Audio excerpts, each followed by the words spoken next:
I know it's kind of out there. Greetings, sentient beings. This broadcast is not intended for children. There will be strong language and adult themes. Fuck this being a family holiday. We've had enough of that.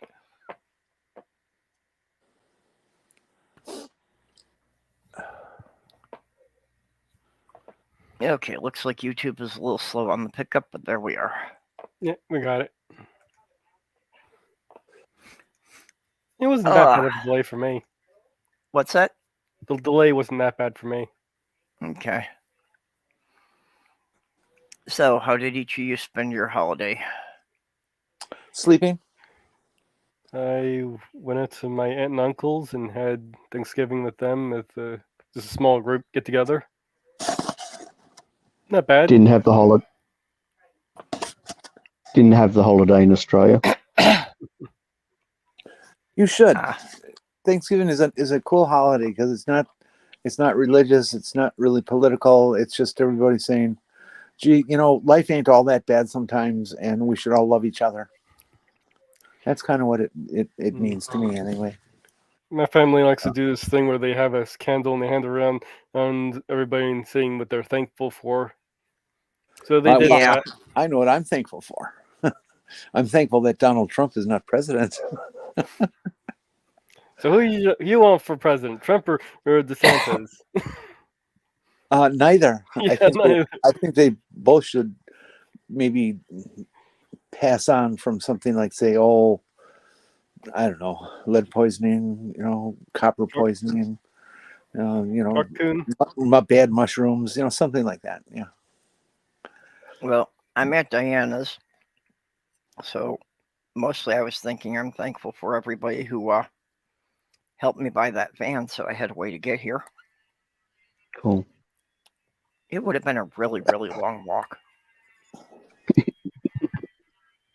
And of course, after they did the whole thank you thing, they had somebody there who wanted to do a prayer over the meal, so I just kind of noped out on that and just stood back and let them do their thing. Yep. I usually just sit there patiently while my family does the prayer stuff during meals and whatnot.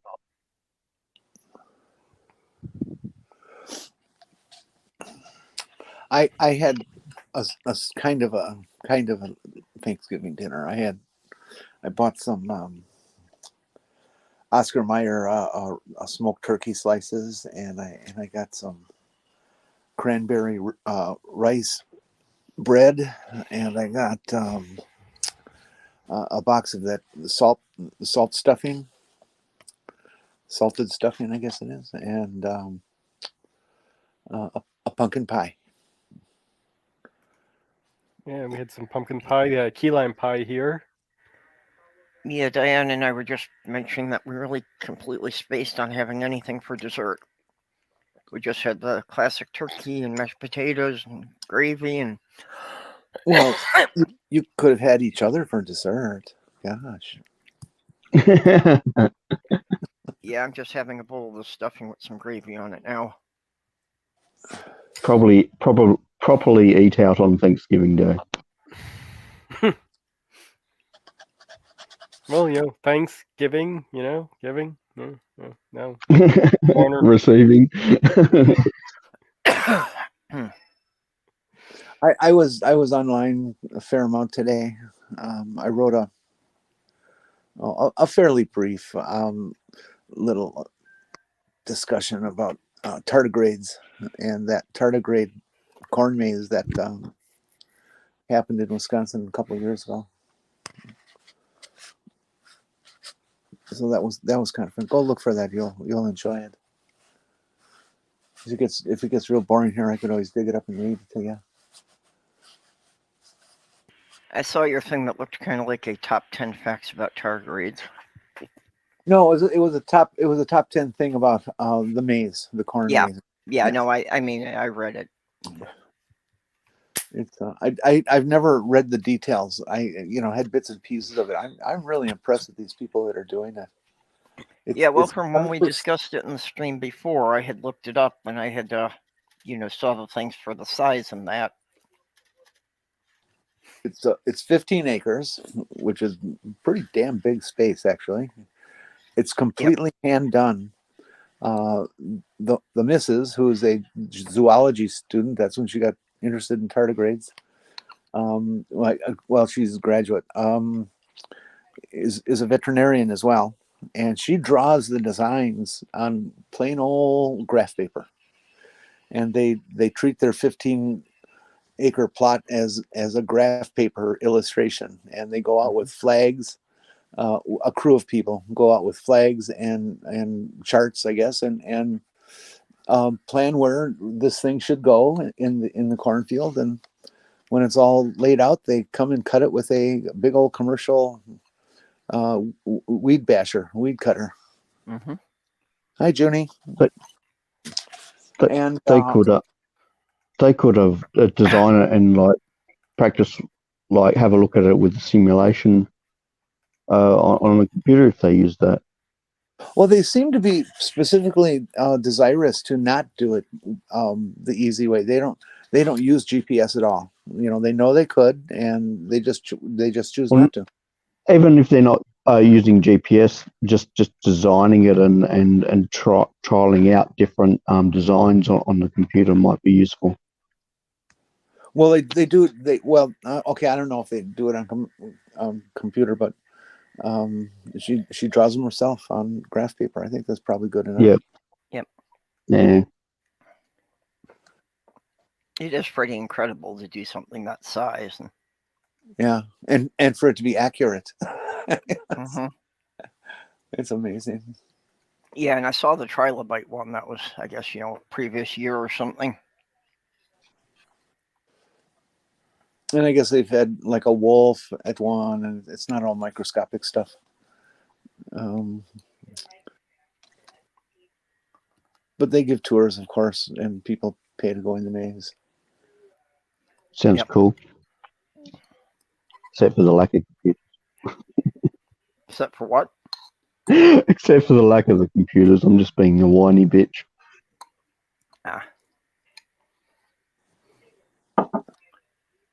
Well, maybe people down there need all the computers for everything, but good old American know-how gets things done. Somebody should write an app for that. A specific app to design your plot of land into a giant corn maze. And how to do it, and so that you can, with GPS, then walk through the corn maze, and it'll tell you when you're at a point and where you have to put a flag and all that kind of stuff, so it can get cut properly. Did you ever play Wolfenstein 3D, like back in the 90s? No. Mm-mm. I've played that. Oh, okay. I was just thinking that you could probably design a maze in that and like replace all the wall textures with corn maze textures and have a go at that and shoot Nazis in it. Yeah, that would work.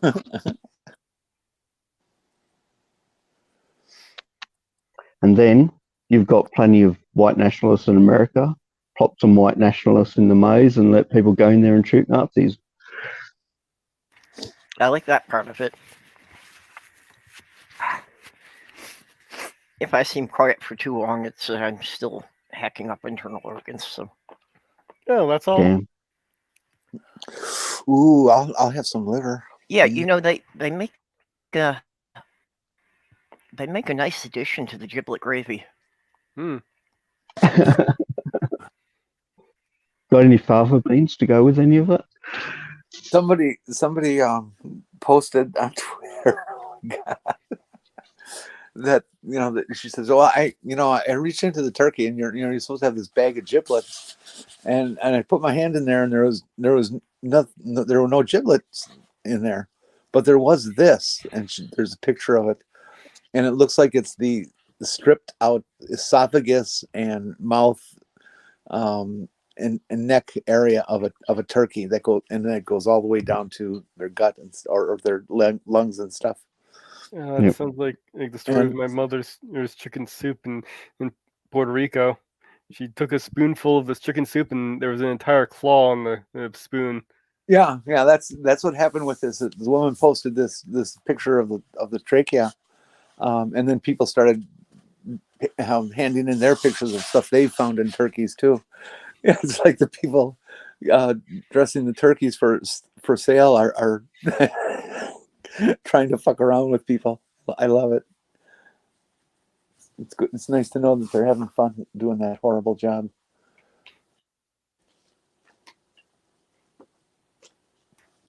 Anyways, there was a Ouch. couple turkey and chicken feet pictures.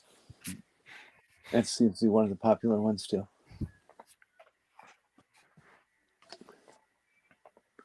But some cultures they do eat the feet.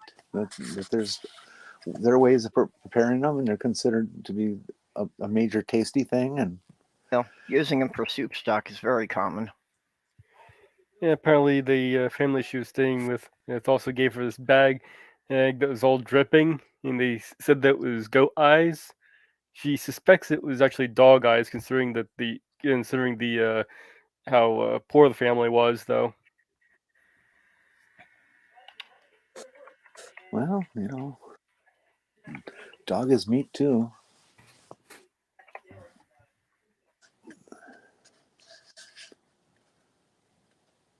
I mean, come the apocalypse, if I'm hungry and there's a dog around,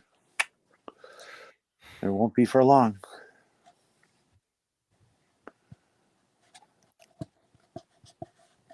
I didn't hear that part. What? I said if come the apocalypse, if I'm starving, hungry, and there's a dog around, there's not going to be one around very very long. Yeah. I can think of other things I'd eat in that sort of situation. Oh yeah. I mean, Oh yeah, in a survival situation, it's very different. squirrels, woodchucks, possums, raccoons, Train the dog to hunt. deer. There's fucking deer everywhere. I almost hit two again yesterday, day before. They absolutely came out of nowhere, and it was daytime. It was a wide open road, and I was the only person on it. And these fuckers come out and charged to in front of the vehicle. They stopped before they got to the center line, in a startled fashion. And I went past them, and I looked them right in the eye as I went past. Yep. And then they started to move, and one slipped the hooves on the slick pavement and fell down, and it was real. I'm just glad I didn't hit them. That would have really made my day. Mark was telling me how the deer up in her area go by and eat her roses. Oh yeah, roses are very popular with deer. Yeah, Ideas, my dear, sister-in-law when has it a comes huge to problem with them coming and eating her flowers. What was that? ideas, dear, when it comes to car repairs.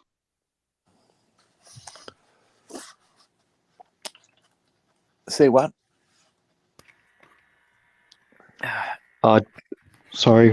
Ideas, dear, when it comes to car repairs. Oh, I've If seen you them hit, completely if you hit total a them, vehicle.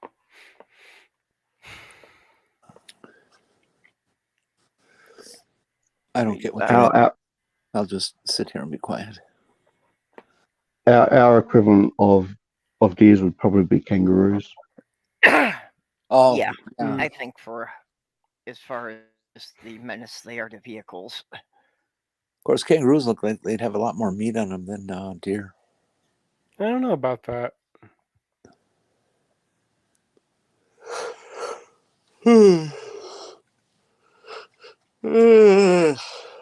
Deer only average 180, 200 pounds. They're tiny. Depends on the size of the deer or the kangaroo, I think. Well, of course it does. But I assume that we're talking mature adults. I wouldn't shoot a Bambi. Well, I wouldn't shoot an adult either because I don't hunt. But You could always go for a moose. You get a lot more meat on that. They're fucking huge. I know we were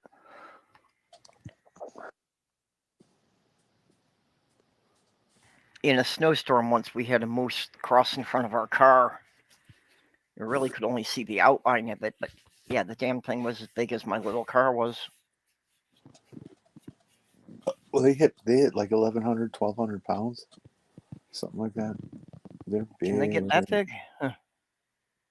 Yeah, I think so. I mean, look it up and check it, but I think I heard that once. It was 12 to 1,300 pounds. The carcass yield of meat averages 50% for about 54.6 kilograms. So about half that. So it's about 25. Yeah, a male moose kilograms. can get up to 1,500 pounds and stand up to 6'9" at the shoulders. 1,500. Wow. That's what Google says. I believe it. They're big motherfuckers, and it's amazing. I love this. There's this one video out that floats around of a moose running, and it's running along the highway, and a car is keeping up to it as they film. Except the moose is in you know how tall they are. The moose is running in snow that comes up past its belly. Yep. And it's running faster than the car. it's holy fuck. Don't mess with moose. They are awfully powerful. See, looking at this, I'd say it looks like kangaroo and deer give you about the same amount of meat. Really interesting. Huh. It's saying here that I would deer think those legs would have a lot more chewy stuff. It's saying deer gives you about 48 pounds of meat, or 58 pounds of meat, and that translates to about the same amount. Well, I was just reading in kilograms here. So it's about the same. Well, geez, with meat being so expensive, the venison would probably be worth like $10 a pound. 500 some dollars for worth of meat from a deer. I guess that's worth going hunting and buying the license and stuff. I don't know. I did that with my brother one time as far as the cost of the license and the ammunition and everything. And well, the biggest factor I think was the time, how much time it takes to track one. But yeah, deer meat was definitely not cheap.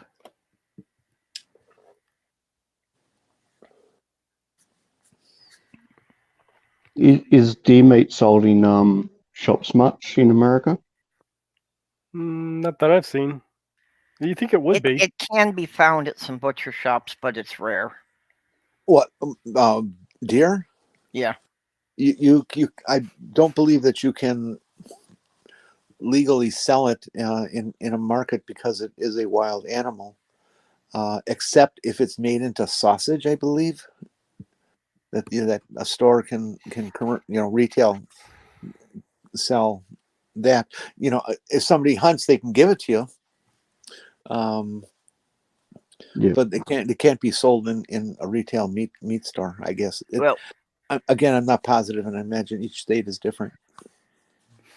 We have kangaroo sold here in supermarkets here, but it's not as common as like the usual livestock, domesticated livestock meats. But you can still buy it.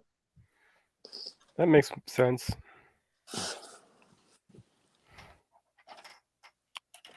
I've had very lean, apparently. I've had a kangaroo jerky before. How'd you find it? It's a little specialty. There's this kind of a novelty shop up off of Main Street around here, and they sell all different types of. Mostly they sell like seashells and stuff, but they have this one little section with all these kind of novelty jerkies, and they had kangaroo. Yep. Can't remember. Let's see, what was it? Kangaroo, gator. Gator is actually my favorite, and a couple others I can't remember. There are some places that actually farm deer commercially. There are places in Queensland, I think, that do that in Australia. Around here, the danger with deer farms is the CWD, the kind of chronic wasting disease. That farms are hotbeds for it, and they they control the shit out of it. I don't know, what's going on with them, but they've forced entire deer farms to shut down and cull the meat. Yeah. Well, if they don't have an effective vaccine for it.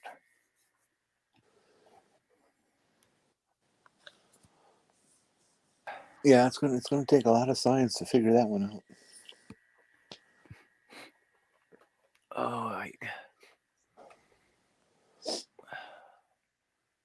Oh, I'm not feeling too great because I never got over being sick, and the whole driving thing screwed me up pretty well. Mm. How does driving affect you? Well, I made record time, so it only took me 18 hours driving straight through this time. That doesn't But sound healthy. basically, that screwed up what bit of a schedule I had. So out of 40 some hours, I had slept 3 hours and only eaten once. Well, that'd leave you feeling kind of crappy. Yeah, so my system's still Yeah. trying to reset from doing that. You got to stop doing that shit to yourself. That's just, I mean, why put yourself through all that crap? Get yourself. Mostly because I get focused on the project in front of me and I don't think about it at the time. Well, carry alarm clocks and stuff with you. Set a calendar. Build some reminders in for yourself and do it. Phones do come with a reminder or alarms. Yeah, I use mine frequently for lots of different Could things. schedule an overnight stop at a particular place. Yeah, it's midnight. It's time to hit Waffle House. Well, I had actually, I had my bedroll in the back, and I had actually planned to stop and take a nap at a stop somewhere, but never actually did, just because I wasn't feeling the fade at all. I was feeling too wide awake. I didn't think I would ever fall asleep. Because the original plan had been just, from Minnesota getting past Chicago, so that as soon as I got into Indiana, I could have, laid down for a few hours until sunrise.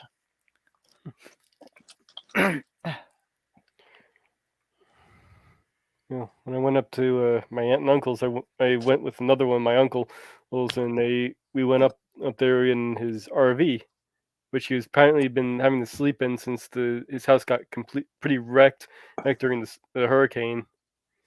But it was pretty neat. It was the first time I ever actually got to ride in an RV before. What do you think of it? Not bad. Would have been better if they had emptied out the gray water beforehand, so I wasn't smelling, so it didn't smell like a porta potty. Yes. Hi, Junie. Hey, Junie. Sorry, I'm a little late. I had to tuck in the little one to bed. That's good. That's good. Hi, Junie. Hey, Jenny. Finally get to see everybody again. I saw you had posted a new video today, but I didn't get a chance to look at it yet. Yeah, lately I've been just doing a lot of shorts since that's all the time that I have.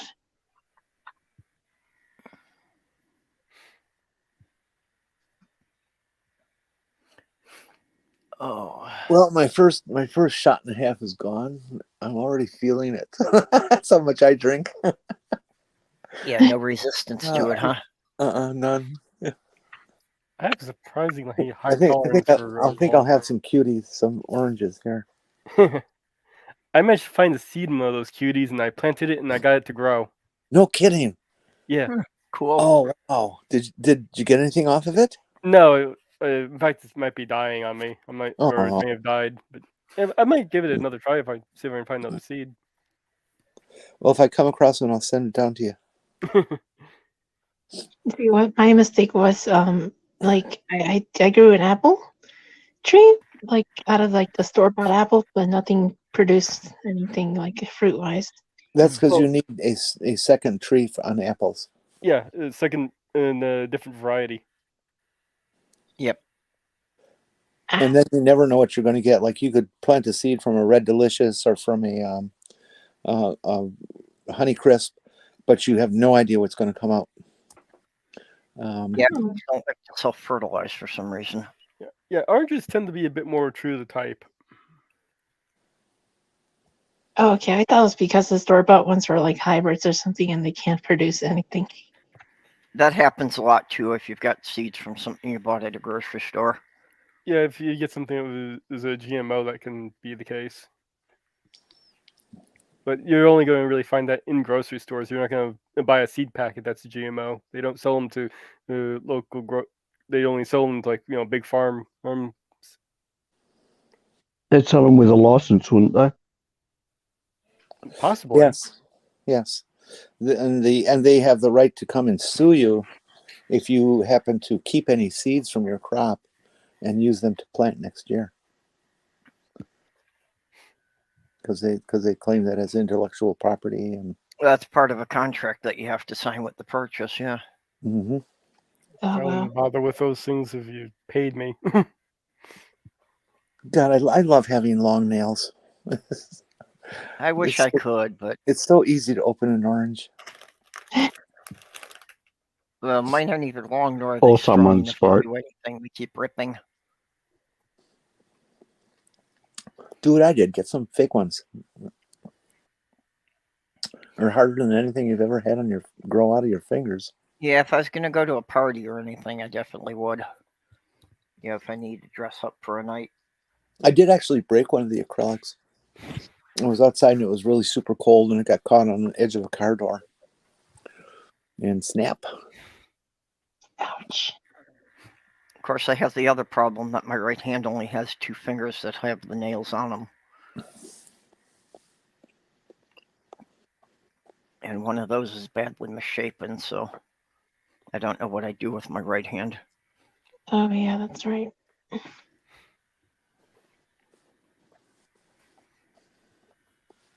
Oh. I think Diana had to go and lie down again. How's she doing, anyways?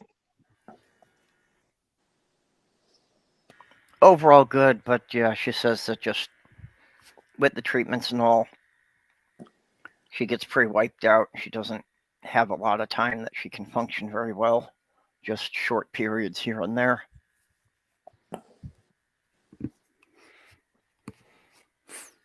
I had been hoping to come and help her catch up with some of the house cleaning, but the way I've been feeling, I don't know if I'm going to get much of anything done here. We'll How see. long have you Maybe been I sick? get It decent feels sleep. What's feels that? like, I was gonna say, like, how long have you been sick? Because it feels like you've been sick for a while. Yeah, this has been hanging on for more than a month already. Actually, probably like 6 weeks. It was early in October that I got it. What the doctor said about it? Not much, just that it was a nasty crud that was going around a lot. Not COVID. No, I've been doing the COVID test every 2 weeks to check, and it keeps coming back negative. All right. Yeah, no, I did a COVID test on Sunday, and if it hadn't come back negative, I wouldn't have done the trip.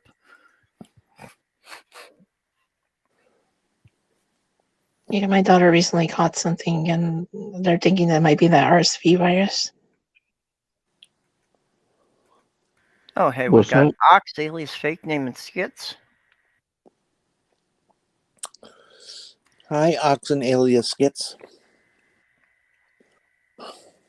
Skits, I would like to send you a link on Discord, but Discord is being a fucking pain in the ass and won't let me log in from my laptop. So I can't get to my Discord to send out links tonight. Oh, would you like me to put it? I might be able to get it. Yeah, if you can connect with Skits Crasher and send him a link.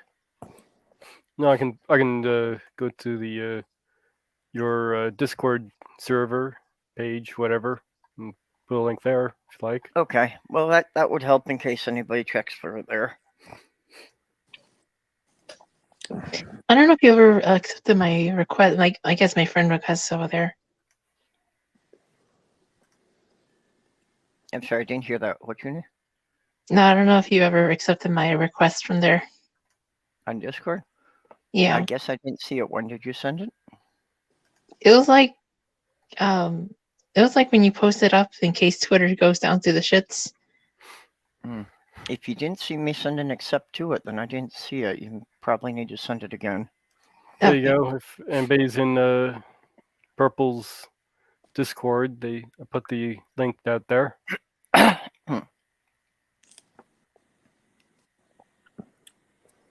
I think 10 Yeah, is the plus limit it that says he was that Perp's watching a working movie with. with kiddo. Sorry, Jenny. What? Paige, I think 10 is the limit for Perp. Yeah, I can have up to 10 in here with the paid version that I've got. It'll be under the the Mid American chats, that section of the River Discord. How much if you only had an unpaid version? Is it? If the free version only allows you 6 people at a time.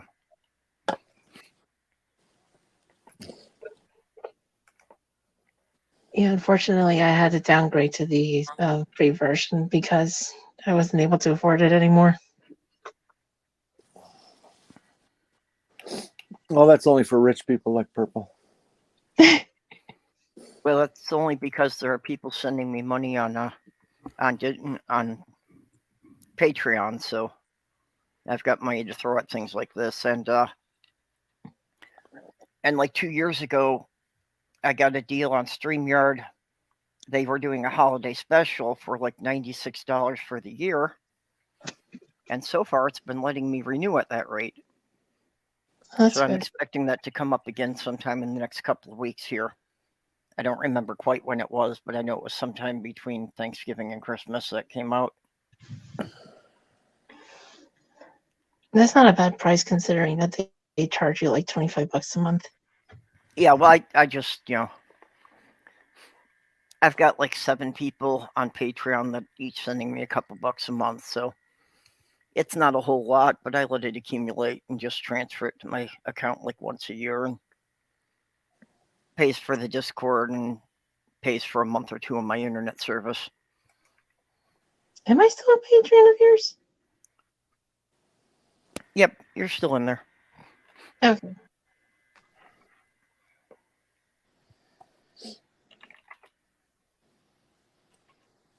I got worried that my card wasn't going through anymore for any of these things.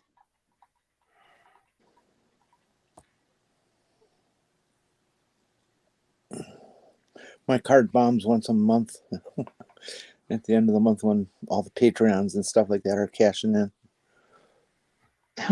And I'm out of money. Apple sends me a nasty letter.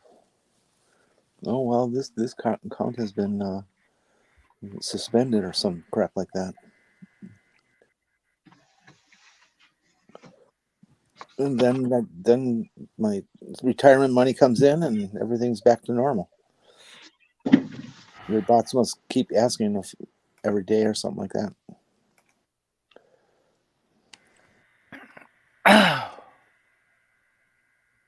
Oh.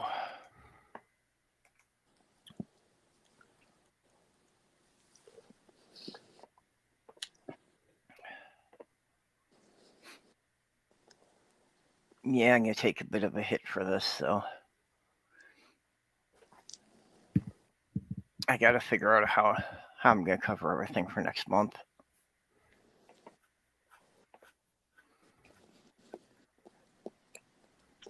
In terms of Just in terms of money. Just the holiday and the trip. Took some extra money that wasn't in my normal budget, so I've got to figure out how to compensate for all that.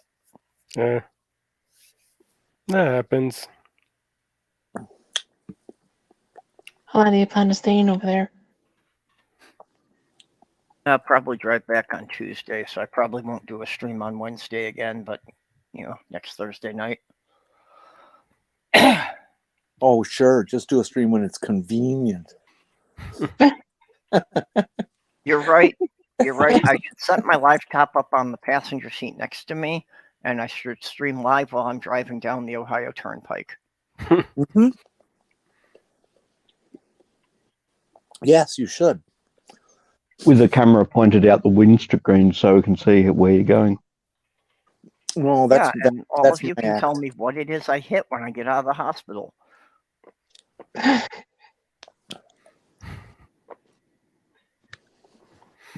it could be like that one lady. You driving down the street with a drink in one hand and a cigarette in the other. Well, all the car theists that, film their response videos while they're driving. Hey, Paige. Howdy. This is like ASMR tonight. Everybody's really mellow. Hello. Oh yeah. Is everybody just kind of overstuffed tonight? Yeah, kind of. Had a nice little adventure this evening. Oh. My family goes over to a friend's house, and my sister-in-law, she's like, my stomach doesn't feel good, and she looked really bad. I did a quick assessment and told my wife, I said, we better get her ass to the ER right now, because she was showing signs it could be appendicitis. Oh. Now, I was wrong about that. However, she had a perforated bowel. I guess it was leaking into her, perineal area. So it was just as bad. She could have, gone in septic shock in a matter of hours. That's still bad. Sounds worse. So she's Yeah. in surgery right now. So I'm very happy about that, that we caught it because, she's 55 and she's just likely to want to go to bed and sleep it off or whatever and never wake up, Yeah, it's a good thing you got her where she's getting the care she needs in time. Right.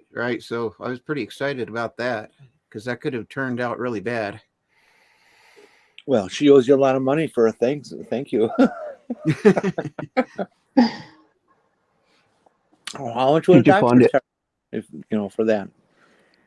Did you find out how it got perforated? What's that?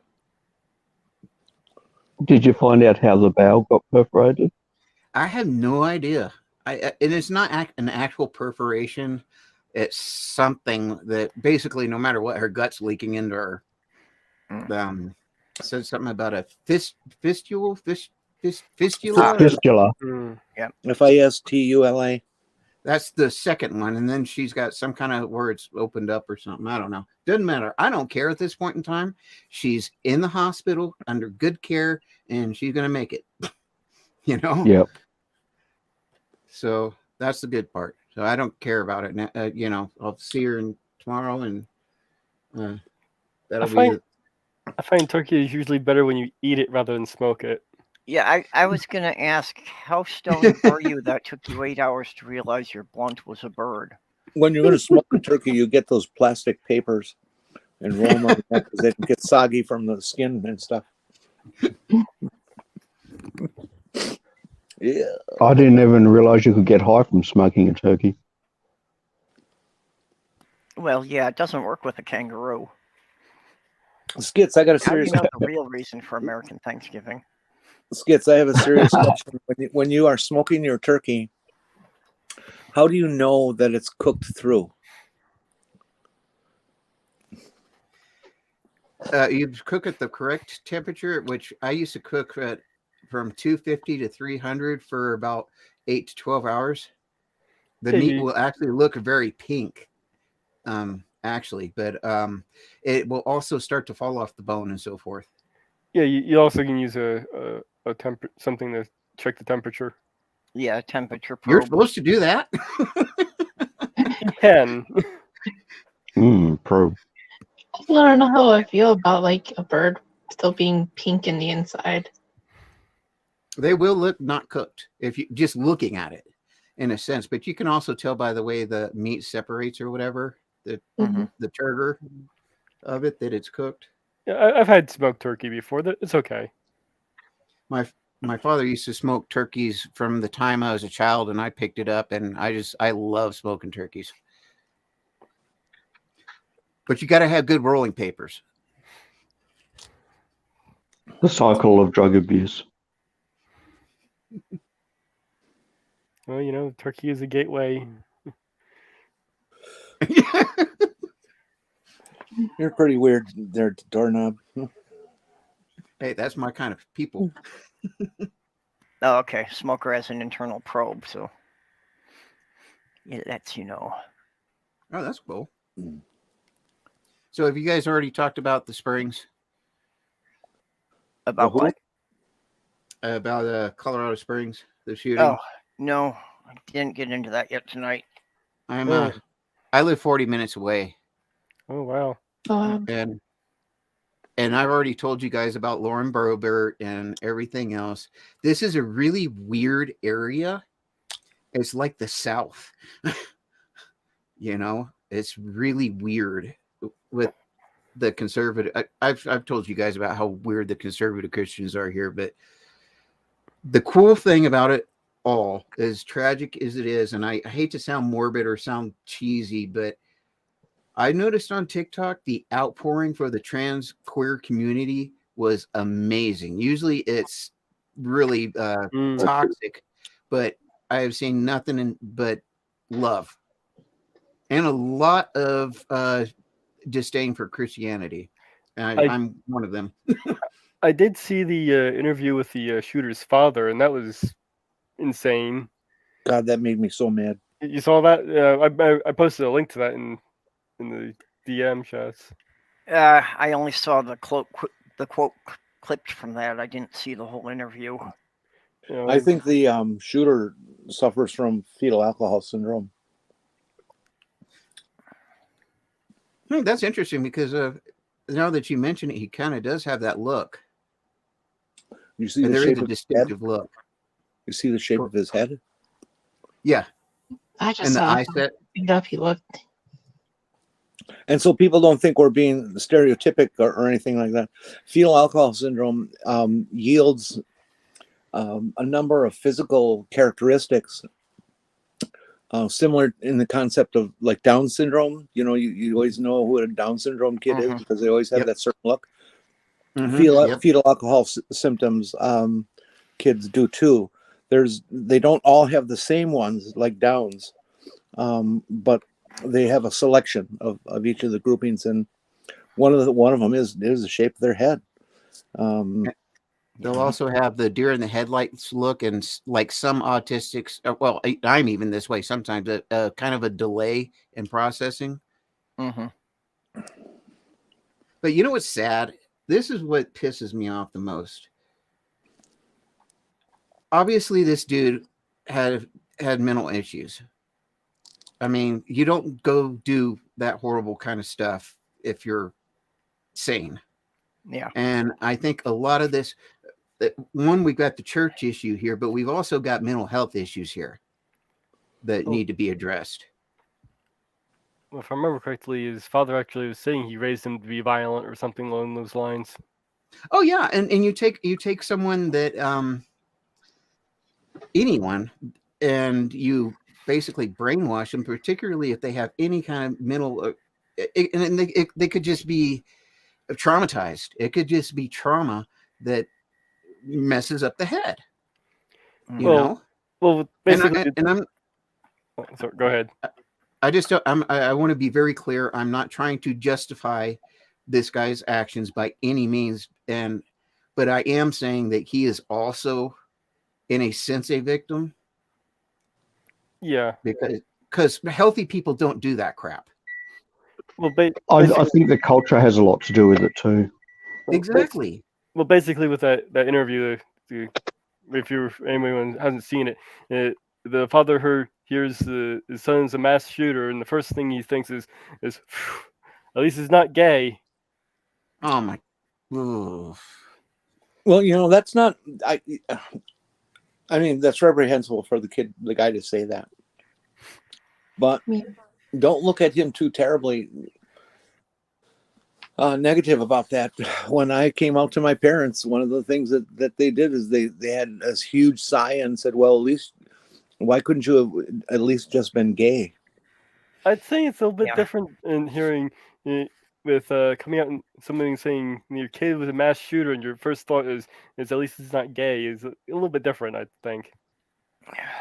Yeah. See, I Well- don't think so. I don't think so. What about the thing now that the shooter is claiming that he was non-binary, Yeah, I was and gonna say apparently that. they're thinking that way they can say it wasn't a hate crime. There's some That had to question. have been an attorney's advice, and actually, I'm sure as of an it. attorney, that would be a good move. It's a sleazy, horrible thing that, Yeah, as their job, it's unfortunate. The thing is, I'm sure if it's a Republican jury and judge, that could fly. Now, it may be overturned by the Supreme Court or whatever, but here locally, that could fly. yeah, it is a little bit questionable whether if that's truth or if it's just something that the attorneys cooked up just to save him from a hate crime, because apparently going back to his family, they never get referred to him that way or them. Right. Well, Yeah. how the hell could this be considered a love crime? Yeah, it's another possibility. What you mean? You go in and hurt a bunch of people, particularly a given group like trans people, queer people. I don't see any possible way that couldn't be under the veil of a hate crime. I just can't see it. I think if they claim that he was, maybe that he had visited that club before and felt rejected, then it wasn't necessarily against the whole community. It was specifically against the people in that club. That might be. He has a long online history of far right wing MAGA kind of bullshit postings and all sorts of stuff like that. I have not heard anything that I would consider definitive of him stating that he was non-binary. I've heard people posting that they heard this and they heard that, but I have not seen any original source for that. Well, it was Supposedly it comes from the attorney was stating this. I need to hear him say it. I don't necessarily accept that people say that online. No, It's true. I found that in the news articles. I want to see the attorneys say that. I want to see Well, video. we'll find out when that goes to trial anyway. And even more than that, I'd like to see the guy saying he's non-binary. And you guys hear about that? The year before, he had basically threatened. I guess I can say it on YouTube. Basically, it threatened with bombs and stuff like that. His mother to hurt people a year before, and nothing happened. And the biggest thing is there is no mention of him getting any mental health. Mm-hmm. No, he like somehow bypassed red flag laws as well. Well, what I heard was that like his grandfather is in the state legislature of and had California. managed his record sealed, Of so that if they did California. a background check, they were not going to be able to see his violent history. His grandfather is indeed that position, assemblyman, but it's in the state of California. And he's also very anti-trans, anti-queer. But this being said, there's no indication evidently that he's even talked to him in the last few years, his grandfather. So Okay. he may be an influence. He may or may not. Too much speculation. Yeah, it's Yeah. basically we're just kind of Going throwing by crap out there. by what we have right now, but there's still a lot of questions out there.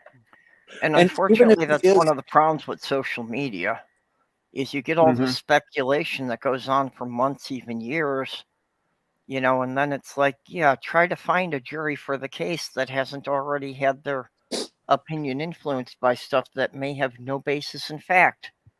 The biggest case that it reminds me of is Rod Stewart. All the crap that he got that was completely unfounded. And I think it ruined his career. I don't remember any of that. I think I'm too young for that. When was this? In the 80s? I was a kid back then. What was all the crap that he was getting?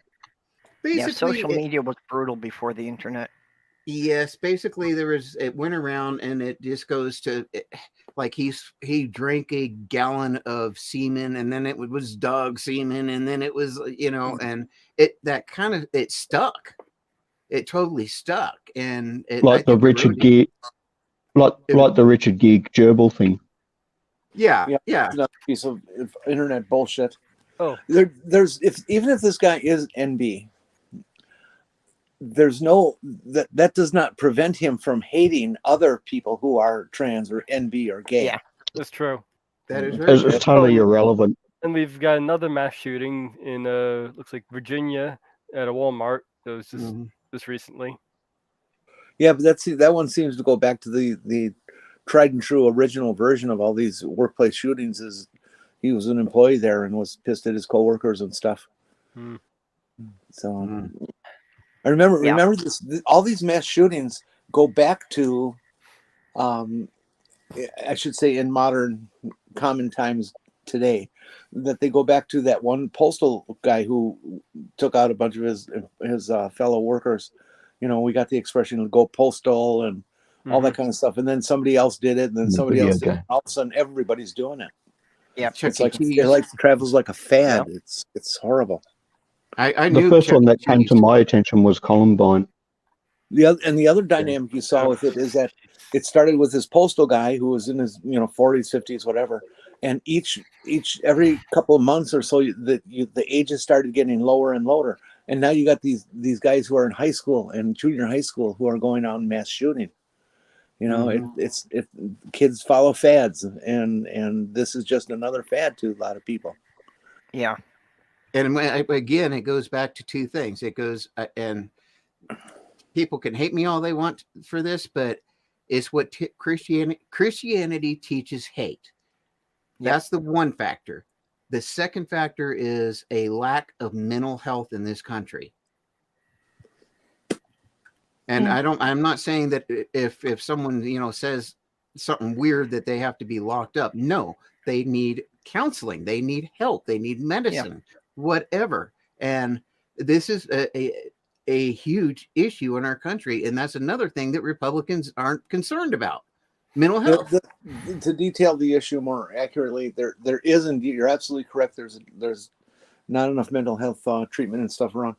It's because there's not enough people. First of all, they haven't graduated enough people in that business to take care of it, and there's not the funding. There never has been the interest in funding it either, and that's where there's no public health system. Yep. Yeah, Right. and a lot of insurance doesn't even cover mental health. If we were to spend the same amount of money on all these combat vehicles going to the different police stations and stuff on mental health, I think it would actually make a bigger difference. I mean, because when you have an armored vehicle, that's a response to a bad situation. That's not preventative. Yeah. Yeah, reactive rather. Yeah. Preventative. Well, yeah, if we had the funding to make sure that, everyone had access to a mental health center where they could get therapy if they were feeling they need it, that alone would be a huge difference. Yeah. The problem with that, though, is that it's not a moneymaker for people who want to sell police weapons and whatnot. Like, economically, with capitalism, you're going to get more money from allowing the situation and reacting to it than from actually preventing it. Something which is mental health is not a moneymaker. Yep. Well, not enough of a moneymaker for rich people, anyway. Is it they the don't same see the way in return Europe? on the investment investing in people rather than investing in equipment. Is this just an American thing, or is it the same in Europe? I don't know, but in Australia, although we've got public health care, there is still a mental health care problem. I think some steps are going towards trying to fix it up, but it's not good enough. It's a very difficult field to get people interested in working for. I mean, it's first of all, people are scared.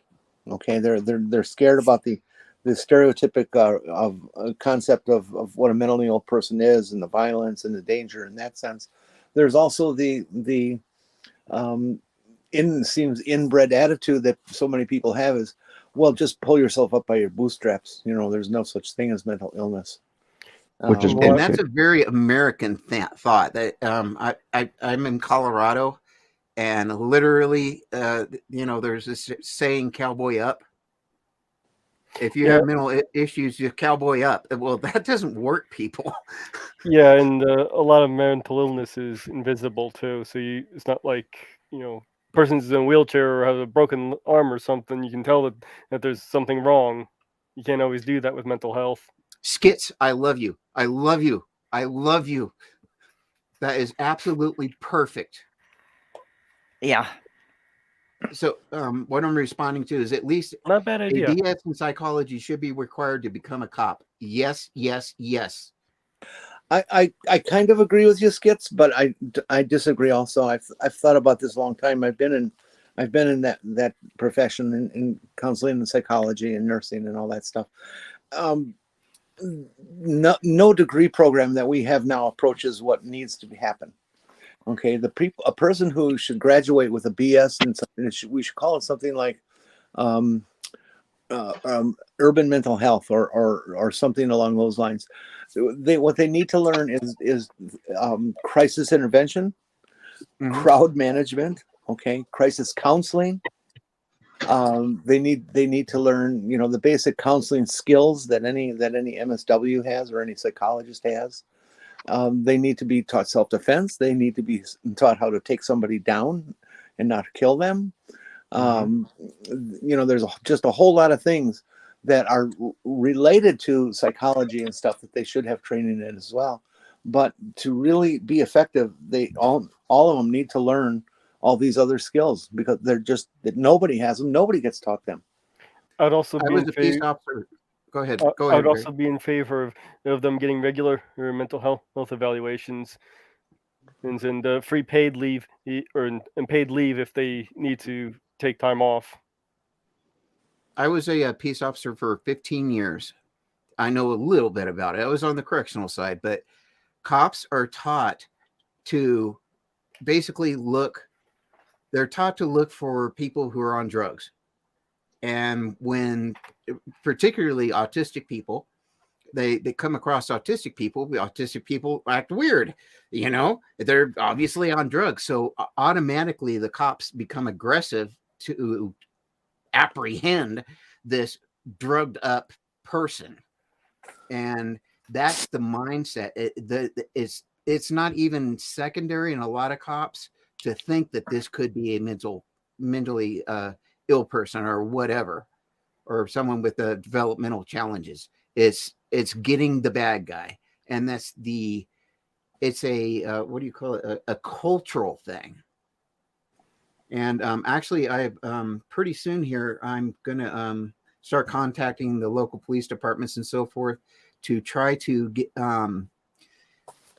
to speak to the police in their training sessions, because I was a peace officer for 15 years and I am autistic. And I have seen both sides. I've been both victimized by the police and helped by them. I was one, so I understand both sides. So I think I might be kind of uniquely qualified to speak on behalf of people with developmental impairments, mental health issues. Definitely. Yeah, your perspective would definitely be useful there. There is Because definitely both sides. There's definitely a prevailing attitude in our culture, and I don't really care what part of the country you're talking about, that mental health issues are a weakness. That, especially with men, mental health issues are weak and not macho in any shape or form. There's the belief with a lot of people that there's no such thing as mental health. These people are just faking and they're lazy and all this kind of stuff. The general public needs to learn a hell lot more about mental health for it to become more effective too. And I think everybody hates TikTok, but I tell you what, I think it's making a huge difference. Like I said, all I saw was outpouring for the trans queer community. And because I've told you guys before, for some reason I'm on TransTalk. I have no idea. I think it's just because I've made a few comments and so forth when people were being stupid. So I get all kinds of trans people now, and it's really cool. but just seeing the reaction, the love, and the support was it was something else. Yeah, I've recently made a video on it, and I've gotten a lot of likes on it on TikTok. I haven't really gotten much reaction on YouTube, but yeah, on TikTok there's a lot of I'm just lucky I haven't gotten a person causing trouble and putting like a hate comment there.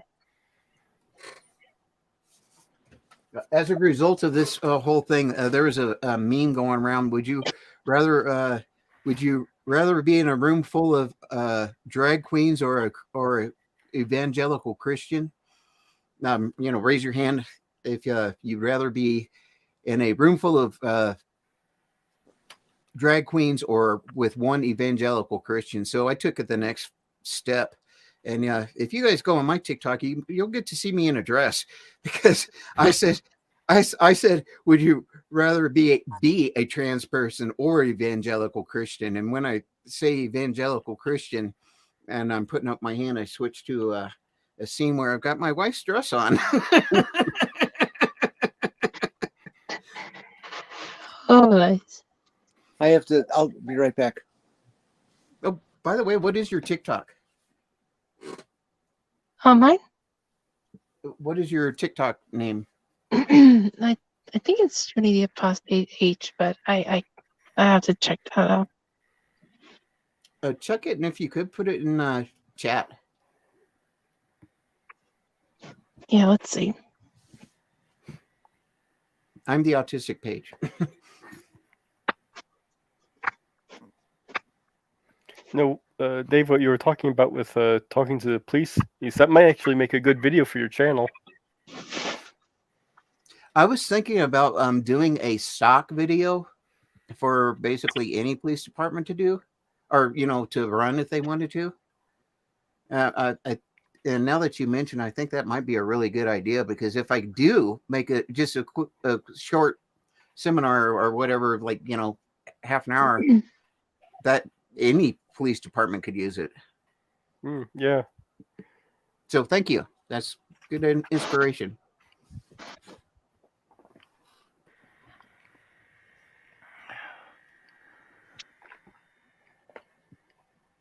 Oh,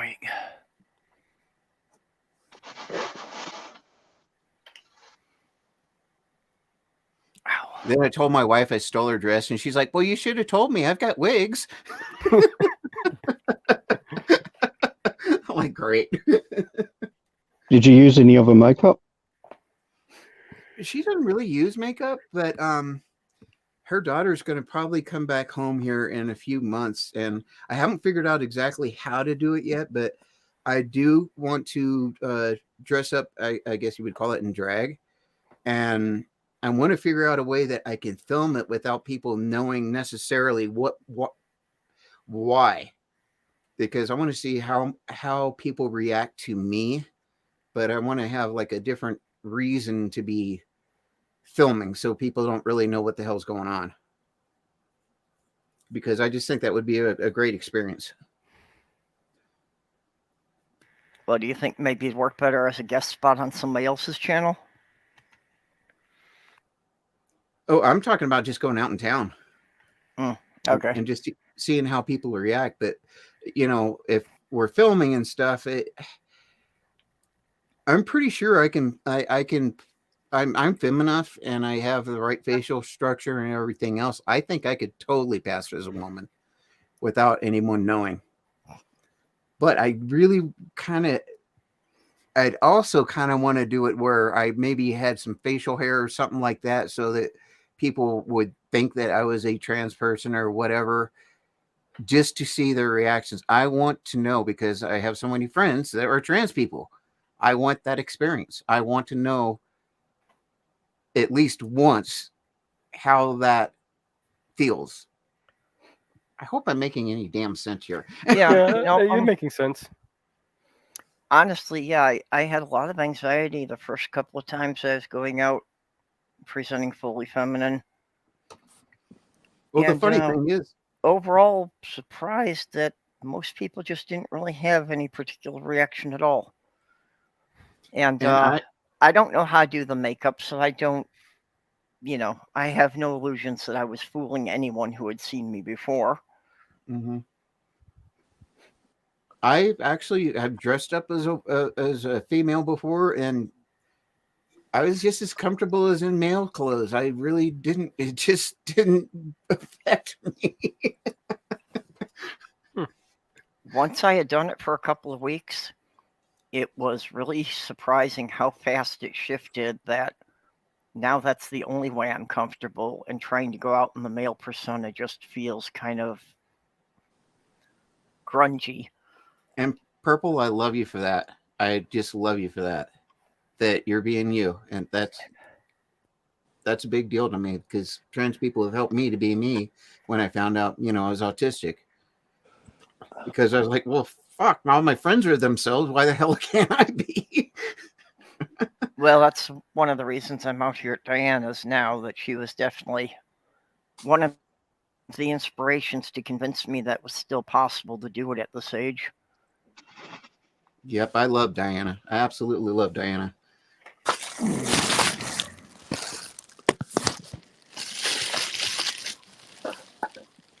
And she Jenny has been here a too huge was also inspiration for me one of too. my. What's that?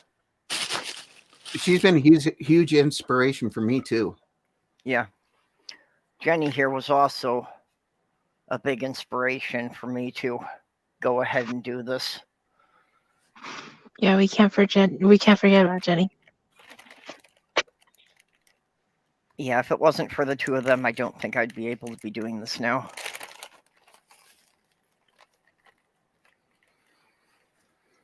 And that's what this community is about. Don't blame me. I have to blame you. You're the only one close enough for me to come and hunt you down when it goes wrong. I know it's all your fault.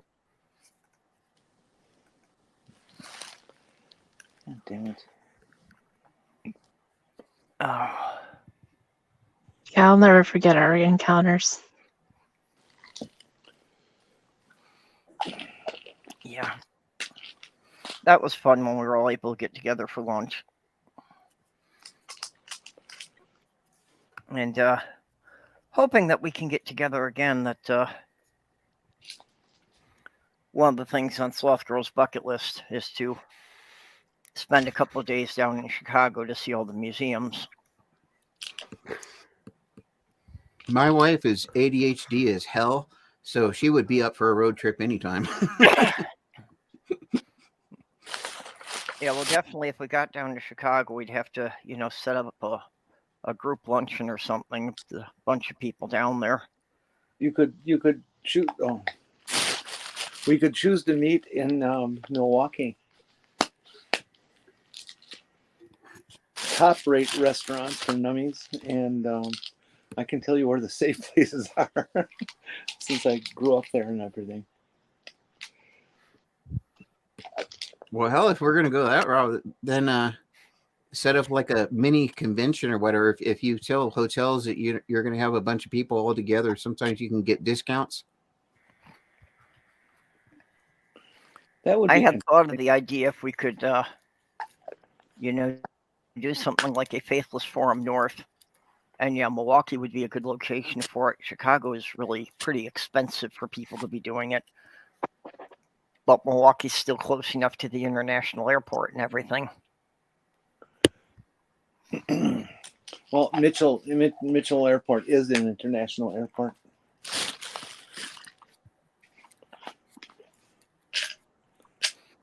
Okay, I didn't know too much about the airports there. My wife is definitely one of us. She's also bi, and she's ADHD.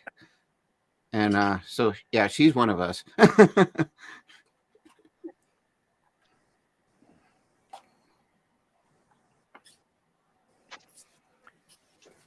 Yeah, the U.S. really needs to start investing in inner-city rail.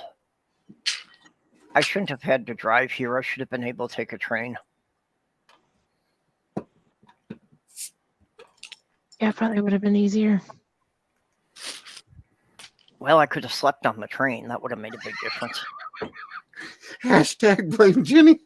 Sleeping while I'm driving doesn't tend to usually work out really well. Usually not. Well, I don't know. Sleeping while yeah. you're driving the train's even worse because you got all those passengers.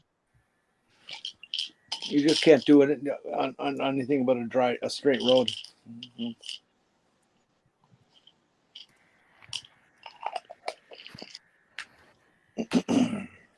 Well, I think in Ohio that if the tollway wasn't straight, it couldn't tell anyone. It'd be too risky.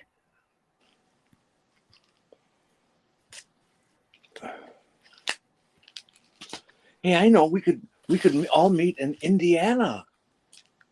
Oh no. Like, you know, at like Pence's house or something like that. Actually, didn't Oz recently hold something in Indiana? Yes. Yeah, they held a convention there. I forget what they called it or what the date was. They do have the. I've been hearing some talk that Savage Minnow is planning a New Year's gala in St. Louis.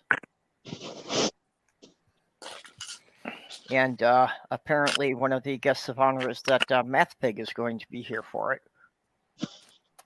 Oh, St. Louis is a decent place for that. There is thunder in the Rockies. It's a pan BDSM thing, so it's kind of a little bit off, I think, from this community, but there's trans people and queer people and just all kinds of amazing people there. I met the most amazing people. It was so awesome. Slim the Living Cyborg has mentioned that on a couple of his streams, that the BDSM scene there. Who's that? Slim the Living Cyborg. I don't know him. He is a self-described sideshow freak. that is actually how he has made his money, doing sword swallowing demonstrations and things of that nature. You'd probably get along with him. Hey, Carol. Oh, and Jeff. Well, we still got Roman here if anybody else wants to jump in. sorry, Dave. I forgot. What was your TikTok name again? Oh. I didn't quite hear you, Toonie. What? Oh, for Dave. Just trying to see what the TikTok name was, so I can find him.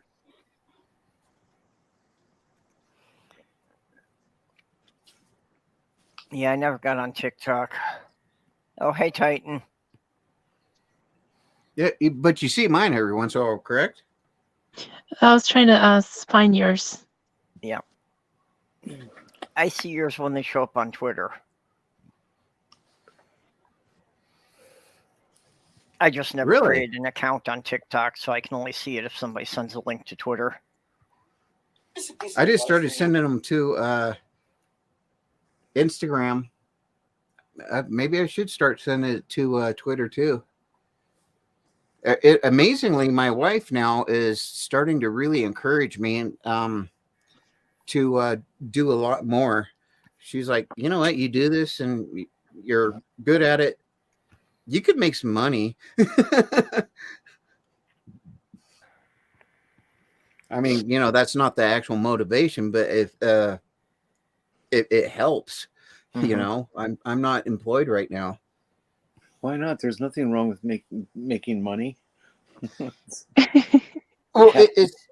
Just make sure that every bill has a unique serial number. That's really important. Yeah, and you only want to do the 1s and 5s because they don't check those.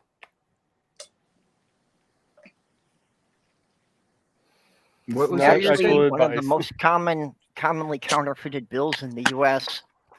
for decades had been the Canadian 20, because people would pass them off like in New York and places along the border, because they figured people were kind of familiar with them but didn't know how to check them.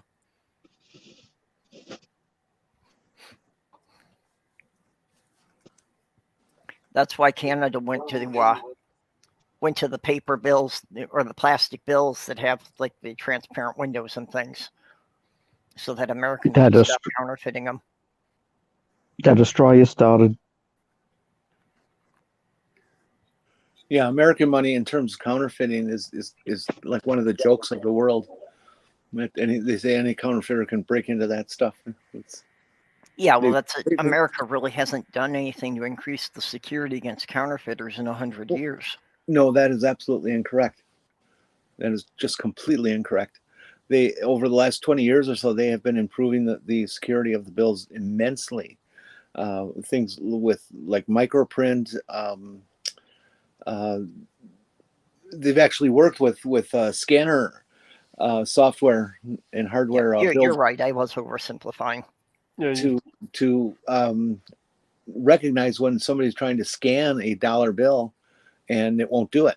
It won't save it.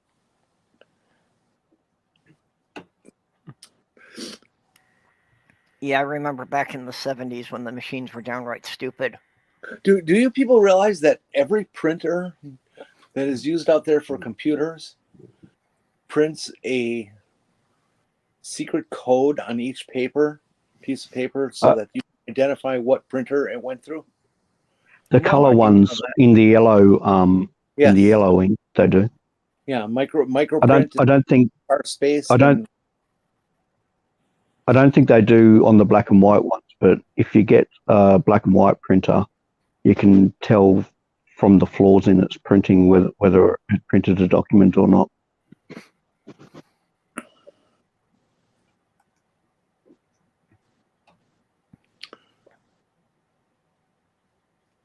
Well, I think that's a cool idea.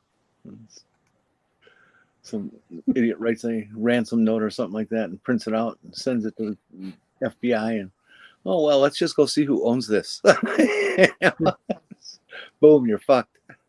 And it's not a piece of information they let out to the public. I mean, a lot of people in the public know it. Obviously, I did, but they don't advertise it. So there's still a whole bunch of people that can get caught by it. Well, I've heard of people writing notes to bank tellers during a bank robbery, and in the note they wrote it on a piece of junk mail. Yeah. So they have the home address right there. Oh, wow. People can be so stupid.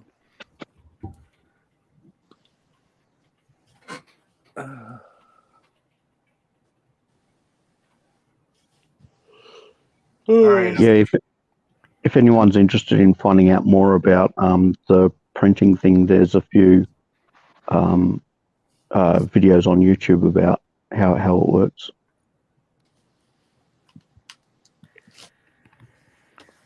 Yeah. I remember when I was in high school, it was possible to just photocopy $1 bills and you could feed them to the change machines and they'd usually work. That was the level of the security back in the 70s. That's insane. All right, I'm going to try to treat you guys to me and address here. Raise your hand if you'd rather be transgender than an Pull it evangelical. up so we can see his big screen. Raise your hand if you'd rather be transgender than an evangelical Christian.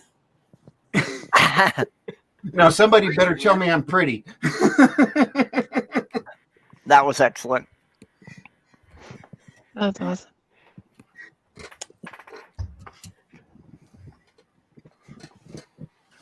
I think you should grow your hair a little longer. You know what? I did have long hair, but the problem is I'm like Scandinavian ish, and my hair is so thin when I grow it out, it looks scraggly, and then I look less kept than I do anyway. And frankly, being autistic, I don't screw with my hair that much. I like it short so that way I don't have to do much with it.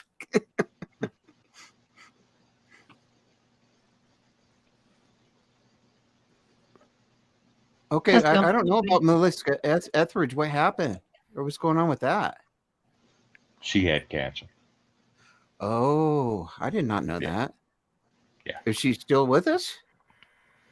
I think so, but she's not doing much now. She's amazing. We lost a lot of Clockwork.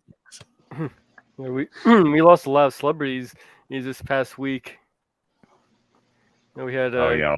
Gallagher, Kevin Conroy, not as big of a name, but the girl who played the Dream Ghost in Ghostbusters died, and then we have Jason David Frank, who allegedly committed suicide.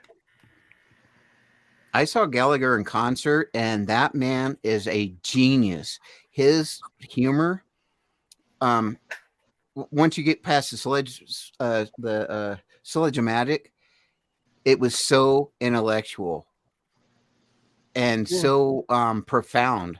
He was very much, I would say, liberal and like I would say like pro queer and so forth. He was an amazing comedian. Yeah, I remember I've watched him on TV quite a bit. Yeah, I saw all of his TV specials and never had a chance to see him live. And when he was live, he got really much more into the intellectual humor where you really had to think about what the hell he was saying. And then when he did, it was like, oh, much like George Carlin. Mm-hmm. Oh, I was just thinking about that. I was sad when Carlin died, but he was getting old. Yeah. I should really and go when back and when Robin Williams killed himself, that just surprised the hell out of me. But I mean, he had some kind of progressive disease that he just didn't want to live with. Yeah. I really should go back and watch Gallagher's stuff. I don't think I've really seen this stuff since I was really young, and I'm sure there's a lot I've missed. And he had the actual sledge-o-matic right there. I saw it in person. I think I went to see a show with Gallagher, but I think it was his brother who were doing an impersonation of him at the time. Yeah, that he sold the act to his brother, but no, his brother took it and they actually sued him for infringing on his copyright. Well, no, he had originally sold the act to his brother, but his brother was supposed to make it clear that he was someone else. And he was violating that part of the contract, so then he sued him to get it back. That's not quite how I heard it, but okay. I think I remember that. I think I saw one of his shows, his brother's shows, and he dressed and acted just like Gallagher did. Yeah. I was like, I don't know if anyone could possess the mind that Gallagher had, even his brother. He was so brilliant. You could copy him. Well, yeah, he was basically just copying what he did. Yeah, his brother was.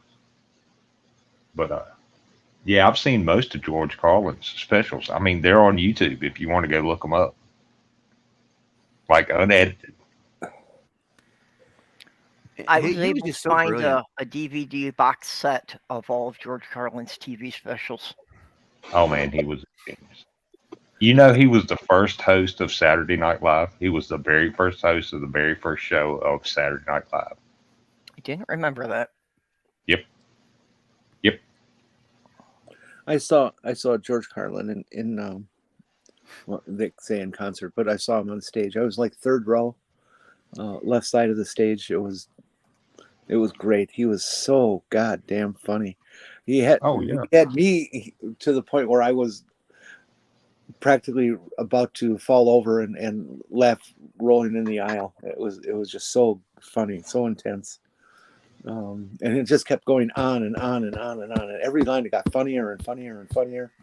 You know, it was just incredible. He was such a pro. Oh yeah, well, that's why it was great to have his albums, because he did stuff and was knocking things out that even when we were listening to the same routine, on a recording the fourth or fifth time, you're still catching things that you didn't catch before. Yep. Exactly. Yep. And he made you think about things. You were like, you know what? He's got a goddamn good point right there. Yep. Do we His have daughter any good trans comedians? That's that link I just put in the private side chat is a box set of all of Carlin's stuff from his HBO concert specials. Oh, Yeah, okay, cool. they have the concert he did in Milwaukee where he got arrested for the 7 dirty words. Yeah, I heard about that. Yeah. He got arrested for it? Yep. Yeah. Huh. Oh, it was major news around for the whole country, and it Actually, kept when you say that now, I vaguely recall it, but it kept Well, the press busy in Milwaukee for a week and a half. What did he Yeah, say? it was like back in the day when Lenny Bruce got arrested for his comedy. Mm-hmm. Yeah, There are 7. His routine is that there are 7 words you cannot say on TV or live in the radio or broadcast that have not changed. No matter how liberal we get on other things, these words never change. Let's see: fuck, piss, shit, cunt. motherfucker. Yeah, I don't know if that's a derivation of fuck or not. But you can imagine what they are, and he did this routine about it, and he had done it other places and not had any problems. He comes to Milwaukee and does it in front of a live crowd, and he gets arrested. Shit, piss, fuck, cunt, cocksucker, or motherfucker, and tits. I love Carlin's one things that I really remember is he said selling's legal, fucking's legal. Why isn't selling fucking legal? Oh, Oh, that's funny. In the spirit of Thanksgiving, I remember his routine about football and the settling of the United States. That we did to the Indians the same way we play football. That we just kind of took it 10 yards at a time. yeah. I had a funny The thing happen Pilgrims at moved in Thanksgiving and today. asked the Indians, "Hey, we want to sit up here. Can you kind of push it back a little bit?" Oh yeah, my family was watching sports ball after Thanksgiving here, and he kept making commentary about how they're making a hole in one or a touchdown or home run or something. Kept getting it wrong intentionally. I had a funny thing happen today. I was just I was making a point, but I made a couple of jokes on TikTok today. One of them basically was like, I really want to observe the historical Thanksgiving, but there's no more land to steal. Mhm. And I made a couple of jokes like that on TikTok, a couple of TikToks. And then when we went to these friends' house today for Thanksgiving, I had no idea they were indigenous. And so I was like, oh, well, here, check out my TikToks. And they were hoorahing. I mean, it was so funny because I had no idea, But it was really neat because the lady basically, it was kind of a traditional Thanksgiving, but she made a very huge point of highlighting indigenous people in a very nice way. But it was so important in what she said. I wish I could have recorded it. It was so amazing. Well, fair enough. I mean, you got the whole Pilgrims and the natives scene at the Thanksgiving, and that's what everybody thinks about. You know what? The Pilgrims would have died if the natives hadn't helped them out. And then Actually, how did we repay them? The other TikTok I said is, happy Thanksgiving to everyone. And if you're not from the United States, Thanksgiving is where we have a huge feast with friends and family and lie to our children about how we treated indigenous people. Oh, exactly. And of course, they love that. But it was completely, I had no idea. Go suggest to some rednecks sometime about that Thanksgiving is a happy colonizer day who would have been dead if it wasn't for the Native Americans. And that's true. It's literally true. It's so upset at that. They want to live the mythology around it so bad. Apparently, the whole Thanksgiving thing came like 20 years after that whole incident of them getting their asses saved. Right. In fact, they were terrified when the natives showed up from the one journal we have, they were terrified and they didn't know what the hell to do. So they offered them food and they had their little thing, but they were scared. And the Native Americans, ate with them or whatever and left. But it was not a pleasant thing. It was not a good thing. It was these people were terrified, and it's been twisted into, oh, America, the Europeans came over and everything was kumbaya and everybody, sang at the campfire, and that's not what happened. Yeah. And Columbus actually took slaves of Indians and finally got rid of them because they culturally could not do it. They didn't understand that condition, and so they just didn't make good slaves. And so that's why American Indians really were not taken as slaves. They just didn't understand it. Well, actually, My understanding was were an that awful lot of Native Americans that were taken as slaves.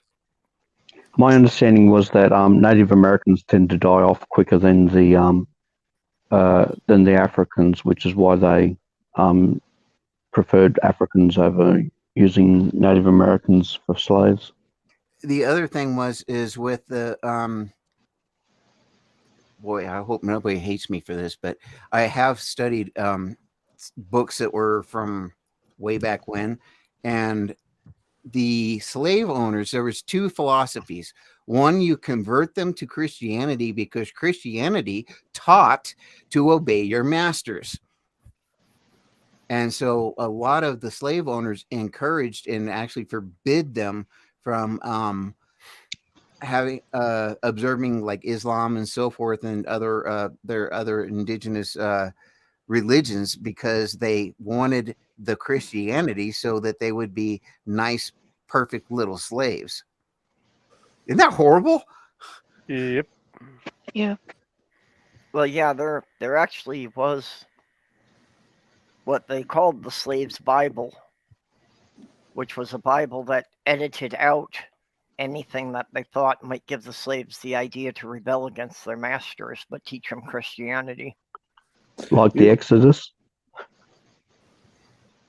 You guys need I think they left that entire book out of there.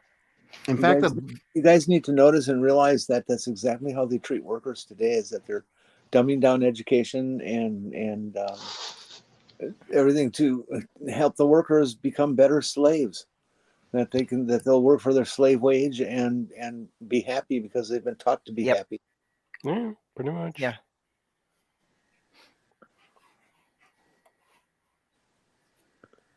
So I've come to the conclusion that Elon Musk is the only person in human history to simultaneously be the most brilliant man on the planet and the least intelligent. I have yet to see the brilliance.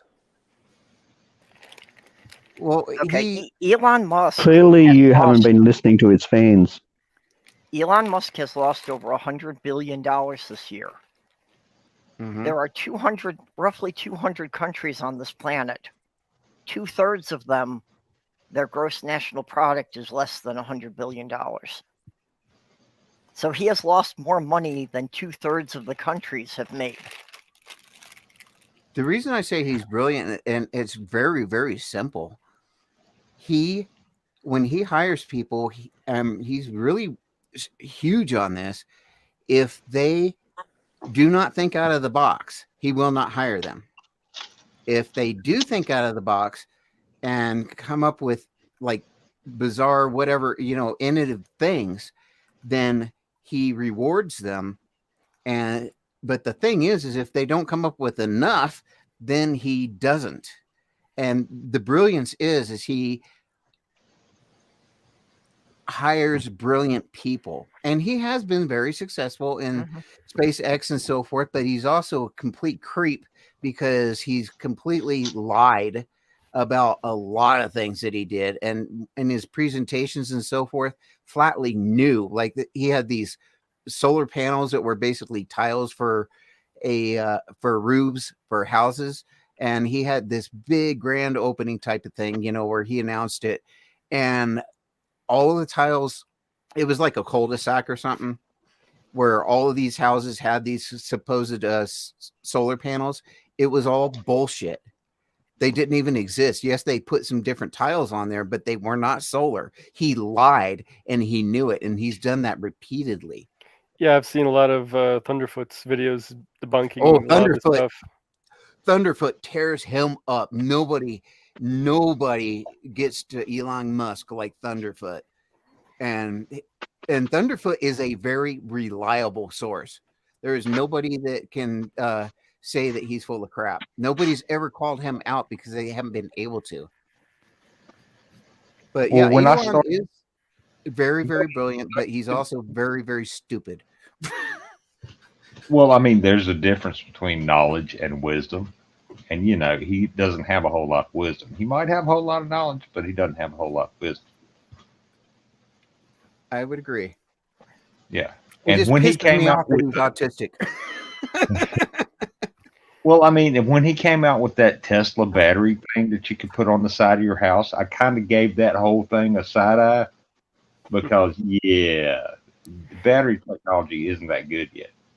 You know, Elon Musk But is he good has- Except the fact that they're selling the crap out of those things.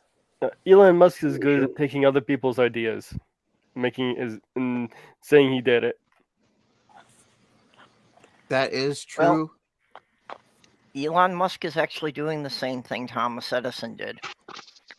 He Oh, puts yeah. an old idea, he goes to someone else and he says, make this work. And Thomas Well, Edison was a prick. I yeah, just said that. with Tesla, Edison Yes. got ideas from that guy. Yeah. So, And he and Westinghouse sabotaged Nikola Tesla. If yeah. it wasn't for Nikola Tesla or for Edison and Westinghouse, Nikola Tesla would have gone so much further. The electric chair was created by Edison to poo-poo AC electricity. And Mhm. then Yeah, it was just Tesla at the propaganda to World's make him- Fair shot 1,000,000 volts through his body. oh, yeah. You'd see him sitting next to a Tesla coil that was just going off, and he was just sitting there writing, you know, like no big deal. Thomas Edison electrocuted an elephant to try and Oh, convince yeah. people that AC current was more dangerous. Yep. I remember Now, the reading one about problem is that American electricity is very, very dangerous. And in Europe and I think even Australia, there's a different frequency that they use. It's much, much safer. I don't know why we chose the crap. Well, no, We they use 50 hertz 50 instead of 60 hertz hertz, at but I don't think it's really a 250 safety issue. volts. Oh, What were wait, you what saying, did you say, Purple? Purple?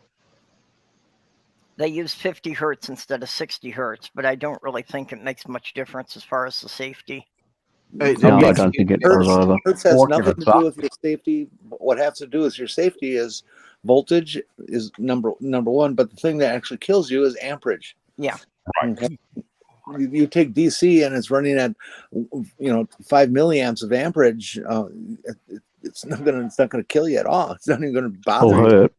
Okay, And but I think you have but take AC and you have your 120 volts and 15 amps, and you're gone, baby. You are. I think you have to push a little bit more with the American, if I'm Mhm. right. No, You have 15 amps will wipe you out. Yeah, I mean, if you stick a fork in a socket anywhere in the world, yeah, you're not going to have a good time. I'm just saying. Yeah, that's actually the best way to put it.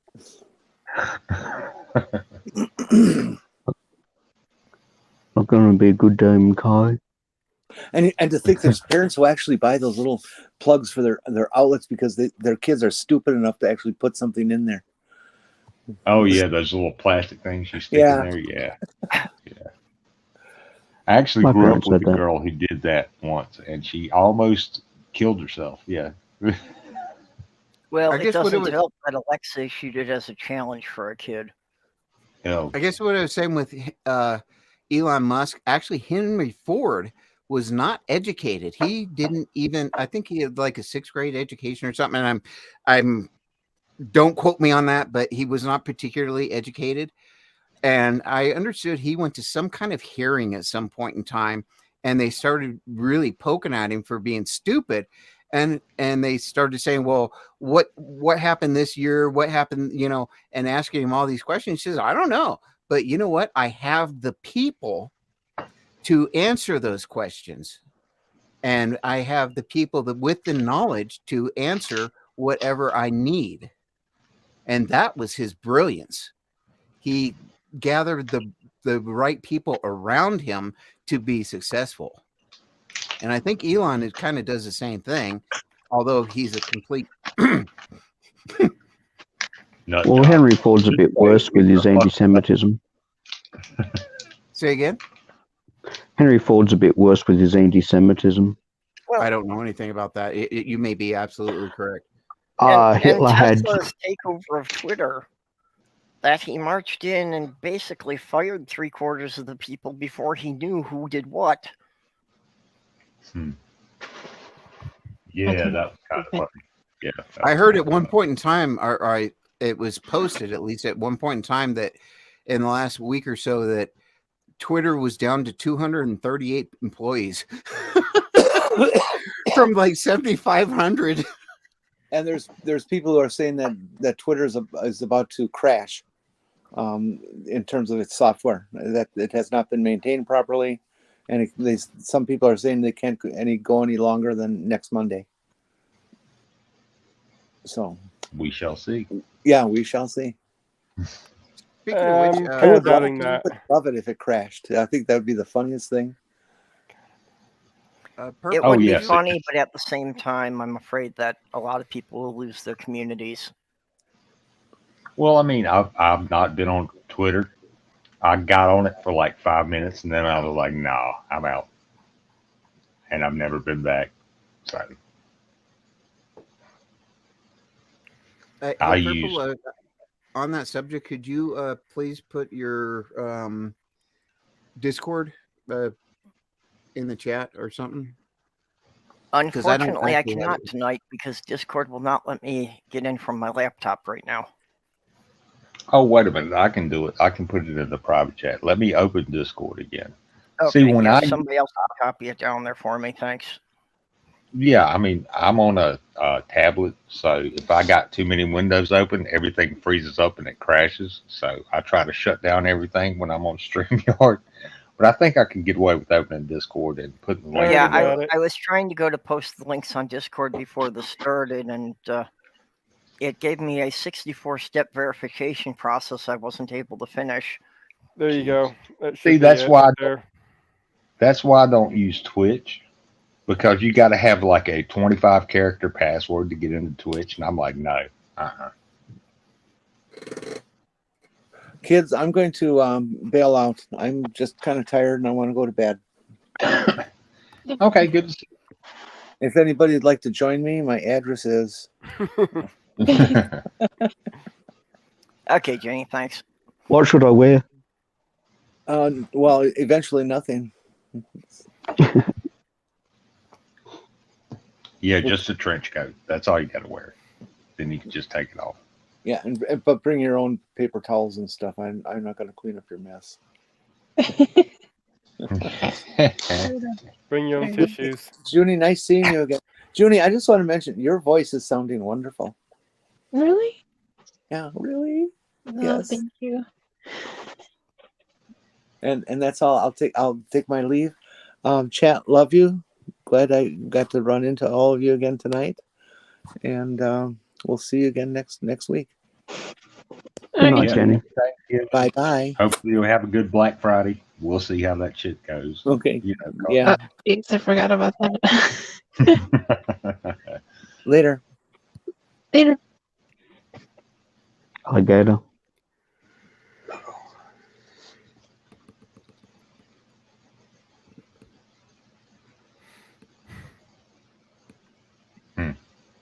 Yeah, I completely forgot about the whole Black Friday thing. I've kind of gotten over it. That's like the first time I've ever done it.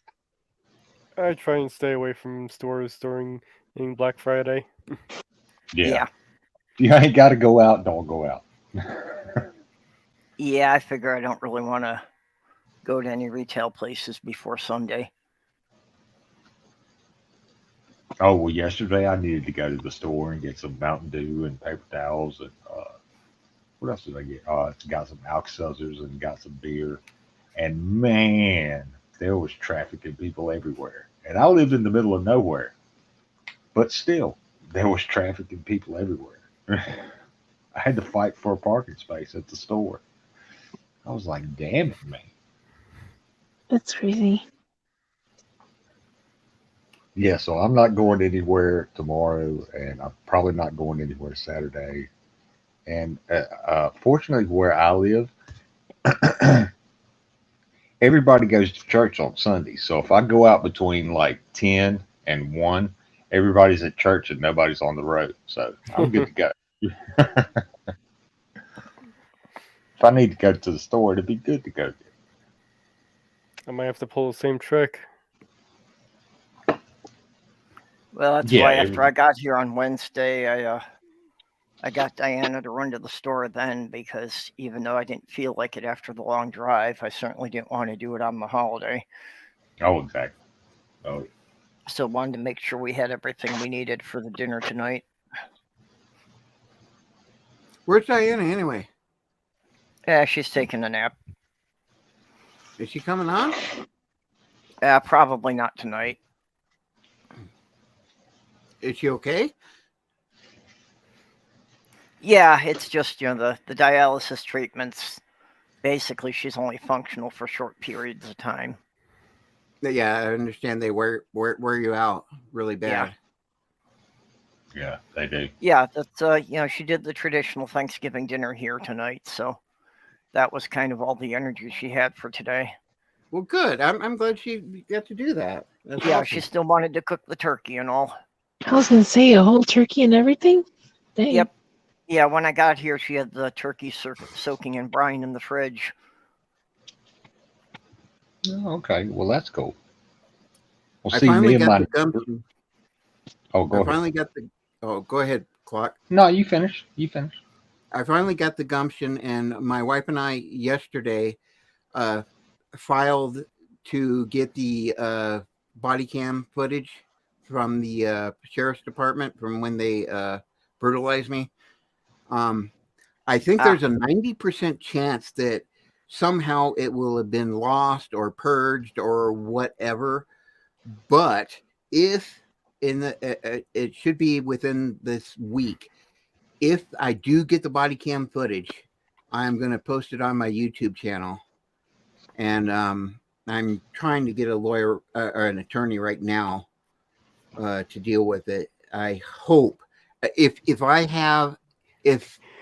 they actually do give me the body cam footage, no matter what, I'm going to have a really good case, and I'll probably be on YouTube and stuff from other channels and so forth, because it was so bad. It was bad, really bad. Wow. And being a peace officer for 15 years, and in addition to that, I've also paid a lot of attention to the auditors and so forth that you can see on YouTube and TikTok and so forth. So I really did know what I was doing, and they did not. And they definitely violated my rights. Yeah. In addition to all of that, I made it very, very clear that I was autistic, which you would think that there would be just a little bit more consideration with an autistic person. But it did not happen. So maybe next week, if I'm very, very lucky, I'll have that posted. Well, that's a big problem that I've seen with people in the world. A lot of them don't have any compassion for anyone who is different. They have like zero compassion for other people who are not like them. Oh, sorry, I didn't mean to kill the conversation. That's exactly why I made a TikTok that said, would you rather be a trans person or a evangelical? Or the other one I made was, what's the difference between a trans person and a Christian? And It's love. That's it. Love. Depends on the Christian. Yeah, What's that? it depends on the Yeah, Christian. not all is what you- Christians are horrible. Yeah. That is very true. That is very true. Although the further they get on the evangelical side, the more likely they are to be. Actually, I just had a friend that died yesterday, and unfortunately, I felt a lot of relief when she passed because she had done so many horrible things to me and my wife because she found out I was a atheist, and up to and including trying to sabotage our wedding. And she actually told my Jeez. wife that she had married Satan. Wow. Wow, I didn't know you'd gotten the promotion. Congrats, Well, man. And then we're with the Marine Corps League, and basically she spread some things that I basically suggested that I had done some or said some really horrible, like sexually suggestive things, which I didn't do. And what was interesting was I stopped going to the Marine Corps League because of what she said for at least 6 months. And I went to the ball because my wife is like, you're going to the ball, because she's the basically second in command of the our chapter. And I found out that all these people, they didn't buy what she said at all. They took it with a grain of salt, and they accepted me completely. And I was so terrified that they would just think I was this monster, you know, but they considered the source. And that made me sad because that was a human being. Yeah. And I feel guilty for this, but it's a human being that was a friend of mine. And I have compassion for her, but I was actually relieved that she passed because I knew she couldn't hurt anyone else. Yeah, don't feel guilty about that. I mean, you know, you called her a friend, but she didn't act like a very good friend. Now, did she? Yeah. I had the same thing happen to me when I was a correction officer. I had a few correction officers pass. I mean, I was, you know, a correction officer for 15 years, but when offenders died, I had zero emotions or whatever else, and that really bothered me because I realized it was a us versus them kind of thing, and that I had fallen into that, and it was a human being that had passed, whether they were offender or not. Well, it depends on Yeah. whether or not I feel bad. Yeah. And I felt a lot of guilt When over my that. dad's father passed, the sentiment was, thank God he's gone. And that wasn't just the family, that was the entire town he lived in. I do find that, Wow. that to be a shame. That sometimes takes the death of a person for them to stop being terrible. Yeah, just everybody knew he was a horrible man and he had beat his wife and kids. I was at a graveyard, and it was a ghost town, and I looked at this tombstone, and I swear to God, this actually happened. It said "meanest man in town." I believe it. It was literally on the tombstone. I believe it. I think it was from the early 1800s. So your wife was a Marine, or were you a Marine? My wife was a Marine, and I'm a hospital corpsman, Navy hospital corpsman. Okay, so And you're that's why- terrified of your wife. I get it. I get it. No, Oh, no. hell yeah. But there's other reasons about that I haven't really shared, and I'm not going to share on YouTube. Well, that's fair private, enough. I mean, in private, know. I will tell the whole story about our relationship. Oh, well, you ain't got to. I mean, you were Navy and she's a Marine, so you're terrified of her. I get it. All right, my wife's calling right now, and my sister-in-law is in the hospital, so I'm going to get out of here for a second. Shit. Yep. Okay. Okay, yeah, you go check your family. Yeah, man, family first. Exactly. Family first. All this Well, other I shit. always have to make a difference between my chosen family and my biological family. Well, yeah, there's that. There is that. This is my family. Yep. Yeah, this community That's you here folks. means a lot more to me than any of my blood relatives. Oh yeah, I had a friend growing up. Actually, I had two friends growing up, and they were like my brothers. I mean, seriously, they were like. Well, actually, I had three friends growing up, and they were like my brothers. And I keep in touch with them on Facebook, and because that's all I use it for is like actual family and extended family, if you want to put it like that. Yeah. Then I use Discord, and I come on YouTube and fuck around every now and then. So.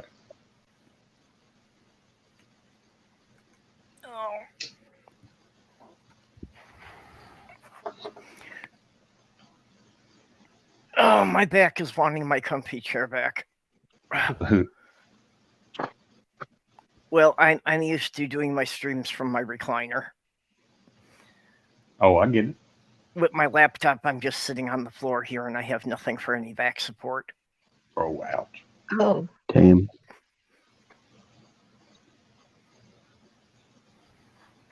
yeah. I keep forgetting that you're over there. Yeah.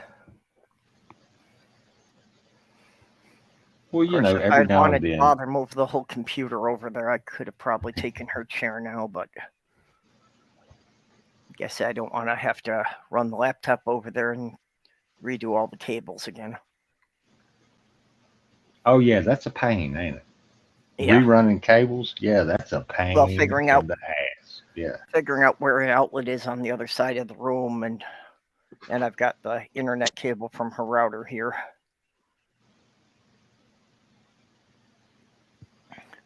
And her little kitty comes out and is very friendly while she's here, but still hides from me if she's not out here.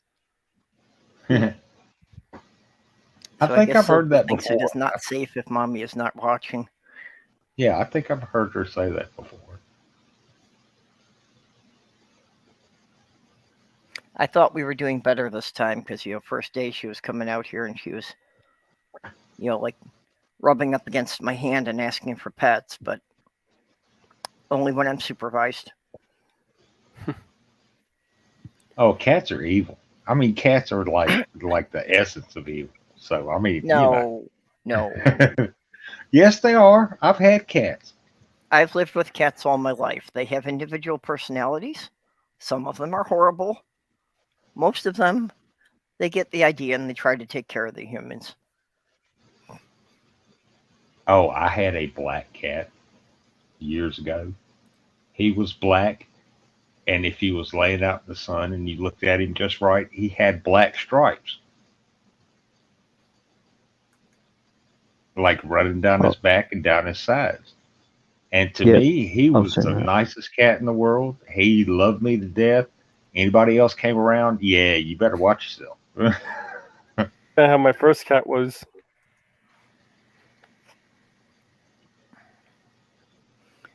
Well, in New York, when I fell off a roof doing a job,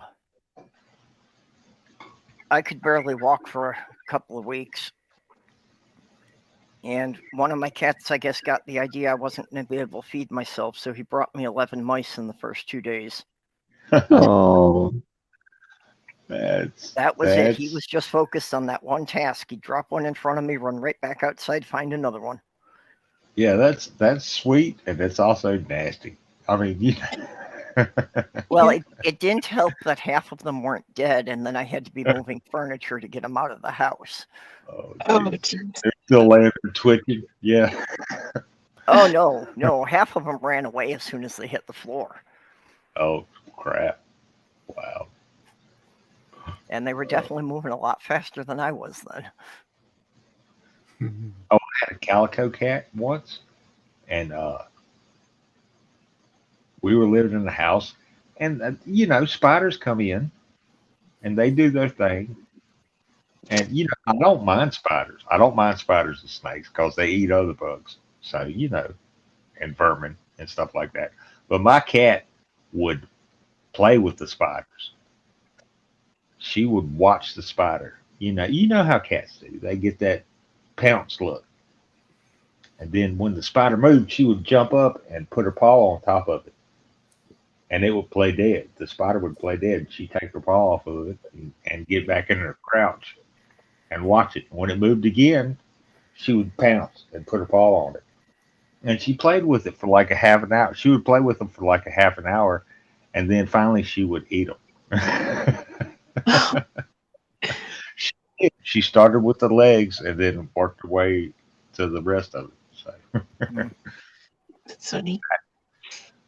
I've Yeah. heard of somebody who got attacked by a bear and got eaten the same way. Oh, the bear did the same thing too.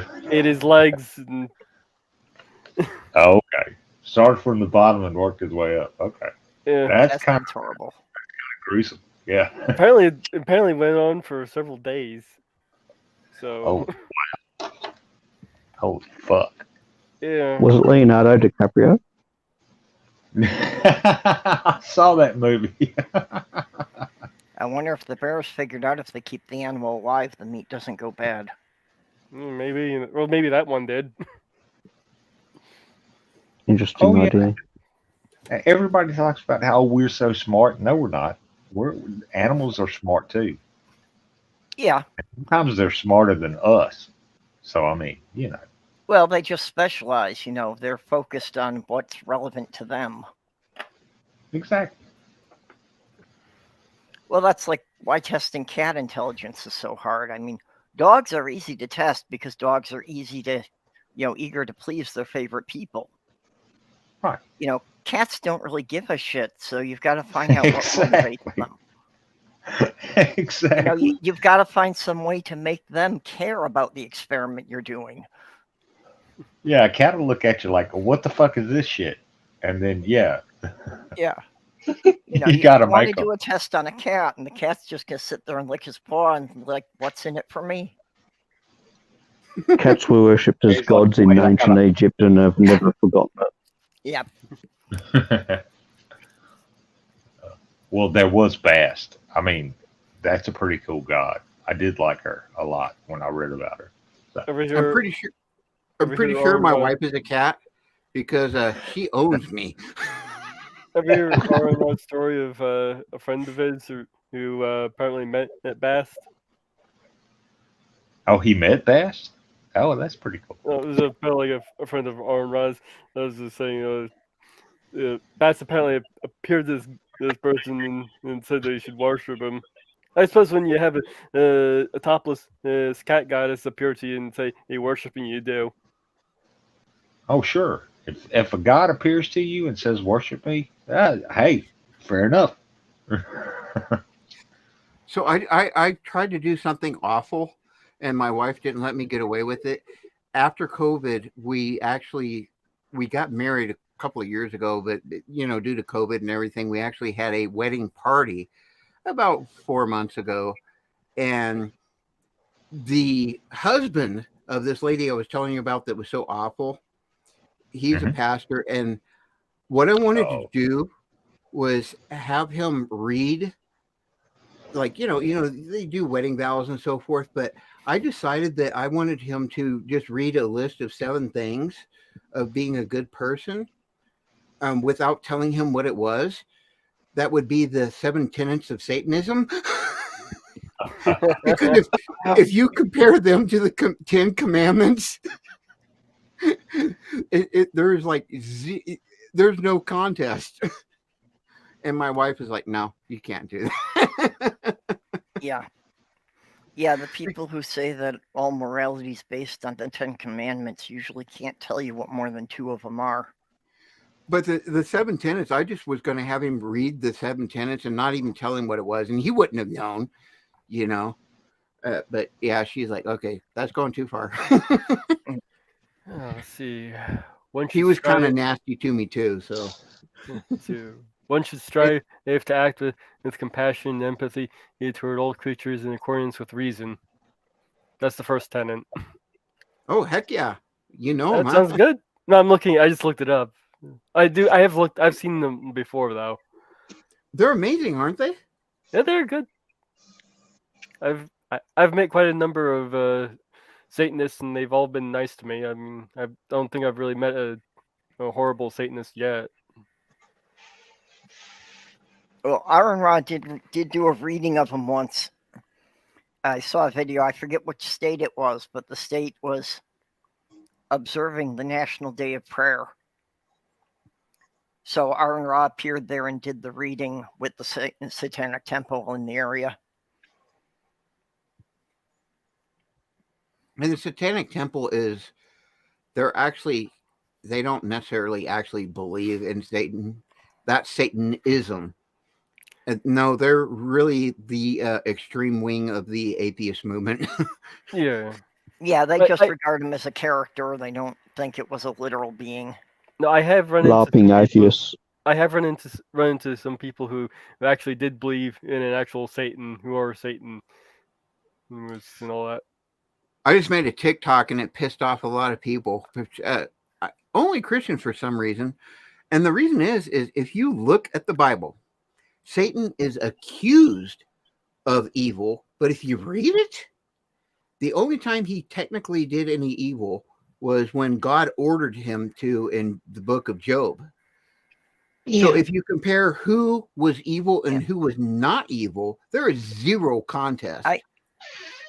I have had a challenge that I have given to many Christians, and no one's taken me up on it yet. Show me anywhere in the Bible that Satan lied. No one has shown me a single passage of Satan lying.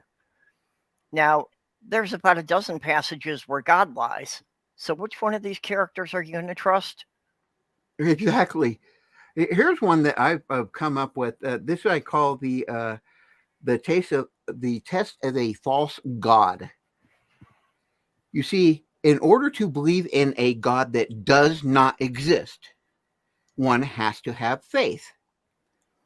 There's no religion in the world that one does not have to have faith to believe in a given God. And Christians really hate that. Well, they usually counter with atheism takes more faith than Christianity. I actually got that one, but the thing is they could not address that. I mean, it literally, in order to believe in a God that does not exist, you have to have faith, right? And that's one of the main tenets of Christianity. The thing I always get is, well, how does the universe exist without a God? And I'm always like, well, which God are you talking about? Talking about Thor? Talking about Odin? Talking about Ra? Vishnu? And they just go, no, I'm talking about the Christian God. Well, the Christian God is the God of the Jews, the God of the Christians, and the God of the Muslims. That's all the same God. Well, no, it's not. What I love to do is really screw with them when they talk about the Bible. The Bible. There's at least 7 different versions of the Bible. That's different collections of different books that are all called the Bible in the world today. And as a quick reference, if you look at the Protestant Bible, there's 63 books, and I think there's 81 in the Catholic, or 80 something in the Catholic Bible. So I'm like, okay, which Bible, which canon? And they never ever understand what the hell I'm talking about. Even when I explain it to them, they don't understand when I say which canon. How do we know? Yeah, they're more than that as well than what you stated. Oh, yeah. If you're talking about Coptic Christians, they got a bunch of extra books too. But it's the perfect, eternal, unchanging Word of God. Oh, exactly. And then you'll run into the Protestants that say, "Oh, well, Catholics aren't real Christians." Really? Right. So Roman Catholicism, which started all of this, they're not real Christians. And that's a bunch of bullarchy, because Catholics, there are so many Catholics that really, really, truly believe in their God. Absolutely. And I don't see how you can make that separation when you don't know what God actually wants, because he hasn't bothered to make a established canon. It's Oh, not exactly. to him. So why I the mean, it's hell not like is the it important to Mormons me? who've got the golden tablets and shit. Yeah, it's not like that. So, Mhm. supposedly they're in the where's the Mormon temple at? Utah? Yeah, mostly. Yeah, supposedly they're in the high holy of that temple. So, but nobody can see them except the Right. elders. Yeah. Believe it or not, still to this day in Utah, there are certain areas that if you are not Mormon, you can't get a job. Oh, sure. Don't get me started on Mormonism and all that other shit. Because I used to watch this show. I forget what channel it was, what cable channel it was on. It's called Escaping Polygamy. And these 3 ex-Mormon sisters would help people get out of the Mormon church, the fundamentalists, the whatever it is, where you can have as many wives as you want. And they can be as young as you want them to be, and that's just how it works. I was like, man, that's some perverted shit right there. When I started watching, Yeah. it was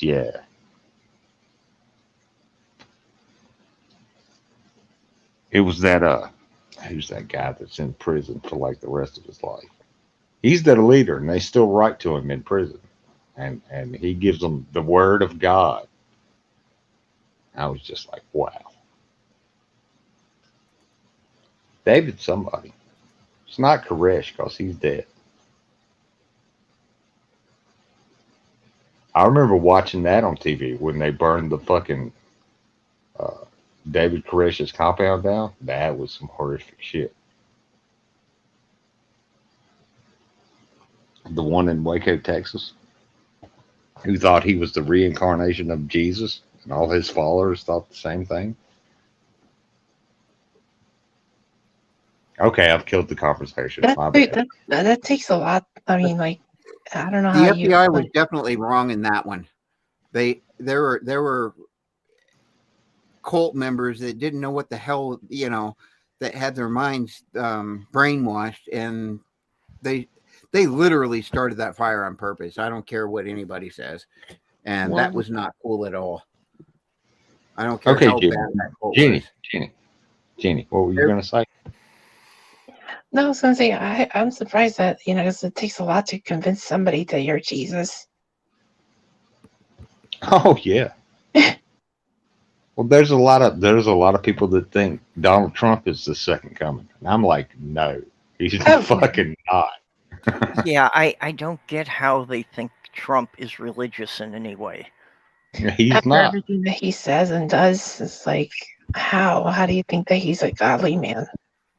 Because he justifies what they already wanted to believe. It's holy. I you know what? I think all you guys are wrong. It is absolutely a holy, wonderful thing to do to grab a woman by her cooter.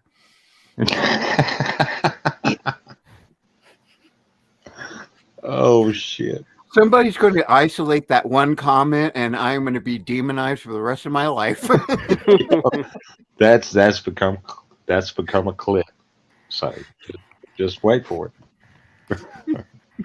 See here, YouTube downloader. Well, Titan Uranus is in the side chat, and he's basically made his whole channel out of grabbing clips from people.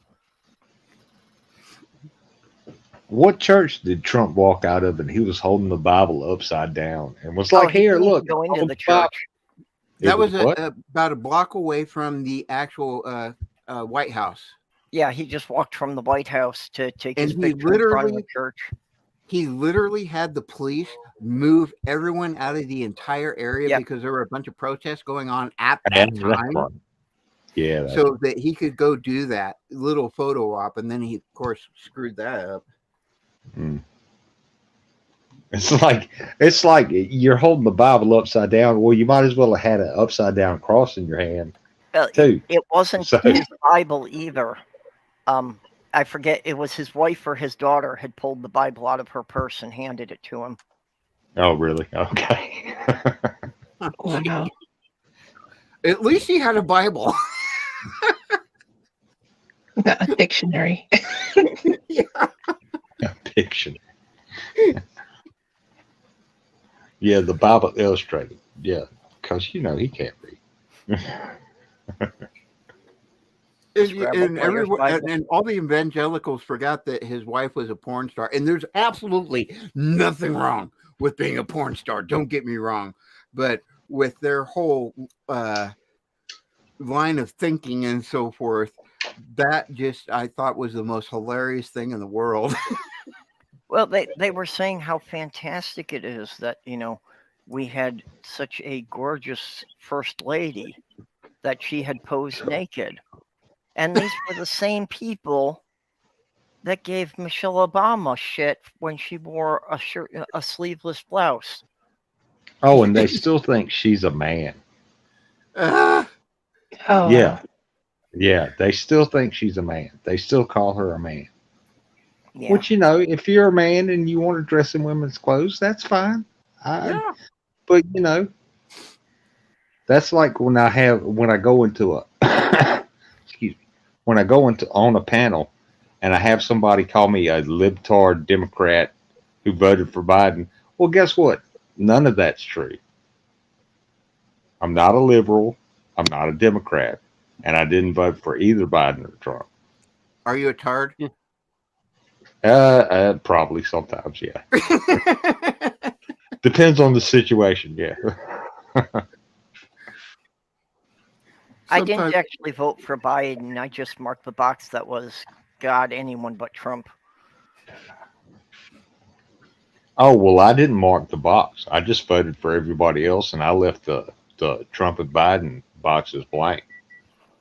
And the dude was like, "You can do that?" I was like, "Dude, this is a fucking America. Yep. Yeah, you can do that." Because I'm in Colorado and in District 3, I literally voted for no, one please reason, don't. and that was to vote against Lauren Boebert. Oh, that bitch? Yeah. Unfortunately, she still got in. Well, yeah. Yeah, have you also noticed that they want to say that Catholics aren't true Christians unless they're talking about Christianity being the biggest religion in the world? Then they're going to count them. Mm-hmm. Oh, sure. Yeah. Yeah. Because if you Sometimes don't, when I talk to Christians, I tell them this, and they don't get it. If you, let's say you take a group of Sunday school elderly people, say a dozen, and you say, does God love? Every single damn one of them is going to be, of course God loves. Now, if you pull them apart individually and say, how does God love? You're going to get 12 different answers.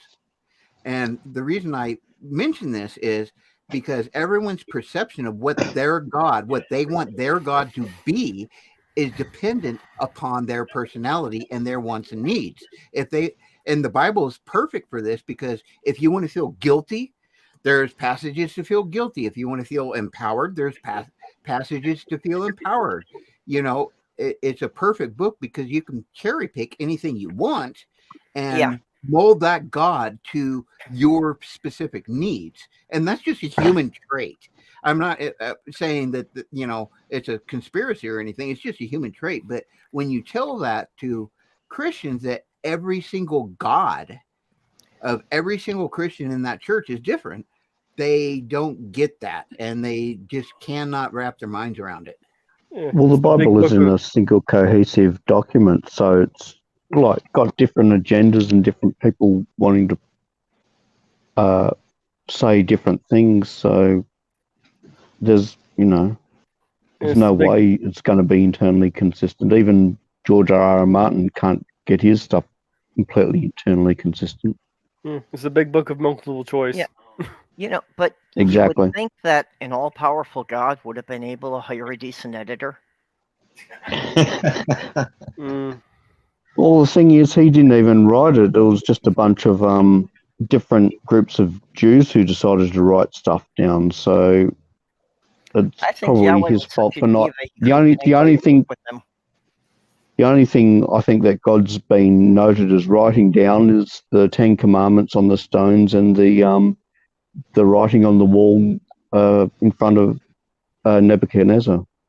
I think it was. What the Bible is literally, and it's we've got it documents over about 4,000 years, and if you think about this, we've got different cultures with different languages and different influences and so forth, and each book is the author's, and it sometimes is plural, the author's opinion of what God is, and those different Hmm. and they are literally different gods that they're describing, because it's the individual's perception of what their God is. And so that's why there's so much conflict. And Aaron Ra really highlights this a lot. You've got anthropomorphical beings that have hands and feet and are physical beings, and then you've got spiritual beings. You've got volcano gods. You've got wind gods. And what Christianity has done is made a mega god, and the same thing with Satan. There's all kinds of different ideas of what the adversary is, and that has been made into a mega Satan, or and also a mega God, by just kind of trying to put all these together. See, Hi, Di. you're in trouble now, Diana. When I say, hey, we can poke you with a stick, if we got somebody there who can actually do it. Yeah. Yeah, unfortunately, Diana's got her desk mic on, so now you're hearing every time I cough. Hi, Diana. I love you. I question your taste. Well, I hope you're feeling better. I hope you're feeling a little bit better. There's the usual pain, which is why I was laying down. Sometimes the neck just hurts so much I have to take the weight off of it, and lying down is the way to do that. Then I'll fall asleep. And No, fair enough. Yeah, I apologize, people, for the echoes, but yeah, my computer is literally back to back with Diana's right now. yeah, is there a way we can do something about that? I'm not sure. Are the computers having sex? Are you on the microphone on your headset rather than your desk microphone might help?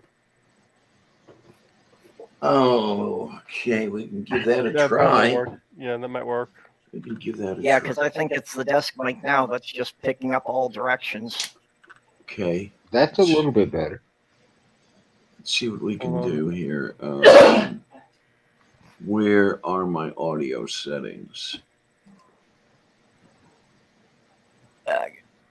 Yeah, we lost Darren. I had to go to sleep. Diana, earlier we were talking about setting up something so that we can all get together somewhere. Hey, I like the sound of that. I do. I would really love to lead that, but I'm so damn autistic. There's no way in hell I could. I'm sorry, that's just the facts. Oh, I get it. I get it. That's But the I same would with me. love- That, I can come up with the concepts and the plans, but my follow through sucks. Yeah, I know that feeling because I'm basically the same way. I really, really do want to do this, and I want my wife to meet all of you. I'm really Why would excited. you do that to her?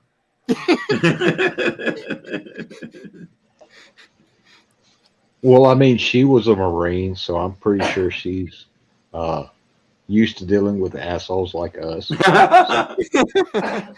Hey, Andrew, how you doing, sweetness? Hey, Okay, I gotta correct you. There is never was a Marine. Once a Marine, always a Marine. Well, yeah, Yeah, that's pretty fair. much. Because I was in the Army and I will forever be a grunt. So, there you go. I was never in the military. I really, really would like to do this, and I know my wife. Like I said, she's ADHD so much she would love a road trip. Okay, then. And like I said, we could literally just find a hotel somewhere and make it kind of like a quote convention or whatever, so that we get a group rate? Yep. Yeah, yeah. And if we approach it that way, we might be able to do it for cheap. And of course, in this community, with those that are having a hard time financially, we can make things happen.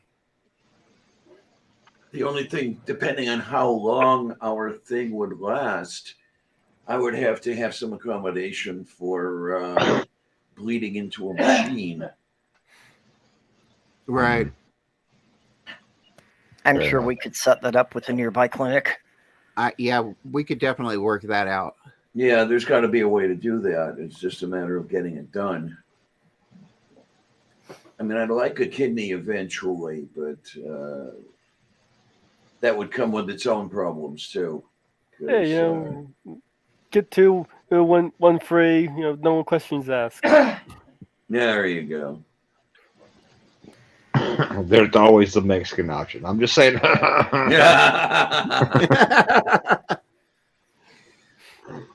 Well, you know, I've heard of a couple of people, stories about having one missing after coming back from Mexico. So, gotta find out where they're selling those.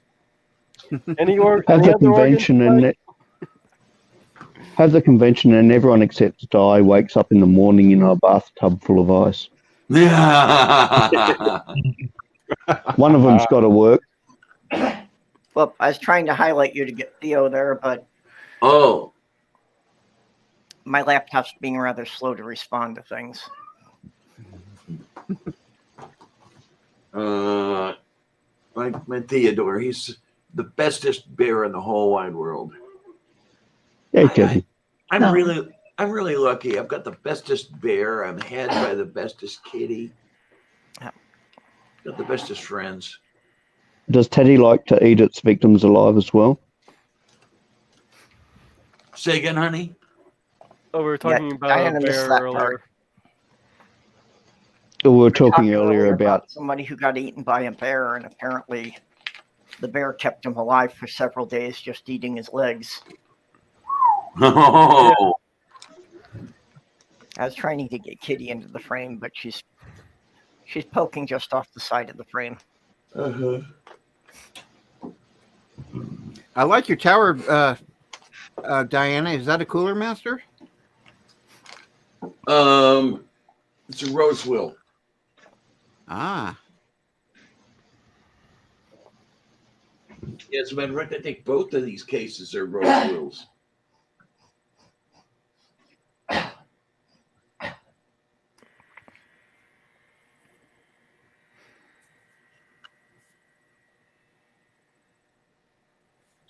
Okay. Theodore Emerson Bear. Ted E. Bear. He's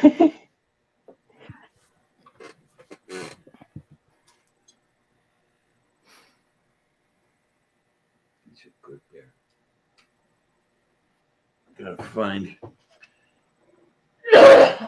Oh my. Yeah. Ah, here we go. Here we go.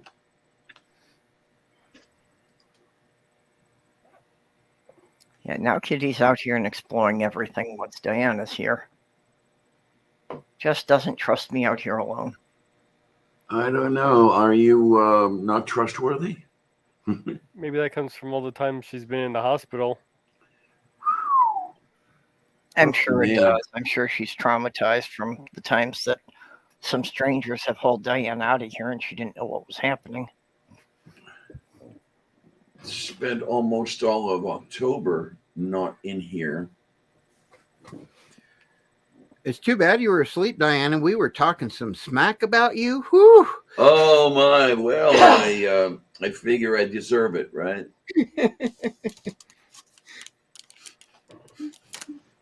Oh, she can wind it back and watch it later. You know. Yeah. You motherfuckers talking that shit. I was listening to one of my Sunday shows in dialysis this morning. I rarely listen to my own shows.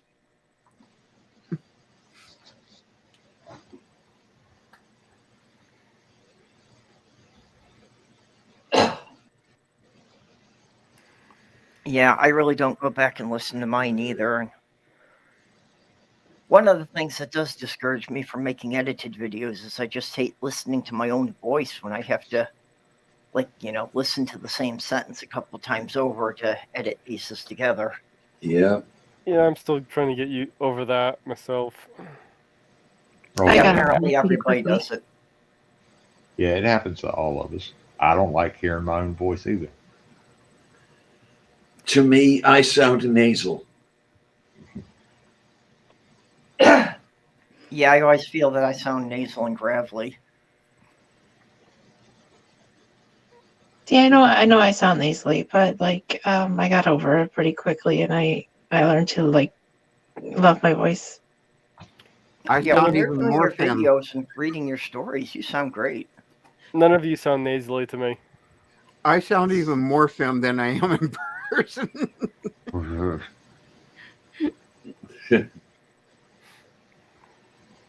Yeah, like compared to my older videos, I was just like, wow, what a huge difference. Cute Della Reese.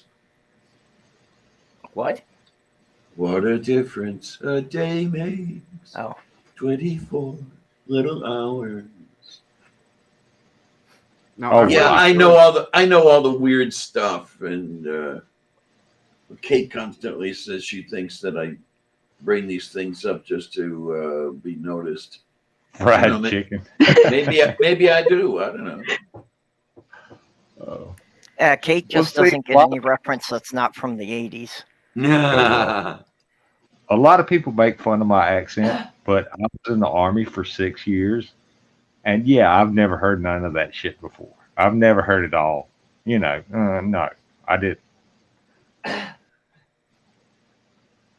People would make fun of my accent, and then I would make fun of New York. You from New York or New Jersey? I can't tell. I'm lucky being an Australian. We don't have accents. That's all right. Half the time I think Diana's from Canada. Oh my! Well, I'll No, tell you. when she starts speaking Russian or German or Well, whatever the fuck that is, yeah. I lost it from living in New York too long. I lost it from living in New York too long, but I used to have the classic Minnesota accent. And when I first I'll tell moved you to New one York, thing. most people there thought I was Canadian. Okay, I'll tell you one thing. A lot of people think when I talk like this, I'm putting on a fake Texan accent. But the thing is, I was born in Houston, Texas, till I was 12 years old. Then I moved out to Colorado, and then all of a sudden I started talking like this. Because I'm 50. I've lived here all my life, but child. It's not a fake Texas accent. It's how I actually talk. Hey, you talk about people thinking me from Canada. Whenever I would be in Canada, I would immediately be accepted as one of their own. I don't know what it is about me. I don't doubt it at all. Oh, I've had people mistake my accent. Are you from Australia? I'm like, no. No. I'm not from Australia. No. I used to do a really good Aussie, and I haven't been able to do that in a long time.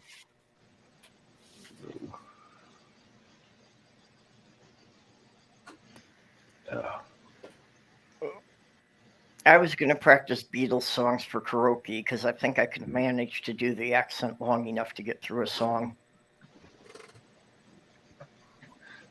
Purple. That's one thing I love about this group. We've got accents from all over the world. Yes. And a lot of times I'll imitate people on here with my wife. It'll be Australian or English or whatever. And you're like, what the fuck are you doing?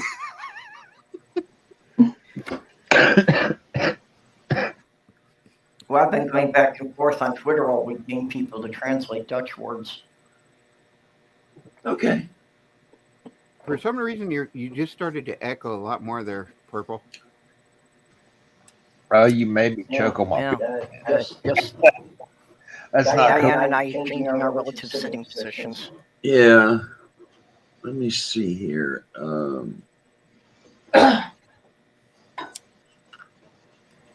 Yeah, the problem is now that she's got her equipment, it's picking up as well as my own mic. See if I can change the pattern on this mic. Oh, What boy. we need is Here like we a go. big piece of foam in between the two of us. Yeah. Yeah. Oh my God, I'm hearing the echo pickup. Have you got echo cancellation turned on in StreamYard? Yeah, let me double check on that. Isn't that a Yeti? I think you can turn down the gain on the back. Well, putting on StreamYards, I don't think would do much good since they're in the same room. Oh, Well, yeah, you might be right about that. Yeah, we're on opposite sides of my desk. So we're about what? Yeah. 7 feet apart. No, not even. Yeah, it might not help them. So. I'm taking a cardioid pattern here.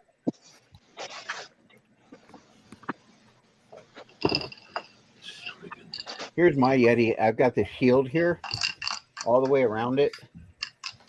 Okay, yeah. You can get those. They're kind of heavy, but it goes on 3 sides here.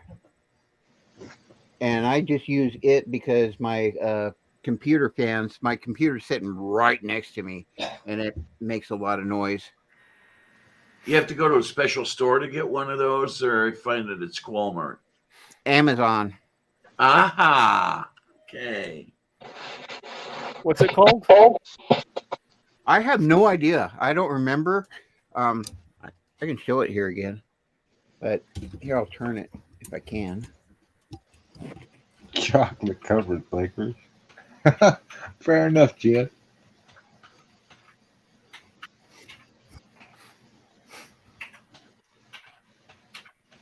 Hmm.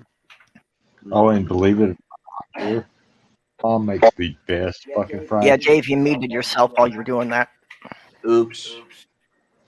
I will. It happened. Okay, am I good now?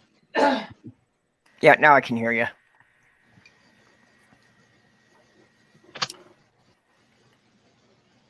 I have yet to get myself a fancy mic. Okay, Carol. Yeah, I've Carol still been the working with atheist. just my headset. Carol the atheist. Do I know you? Because just seeing your comments in the chat, you evidently have a brilliant mind.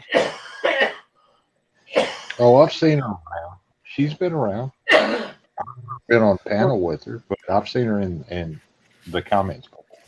Well, the thing is I haven't been around because I had so much crap going on in my life that I just disappeared for quite a while. These Fair things enough. do happen.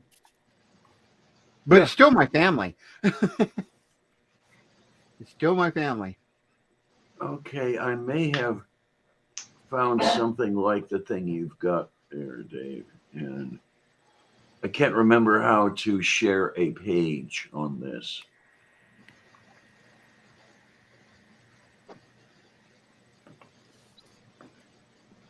When I was working, I started to get where I was making pretty dang good money.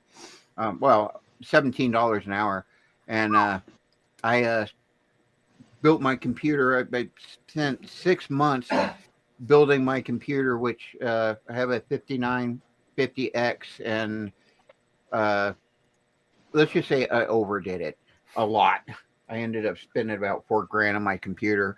But the thing was, Wow. beforehand, when I was processing videos, it would take 20 minutes to do like a 5-minute video. Now my computer processes faster than you can actually watch it. Okay, I'm not.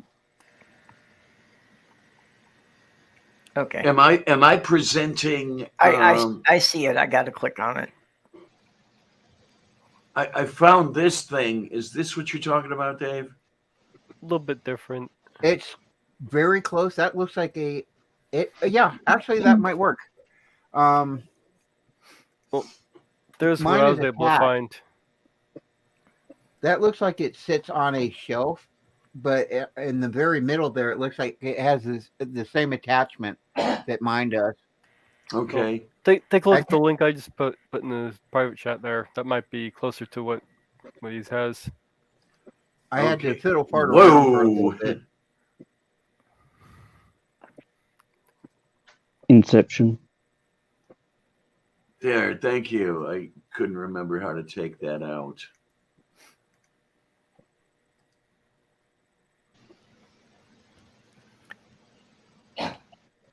Oh, wait a minute. Well, Let's okay. see what's I'm going gonna have to on. hop out here. Thanks, Purple, for having me up, and thanks everybody for being so nice. Oh, anytime. And, What, you go bye-bye? yeah, I got to go bye-bye. I got to put my Thanksgiving dinner in the fridge and, wash a few dishes and I got to do that things yet. you probably don't want to hear about. But, We'll have to talk about Clockwork Orange in the future.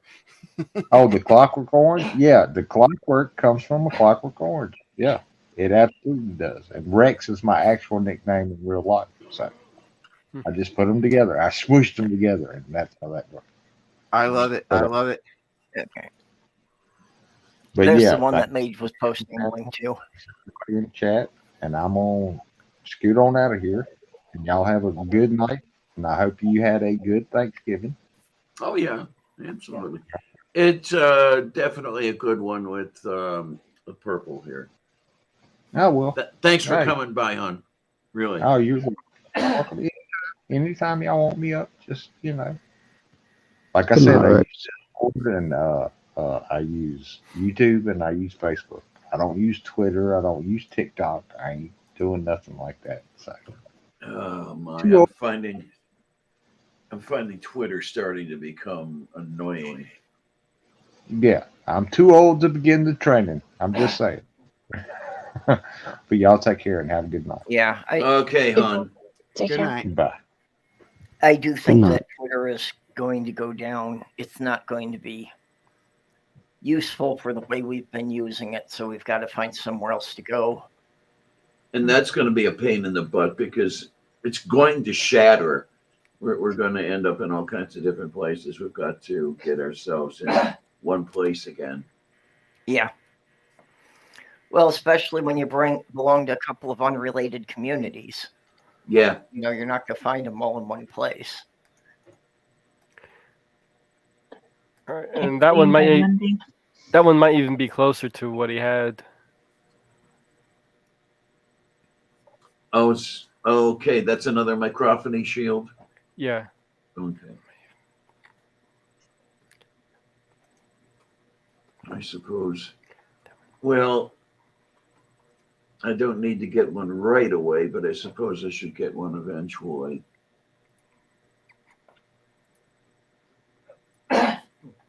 It's not like this is a regular event. It doesn't even happen once a year that we're in the same room. Yeah, Yeah. really. Well, I'm just envious because I haven't met either one of you in person. Yeah, there are a lot of people I haven't met in person. There are a lot of people I have met in person. I consider myself lucky for that. Because yeah, I just want to give both of you hugs. Well, the first time I met Diane in person. person was in July of 2019. Yeah. So this is the third time I've been here. Only 3. I mean, with all the times you've come when I've been in hospital, I was thinking it was at least Maybe 4 it's or 4. 5. Maybe I'm losing track. Because hospital rescues, you've been here. Has that been 3 times? No. No. Okay. Yeah, I have come to make sure that Kitty had food and water when you were in the hospital. All I have to say is if any of you are stupid enough to come to Colorado, you damn well better let me know. You are not unlucky enough to be in Colorado District 3, are you? Yes, and I literally voted for one reason, to vote against Lauren Boebert. Jesus. I mean, I was somewhat impressed at how close it was this time. Yeah, yeah.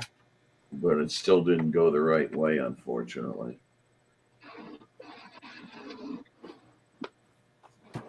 And the problem is like I was saying earlier, this part of Colorado is literally like the South. There's just haters. There's Christian haters, and it's prolific. That explains how Lauren Boebert got in the first place. Yeah, huh? But it's amazing that when she first got in, it was, well, no, it wasn't by a landslide or anything. Because, or wait a minute, which one I think they voted got on in her on ass. which one got in on a post? I think that was Marjorie Taylor Greene. Ah, okay.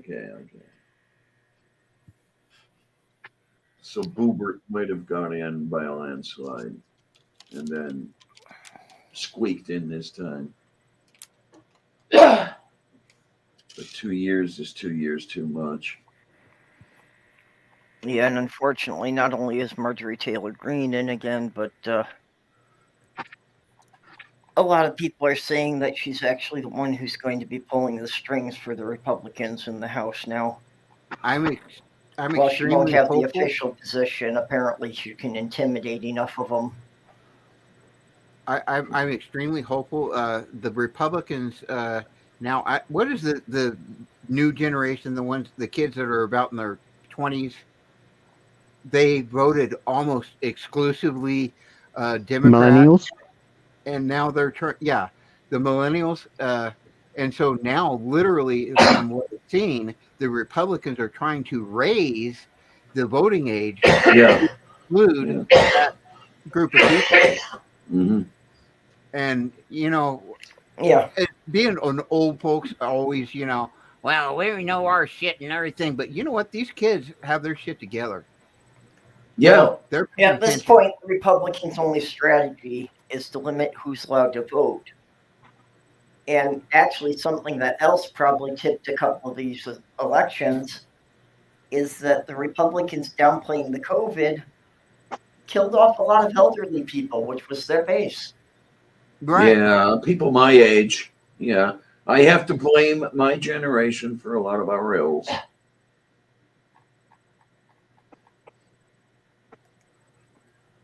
Oh, sweet potato! Did you ever find your TikTok? Yeah, I just don't know how to get the link to it. I guess you could just find me at Junie H. Or vice versa. I can try to find yours and then add you as a friend or something like that, and then Yeah, I must not be able to put everybody's links in the description this time because I don't have that file on my laptop with everybody's links. If I remember, I will try to go back and edit it after I get home again.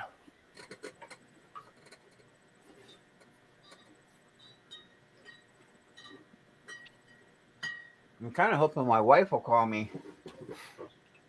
What will she call you? I can't say that on YouTube. Now, when we go into private, I'll be more than happy to share that part of our relationship.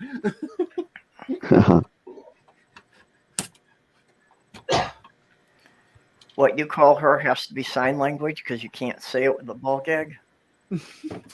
No, I can't. I can't say it when I'm gagged.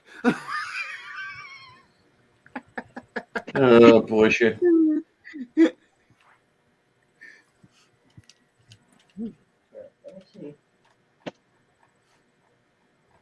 Okay, I'm trying to turn down my mic. I don't know if that's going to help the echo problem any. Now you're getting very, very faint, actually. Yeah, that's what I was afraid of. There, If I don't have it perfect. cranked all the way up, nobody can hear me. You sound good now. Did you mute yourself? I was just playing with the level for my mic. Okay.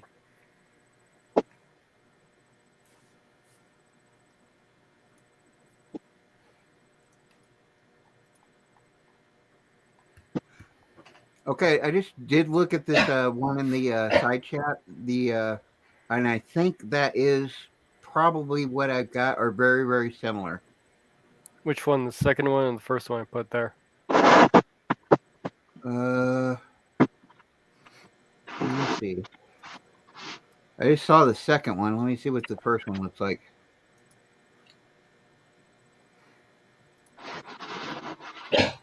The first one was one that looked more like it was sitting on a desk rather than attached to the stand.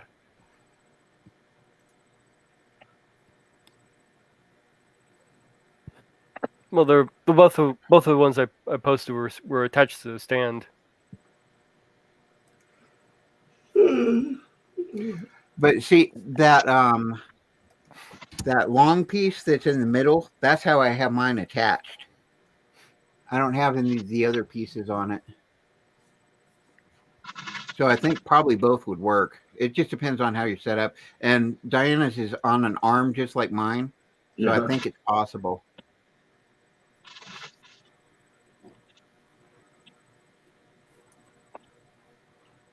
But it actually does a lot for canceling out the noise in the rest of the room.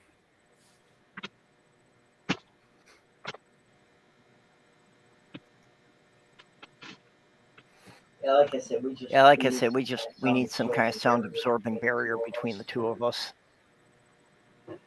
Boy, there's a bit of a lag because I heard you start talking and then I start hearing you over the headset. Well, I'm having trouble running the stream just because my laptop has a bad lag, just StreamYard. Mm-hmm. So even when I click the button, I can see it. It takes like 2 seconds before what I clicked on to show up on the screen. Yeah.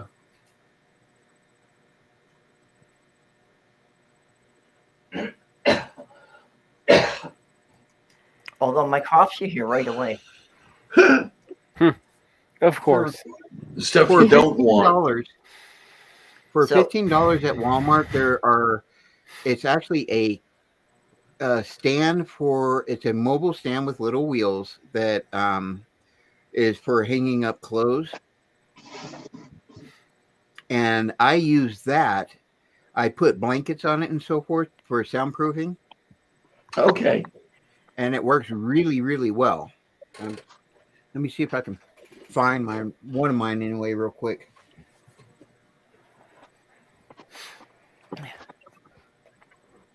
Actually, I'm getting the impression that the lag is all due to my laptop here. And like when I'm coughing, you're probably hearing it through Diana's. Through me, yeah. Mine's second.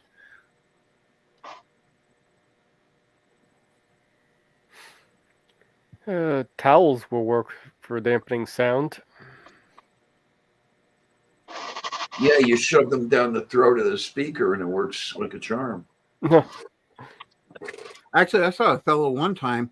He literally just put a blanket over his entire body and the microphone, and it was amazing the difference in the sound that it made. That would, yes. Actually, Holy Kool-Aid, his first videos, he was just recording on an iPhone and hiding under a blanket where he was living. What was it, in Thailand or something?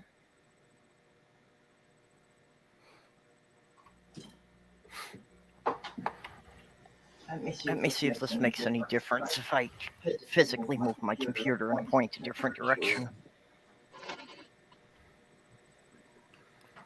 I know jean material makes good sound dampening material. Yeah, well, just the softer the material, the better it's going to be at absorbing the sound waves. Yeah.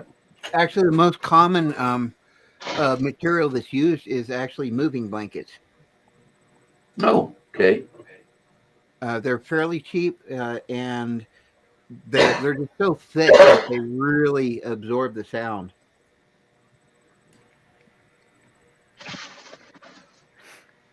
Is that even slightly better? I guess not. That's good enough. Don't worry about it. It's only going to be for today anyway. Yeah. I'm not a car tour, but I do most of my recordings when I'm in the car. Oh, really? Yeah.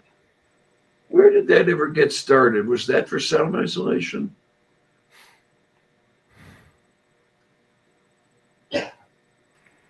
Carol, are you autistic too? Because I love weighted blankets. I tried one. I didn't like it myself. I love them. I've got one that it's actually a quilt that my wife and I do a lot of house sitting, and this lady had this quilt, and it's totally made out of blue jean material, so it is heavy as hell. And I told my wife, I was like, this is the most amazing thing. And then the lady gave it to me. I was so happy. Oh yeah, I like a heavy quilt like that. But they've actually been making, weighted blankets that they actually put, different kinds of weights into them.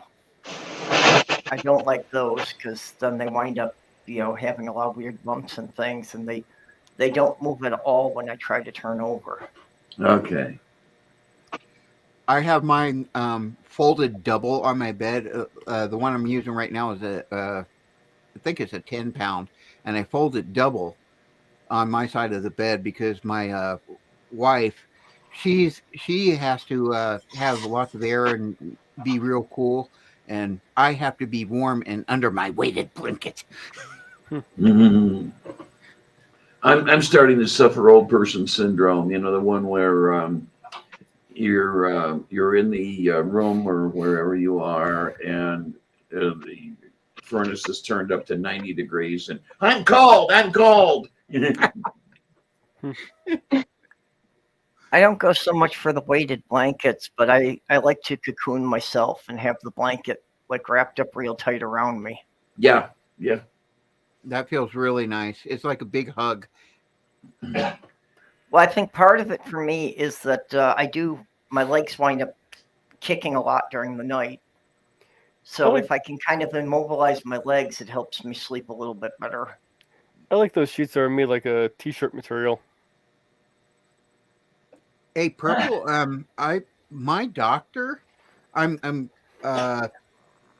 for psychological reasons, when she found out that I had restless leg, she gave me a medicine called gabapentin. Oh, gabapentin? Yes. And my wife tells me that my. I don't punch her or kick her anymore. I'm And it actually also- on the gabapentin, and it does help suppress the tics from the Tourette's, but that's as much as it does for me. I have a really, really bad reaction to that stuff. It makes me stumble around like I'm drunk. It took Yeah, me a Sloth couple Girl of can't months to take get it used to either. it. It took me a couple of months to get used to that. But it has really, really helped. It also it's used for neurological shit. And because I have so many neurological things, I do tick too. I am not by any means Tourette's, and I don't want to claim that I know anything about that, but I do definitely tick. I verbally tick in my sleep, and I also kick and stuff like that. But that medicine has definitely made a big difference for me. Do you talk? Oh yes, I talk Tick to my and talk. Yeah. I have. I'm still trying to figure out that my fiance said I speak German in my sleep. I've been known to do that. Yeah, but I have. it's like, where did I ever learn German? I have hypnagogic hallucinations, which basically I'm kind of unusual because most people have it occasionally or intermittently, but the only way that I can sleep is I close my eyes, I start to dream, and then after a while I fall asleep. So if the dreams are in concordance with reality, it's filed away into my memory as it actually happened because I'm awake. Okay, And then. there has been times where I've had to look at my kids or my wife, and because I dreamed something, but it was in concordance with reality, it could have happened. And so I have to ask them, kind of like on Hunger Games, real or not real. Did this really happen? Because it's in my actual awaking memory. I've if had there's that problem sometimes that I can't sort out what was memories from the previous day and what were dreams. right, And I Yeah. have to ask someone else who was there if they remember it. exactly. I've had that happen where when I wake up, I'm really not waking up all the way, if you want to call it that. So I could be having a waking dream. Yes, yes. And, I've had a few oh of my, those. that's disorienting. I know, Oh, kid. That's the opposite. That's the opposite. When I go to, I've only had that happen once or twice, but I can't remember if that's. It's not hyper. It's like hypergogic hallucination. There's another name for that, for when you wake up but you're still dreaming. I've had issues where I start hearing audio hallucinations as I fall asleep, or if I'm like extremely tired. Right. Okay. I have definitely had hallucinations from extended sleep deprivation. Do you ever get any decent sleep? Extremely rarely, but I mean, yeah, when it's pushed to the extreme, I start going past about 60 some hours, and then I'm likely to start hallucinating. I know you appeared anyway to be having some decent sleep today. When I got home from dialysis, you appeared Yeah, well, to 2, be 3 out. hours at a time, but that's the problem, that I almost never sleep more than 2 hours without waking up. Right. Okay, then. Right. And then there's this kitten over here, this almost 7-year-old kitten. Oh, Mark, that's so sad. Wait. Ooh. I feel for you. I so feel for you, Mark. Like, I know. I've been there.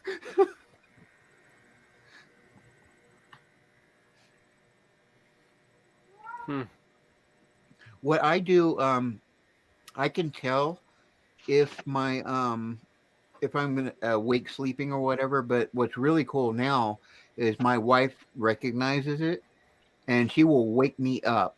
And then what I will do is I will get up out of bed and I will go read. I will go on the computer or whatever else to get me out of the sleep cycle completely. And then we'll start over. But I am so lucky now that she recognizes it and she will wake me up, because otherwise, yes, I'm technically asleep, but I'm not asleep. I'm not getting any rest. You know. Yeah. The worst thing happened to me with sleeping, similar to almost punching somebody. I fell asleep in my chair, and my cat jumped up onto me, and seeing I was still half asleep, I ended up throwing her across the room. Yeah. I felt so bad.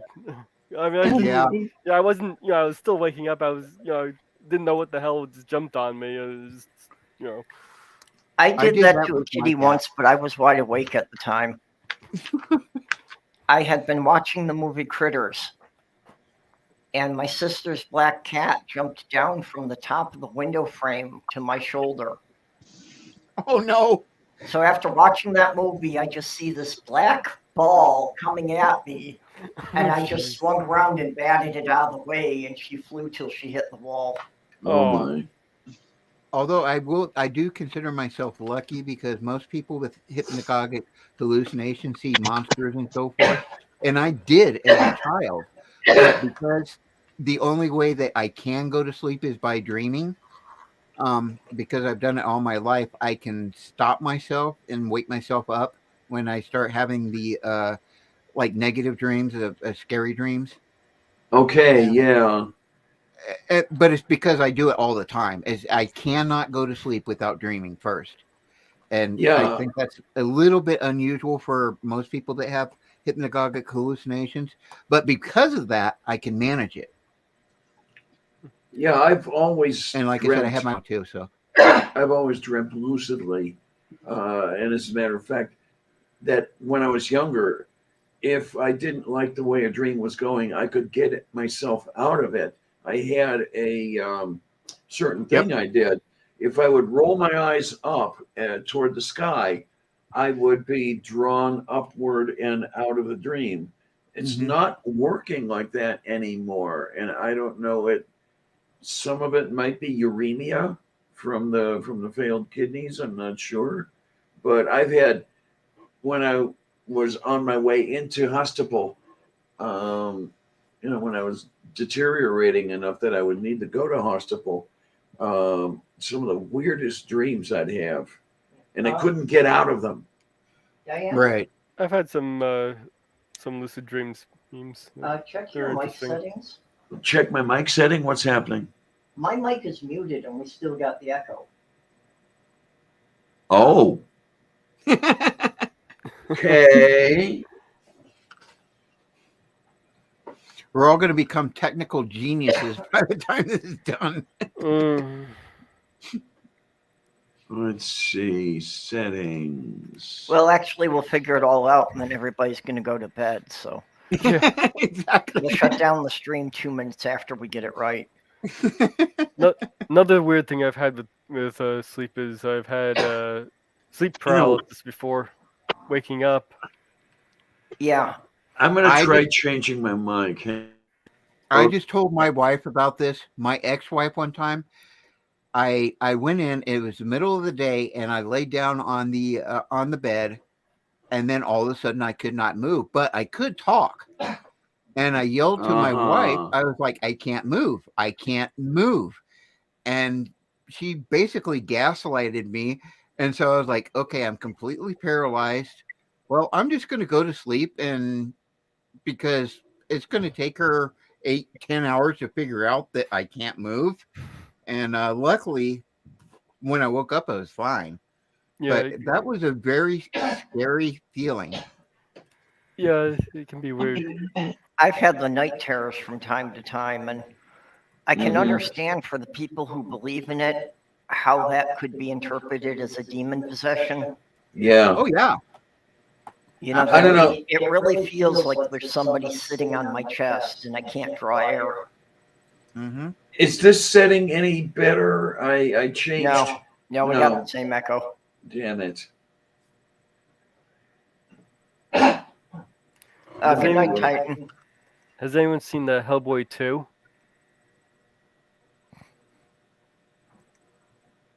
No. Yeah? Do you remember the scene with that Kraus where he was outside of his suit and he's like walking down and he's like it's the like smoke? I was in a sleep paralysis where I saw that walking across my living room, except it was like giant. You know, one thing that about sleep paralysis is all of us here basically are in one way or another neurodivergent, and Yeah. with sleep paralysis, you're going to be a neurodivergent in one way or another.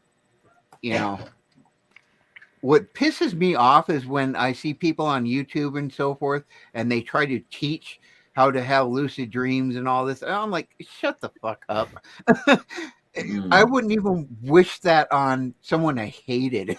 You know, it's not fun, but people think it might be a real cool thing. No, not at all. Lucid dreams? Yeah, it's not cool at all. It's not fun. I wouldn't wish it on anyone. Yeah, they're not bad. I've tried to control the direction of my dreams. For example, I very often will try to fly in my dreams. The problem is that when I get too high off the ground, I get scared and then come back down. So I've been trying to control that fear that I have, and it's not doing very well. Whenever I do the flying thing, I'm always naked. I'm like, what the hell? All right. I float more like a balloon, so I can kind of like jump into the air and then sort of like do another jump while I'm in the air, and I'll just kind of float down slowly. So it's almost like swimming. When I was a kid, I did it all the time, and but the thing was, is I was always naked. Another interesting thing is, in the lucid dream I've had, I've told characters in the dream, yeah, this is a dream, and they actually would argue with me that it's not a dream. I've done that. Yep. I had a dream like that one time that I was sitting there talking to myself and arguing with myself about if I could tell if I was dreaming. And it's like, it ended and I woke up, and then this demon jumped out of the wall and scared the shit out of me and transformed back into the identical image of myself and said, "See, I told you." Uh-huh. So, Krish, I have a question. Islam is the truth. I would really love to know about that. No, I don't feel like engaging with Krish tonight. Oh my. So we getting some side chat action, huh? I should bring that up because I don't have that up at this point. Define truth. That's just what I want to know. Define truth. Well, truth is the quality something has when it comports with the commonly observed reality. You just totally ruined it.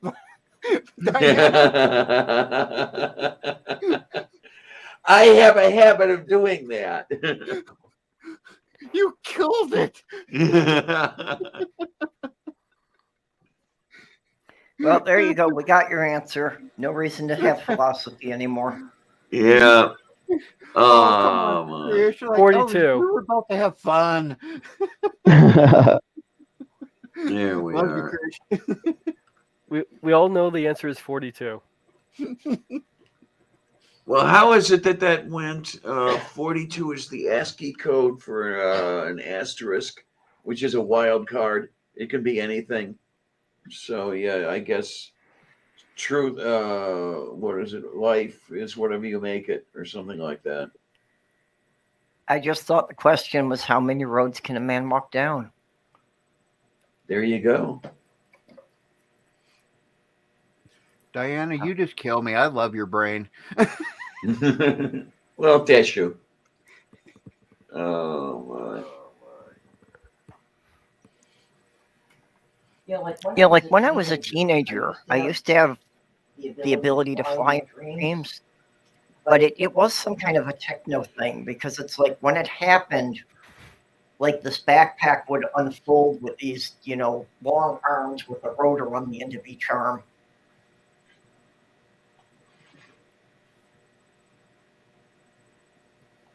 I guess that was the only way I could convince myself I could fly, is if I had a couple of helicopter rotors attached. I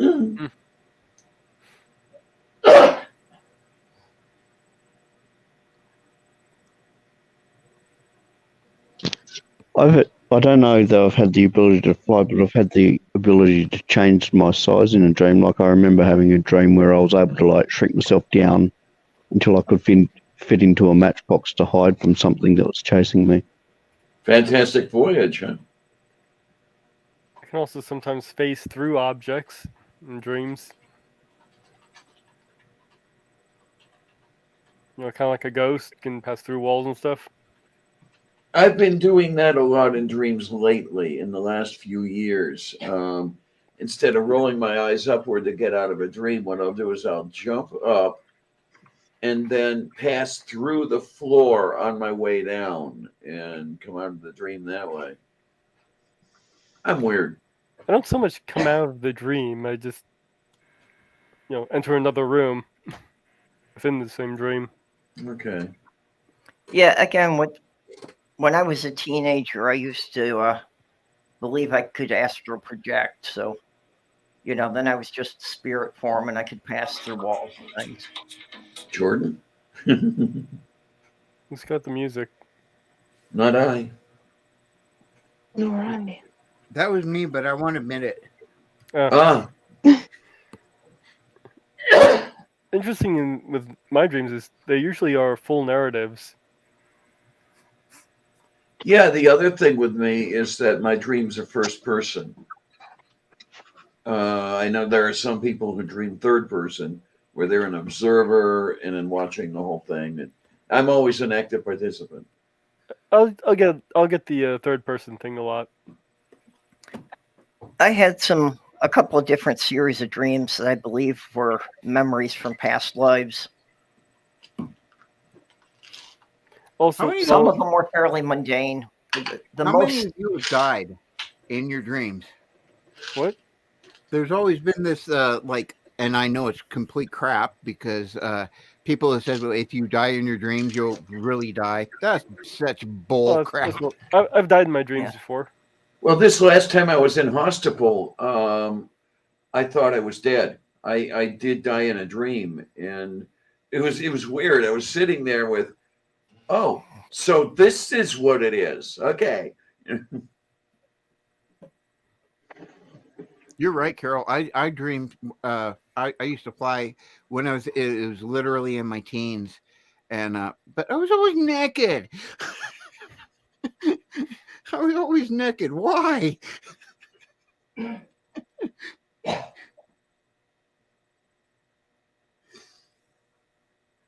I also have a situation where I'll switch between in first and third person. Sorry, Oh, that must be fun. I missed what Mage said. I said in some dreams I'll often switch between first and third person. So sometimes I'm in the character seeing actually having things happen, and I'll be in the third person and watching it happen. Most of my dreams, I guess, are third person. I seem to be more of an outside observer more than a participant. But I suppose that goes along with my writing style that, I'm more the narrator of the book than one of the characters. The first time I learned to actually control my dreams, I was walking down the street and I was seeing some really weird stuff. And I was like, maybe I'm dreaming. And there was this nice looking lady that came up to me that was walking towards me. And I was like, okay, I've got to test this to see if I'm like dreaming or not. So I looked at her. I said, hey, show me your boobs. And she did. Okay. And I was like, I'm dreaming. I can do anything now. Are you sure? Well, I wanted to come up with something that was so out of character, that I would know. And it worked. And I then don't know, did you ask depending her on to the take woman, more that off? could work in real life somewhere.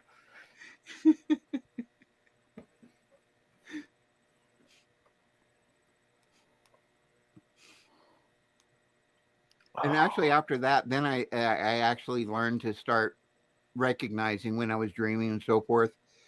And that really helped with nightmares and so forth.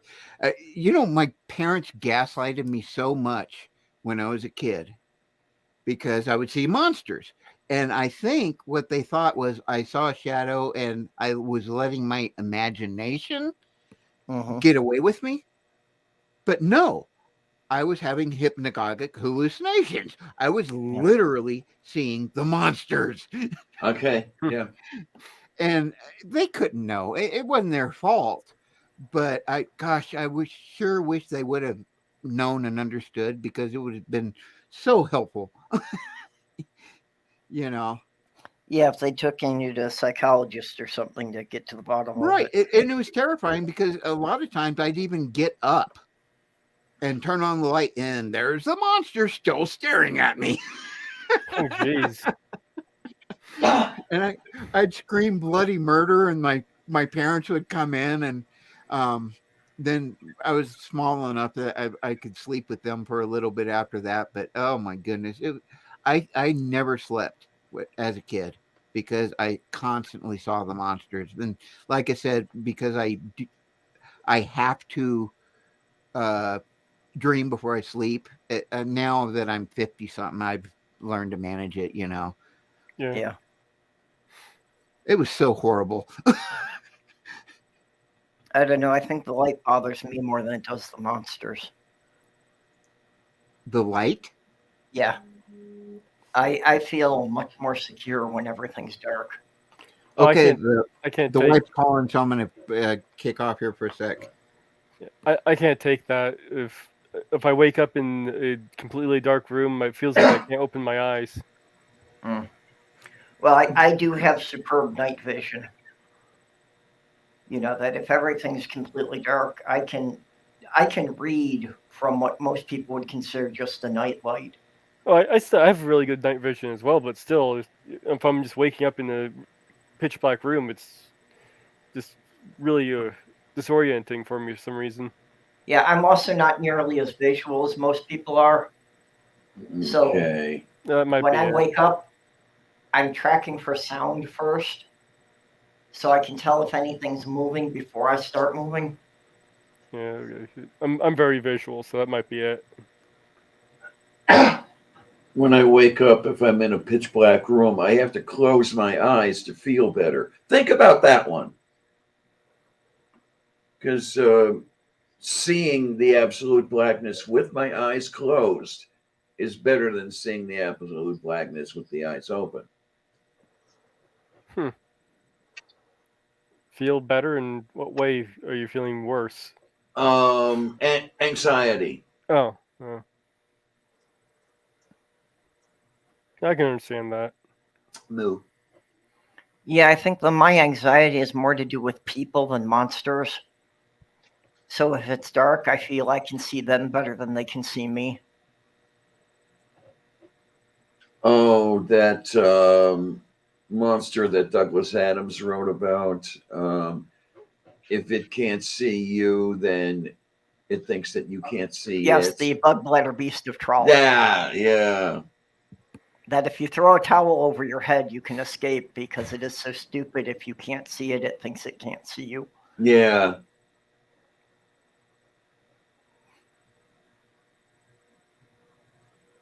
I miss him.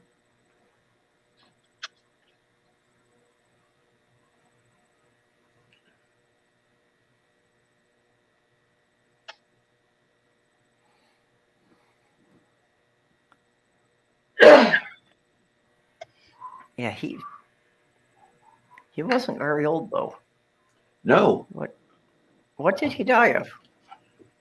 I don't remember. I have to look this up.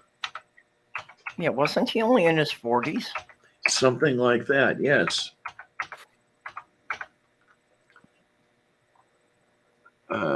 Right. Heart attack. Alrighty then. Due to I say undiagnosed that all the coronary time. artery disease. Let's see. He was 5 years older than I, so he was 48 when he died. 49. 49. Yeah. There we go. Moo.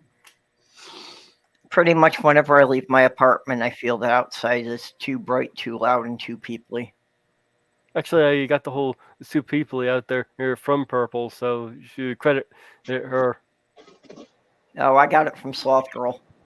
Okay, we credit Sloth Girl.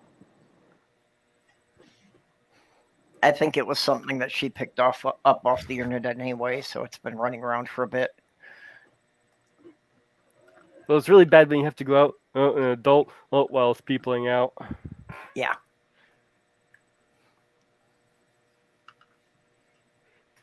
I'm not very good at adulting. And it's like I look back of it and it's like, I know I helped raise a bunch of kids. How did I ever get through that? Good question. You're better than I'll tell you.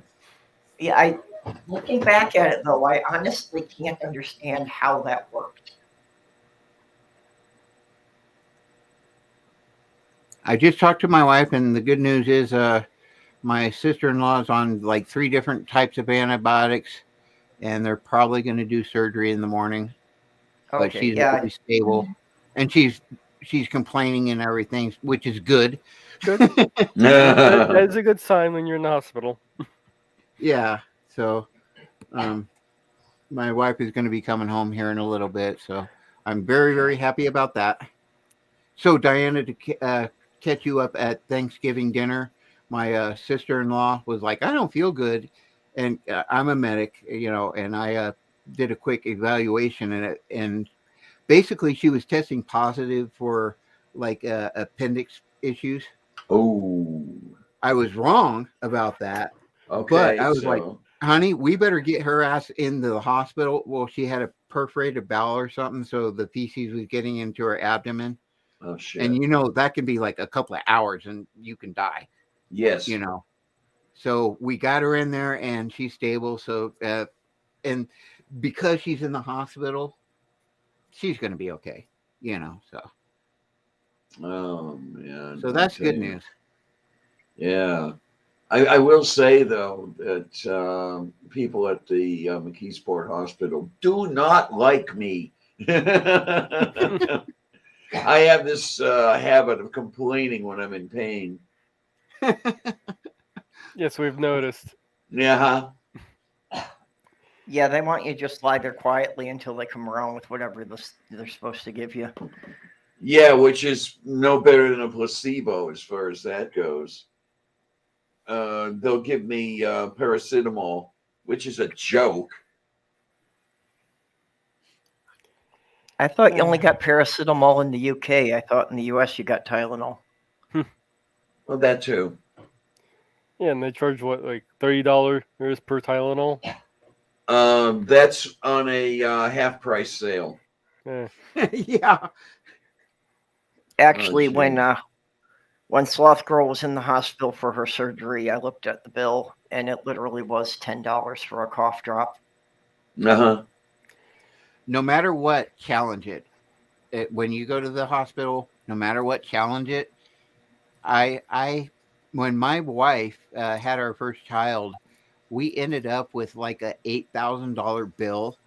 Is that and all? They were charging us for things like, okay, she flew in an airplane from Buena Vista to Denver, and they charged us the full price, but they had 2 people on the airplane. And I was like, wait a minute, you're charging us double here because there were 2 people on the airplane, and all of a sudden the entire bill disappeared. No, this kind of reminds me. My uncle out was of that talking. bill, we ended up paying like $500 or something after I asked for the itemized statement. Oh, that's a good idea. My uncle was actually talking about medical bills. So we're at Thanksgiving, he was mentioning in one bill he had, they charged him again for something that was already paid. Oh my, okay. Now the first time this year, or was it last year? When I was carted over to the emergency room on account of my neck, $13,000 a day. That's ridiculous. Because I saw the itemized bill on that one, and that was horrid. Yeah, one time we ended up in the ER for about 6 hours, but the problem is they had so many patients that they couldn't get to me. Okay. And so they charged me by the hour, and I wasn't being treated. And yeah. that, and once again, it just got reduced almost down to nothing. Yeah, they're charging you when you're just sitting out in the waiting room. No. Because I've been in the waiting room for up to 12 hours just waiting for triage, somebody just to look at me. Yep. Don't you just love our healthcare system? You know what, Skits? You're right. The VA was doing horrible a decade ago, and now they have really, really improved. In fact, I have 0 complaints with the VA. That's the Veterans Administration. Right. Yeah. For people that aren't in the United States. Yeah, as I say, I was never in the military, so I don't get that perk. I was considering the military, but I never went. Actually, right now I'm working on a project for to basically create a guideline for autistic people, because now we're being diagnosed as adults and so forth. And I can't remember the math. I did the math on it, but like there's something like 8,000 autistic people in the military today, and 180,000 retired or former or veterans that are actually autistic. Okay. So the VA, when I first discovered that I was autistic, and I went and tried to get glasses and earplugs and different things like that, they weren't quite ready for it. So I had to go through a lot of red tape. So I basically wrote an SOP for them to streamline everything. Oh, So wow. now I'm working with the VA to basically make it a lot easier for autistic veterans to Getting get a finder's healthcare. fee for that stuff? Pardon me? You getting a fee for that stuff, or are you doing it pro bono? Yeah, right. I'm just happy that they're actually listening to me, and I know there are conversations going up in the upper echelons of the VA from me making suggestions and so forth. So I'm really excited about that. Oh, bleh.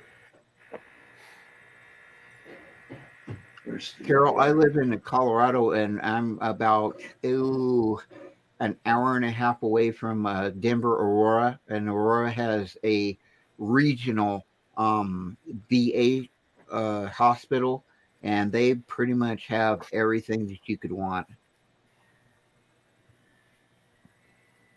I want some pretty strange stuff, so watch that. Yeah, when they put me in the recliner every other day, it's okay. You need anything else? And my standard answer is, don't leave me an opening like that. They haven't sent in the dancing girls yet, so. Did you say sex? Yeah. What is this sex of which you speak? Yeah. Oh man, age, HRT, and uremia. That'll take care of the whole thing right there. I remember sex. I had it long ago in a land far away. My wife just had a hysterectomy, and we had to try things out the other night, and I was so tentative. Oh, you're afraid you're going to break something. Yeah. Need anything Luckily, else? everything's well within order, and truly, no joke.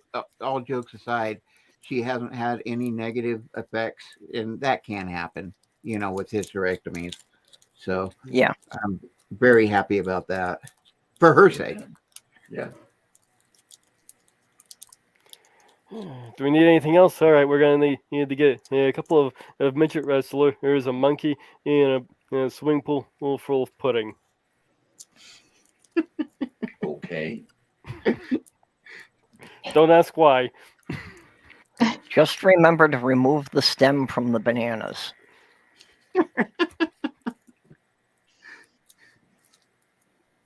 Oh my! I miss bananas. Can't have any? They're full of potassium, so I can't have any. Oh. Kidney failure.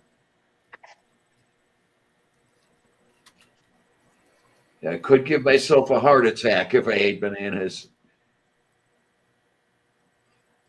Which my heart is going too, so that's fun. Oh yeah, was there any further diagnosis on what was going on with that? Basically, there's a blockage in the front wall, one of the coronary arteries, right by a branch. So they want to stent it, but they're going to wait until I get closer to a transplant. Okay.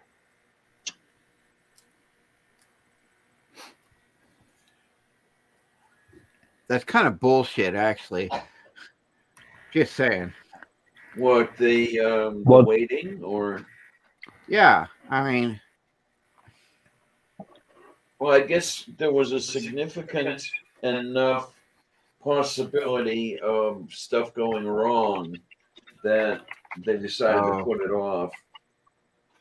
I just found out that it's like 16 states in the United States, it is perfectly legal for them to deny autistic people organ transplants because fuck it, we're not worth it. Yeah. Yeah. I had never heard that. Yeah, I couldn't believe it when I heard it, but I looked it up and I was like, holy crap. Because, we're just autistic. We don't, need that shit. It just goes along with the whole Christian thing, It so annoys me that Christianity puts a price on life.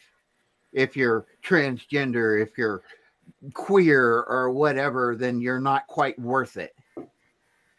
Yeah. It's bullshit. Yeah, and Jesus loves the little children too, Right. If they start taking a couple points off for every minority group I'm in, I'm sunk. We all are. We all are. Yeah, the Pope does not like me at all. Pansexual, transgender, autistic, liberal. Yeah.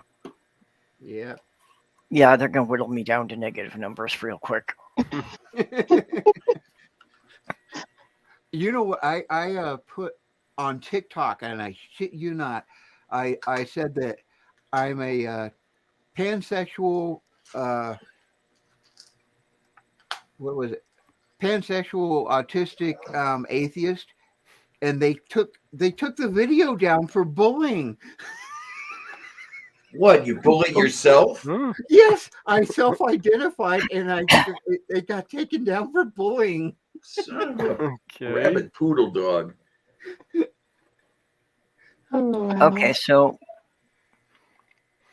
they can deny a transplant to autistics. In 16 states, not all of them. Okay, well, I would like to check if any of those states, refuse to accept a transplant from an autistic then. Oh, I'm sunk. Oh, I'm sure we're good enough for that. Yeah, they can use us for spare parts, huh?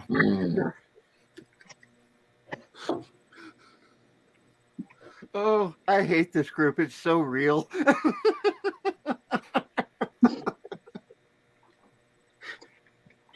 We keep it real.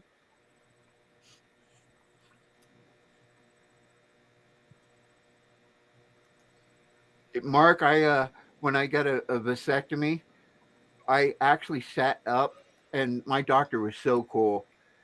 And he was actually teaching another doctor a Chinese method, which they did on me, which basically they scrape on one end and they do it. They do it a little bit different, but I heckled them the entire time.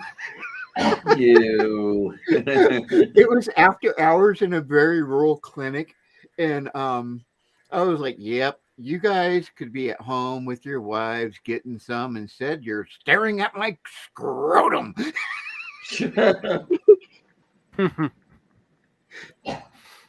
And so they're laughing their asses off and trying to do surgery at the same damn time.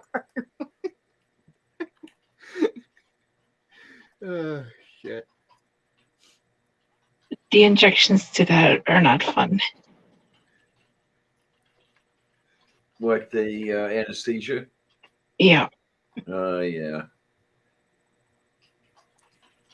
It actually didn't bother me at all. But you also got to understand, I was a hospital corpsman and I'd done surgeries and stuff like that. So, I knew what was up and I didn't give a crap. But it was really fun to heckle the doctors. What was really nice, I had to have the port that went through my chest changed out about 4 or 5 times. And on a couple of them, I got to watch because the screen that they were using to place the line into my superior vena cava, I was able to see from where I was lying on the gurney, and that was amazing. That I'm seeing this thing move, and it's that's inside me. Okay. Yeah, I went in to get the blood work done and to find out what type of arthritis I had. First time they took it, I come back. They didn't do the test for the arthritis, so you went ahead to take blood again. And the second time they filled one vial, they had to like 2 vials. The second vial wouldn't only fill like halfway. I mentioned, oh, see, you took too much last time. Now, see, I Andrew, can do first aid. If somebody's laying there bleeding and they've got a bone sticking out, I can splint it and get them to the hospital, and then I'll fall apart. Okay. But as far as if somebody's already got the situation under control and I look at a TV screen as I'm doing an operation, I would puke instantly. I just have some defense mechanism that when it's an emergency, I can black it out and not respond to it. But as soon as the crisis is over, I fall to pieces. I wanted to watch my cranial surgery, and they wouldn't let me. Darn it. Andrew, They wouldn't put up a mirror for you? No, they put me all the way under, so I was under general anesthesia. Well, did you ask to watch the video after you recovered? I did, and they promised that I was going to be able to. I had this in '76, so they weren't doing video yet, but they promised to let me see pictures, and I never got to see them.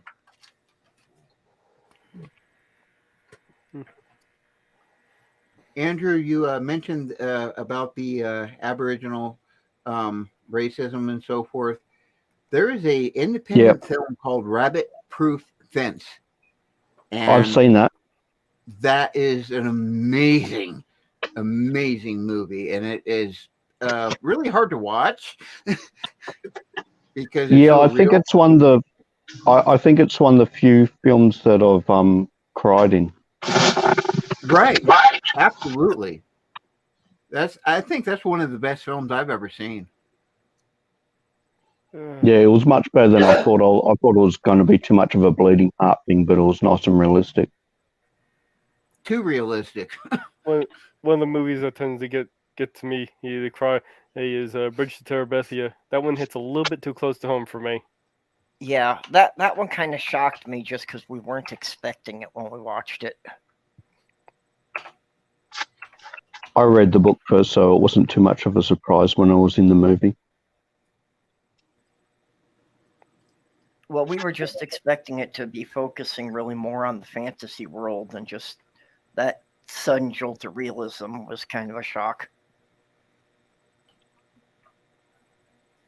All right, I think my wife got home, and all things considered, with what's going on with my mother-in-law, I think I better get out of here. Okay, honey. All right. Well, great to talk to you again. I love you all. You know it. Yep. Hope You sick person. hope everything works out. Good night. Have a good evening. Take care. Good night. Moo. Junie, I really have missed hearing your voice. I worry about you. Oh, thanks. Yeah, I just haven't been able to come in as much lately. Yeah. But I'm still in the tubes. Just, friends that I don't hear from often enough. And I'm a horrible person. I don't stay in contact people, and I'll go quiet for weeks myself. Uh-huh. Same here. My depression does that. Makes me very antisocial. Yeah. When my social anxiety is flaring up, I just kind of lose track of how many days I've been like that, and I can lose weeks that way. Yeah, I can see how that happens. So I'm not really aware of the fact that I haven't talked to anyone all week. To me, it seems like it was only a day or two. Moo.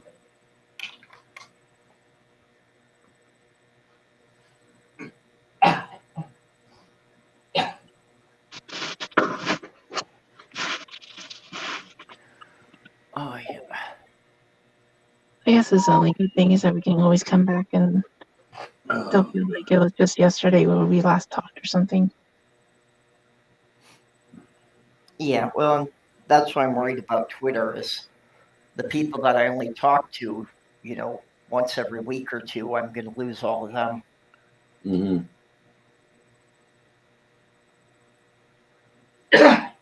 Which probably makes up about half of the trans people I talk to. Thank you, Elon. Jesus. Or maybe a miracle will happen and Elon will just somehow get out of being in Twitter or throw a hissy fit and still be in Twitter but walk away from it, and it will come back to being normalish. I could only wish, but I Wait, don't was- think he's going to walk away from it because I think he feels as long as he owns it, he can control what people say about him. That might be the real reason why I wanted it. I'm getting more and more of the opinion that that was the biggest reason, that he thought he could control the public discussion about things. I do like the conspiracy theory, though, that he bought Twitter because how the hell did that work now? Yeah, his daughter is trans. Trans, and his wife took up with a trans woman. Yeah. Yep. I don't buy that one at all. Yeah.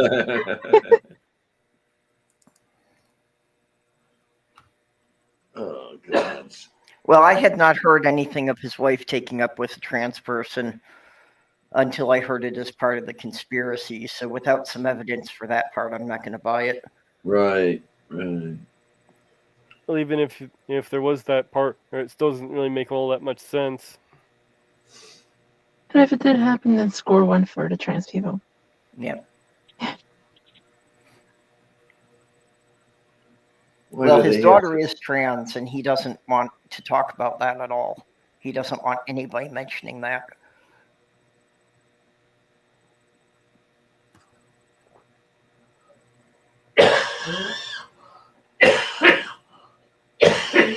Blah.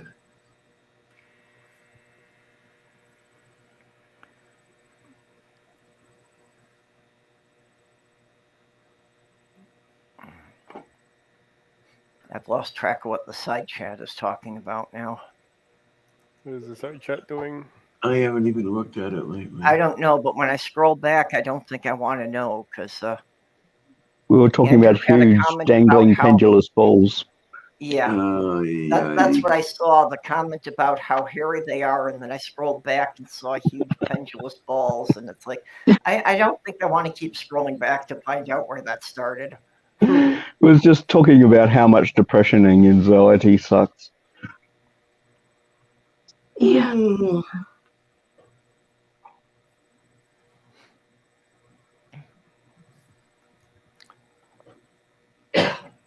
Okay, is everybody winding down? Should we just shut it down for the night? Yeah, we can do that. Eventually. Well, usually if I threaten to shut it down, it'll inject something in the conversation. It'll go another half hour. I always talk about my sprained wrist. Was you doing something too much with that wrist? No, I tripped. I got some vines tangled up around my feet, and I fell flat first on my face. Oh, Hey. Is that what you've been telling everybody? Mm-hmm. Oh, I did that. Doesn't sound fun. When I went into uremia, I was half in and half out of consciousness, and I can barely remember getting my feet tangled in something and falling face first into a pile of something, all kinds of junk on the floor, and God, I messed myself up. I understand the sprained wrist thing because I did that a couple of years ago. That I went down on the ice and I caught myself with my hand and I messed up my wrist real bad catching myself. That's basically what I did. For far as I can tell, I think it was called a TFCC sprain. Yeah, I had to have a splint on my wrist for a couple of weeks after that one. I mean, pressure compressing it and like pulling on it is fine, but when I try and like move the wrist up and down or back and forth, it's sore. Yeah, when I did it, they X-rayed it and they said that there wasn't any damage to the bones, but that maybe like I had pulled some ligaments. Yeah, I'm amazed that my fingers are still connected to my hand. It was one winter. I was coming home from the bar drunk, and I slipped on the ice and my caught myself with my hand and bent my fingers back to where they contacted my forearm almost, and God, that hurt. I can do that normally with a few of my fingers. I can actually point on my left hand. I can actually point my index finger almost backwards. Yeah, I'm not equipped quite that way, and woo, that was bad. Yeah, it's painful. And then the alarm is going off from yesterday morning, Mm. where I set the alarm for 0300 hours so I could get to dialysis on time. Fun. Yeah, Carol, regardless of what else happens, I will still be here every week for people to connect, and maybe that'll help. Maybe that people that will would be help. able to come into my chat here and keep connecting, and as we figure out where else we're going. I suppose that'd definitely help. I suppose that I have to be more regular as far as YouTube is concerned. I know there are days I don't show up, and I get people worried and all that shit. I know, but Yeah, so they know where to come and when. I suppose I have to just fight through the pain and do the shows. Yeah, well, anytime you've got a card up and you don't start on time, people are asking on Twitter where you are and if you're okay. Well, I had no idea why they worry, but you just need to eat more fiber. Yeah. I thought that was when you were cursing about how cold it was. There you go. Fiber. Yeah, huh?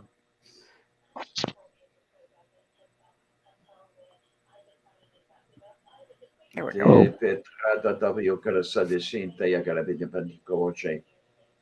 What did I just say? I don't know. I've been waiting for you to speak in tongue all day. Well, all night. You said drink more Ovaltine.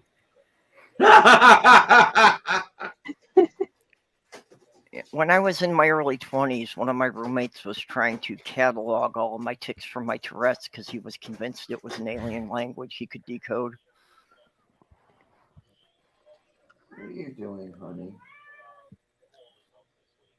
What are you doing and why are you doing it? And now we hear Kitty. Mm-hmm. She's attacking the box with the lamp in it.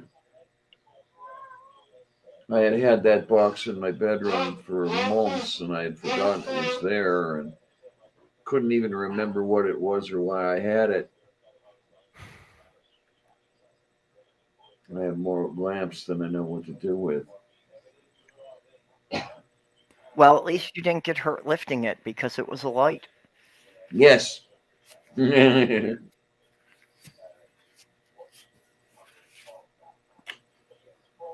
is a door, not a door? I need Kitty over here.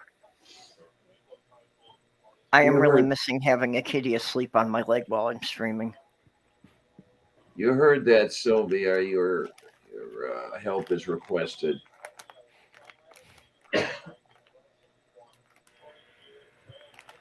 So she comes over to me.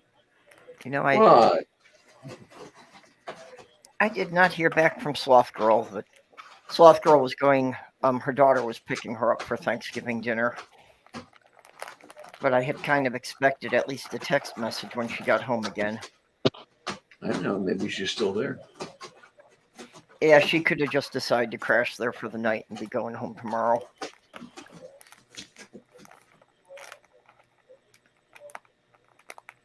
I'm glad that her daughter went and got her. I was worried about her winding up being stuck alone for the holiday. That's good. even though this whole trip was her idea. I wish you could have come out here, but I know that you can't travel that. Yeah, that she way. can't ride in the car that long. When we did the trip down for her to see her family in southern Wisconsin, we had to be stopping about every 2 hours for her just because that was about as long as she could keep moving without feeling sick. Okay.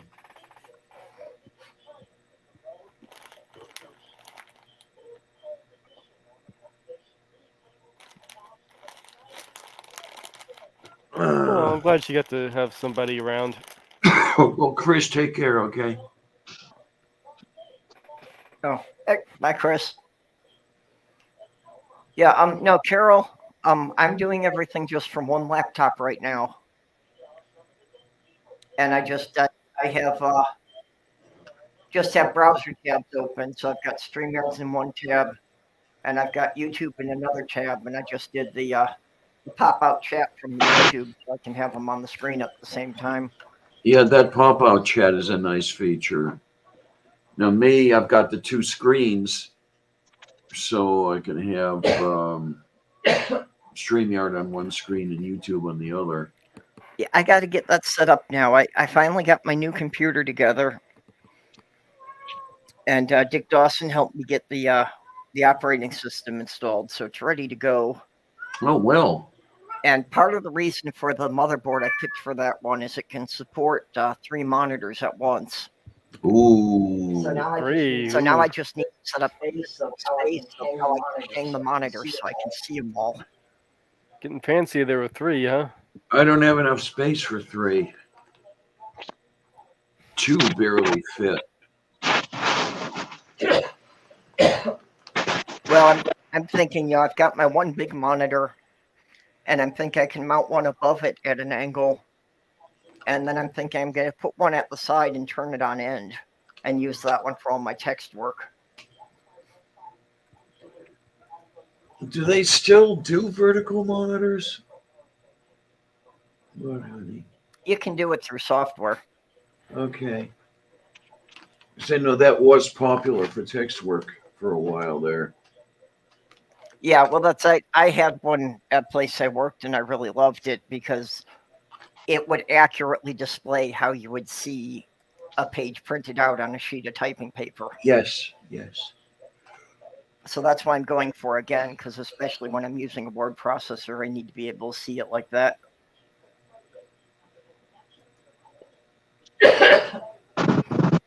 Is that the point of having multiple screens, like, is so you can multitask?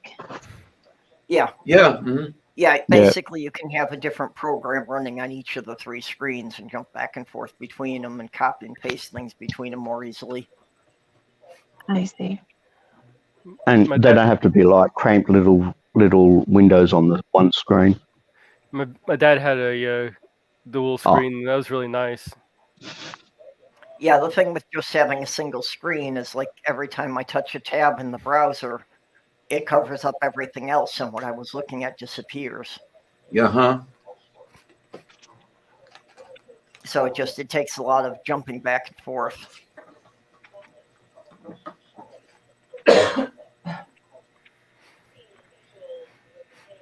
And I could play a game on one screen and watch the chat on another one. And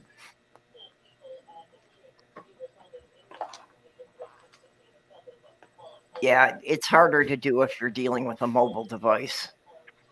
And I know that StreamYards is not really nice to people with mobile devices. Anybody who's been doing it on a tablet or a phone tends to have problems. Jenny still does it from her phone all the time, though. So, it is manageable. It just can be annoying.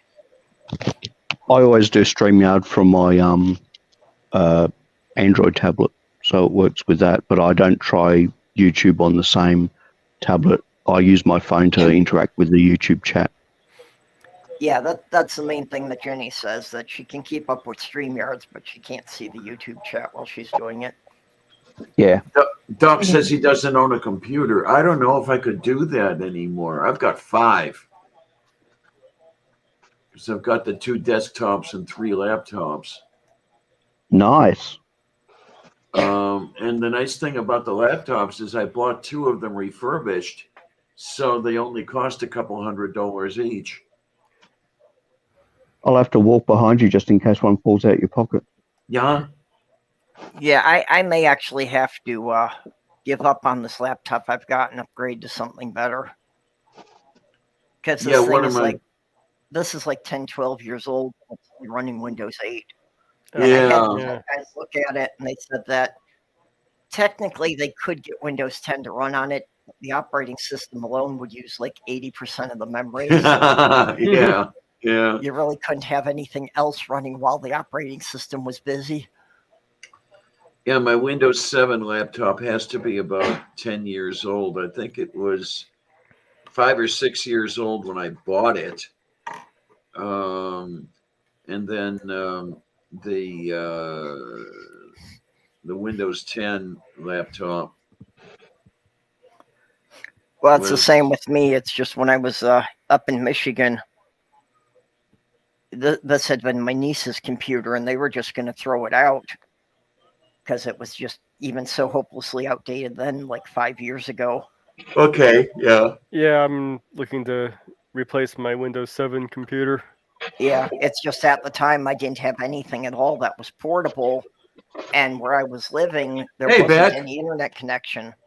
So the only thing I had for entertainment was like taking this into town to download a bunch of stuff for me to watch later at night. Hey, Beck. Tayo korostu.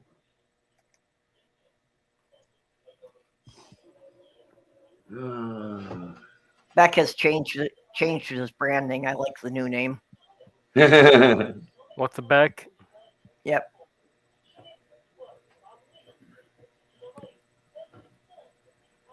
So much brand changing going on recently. That's interesting.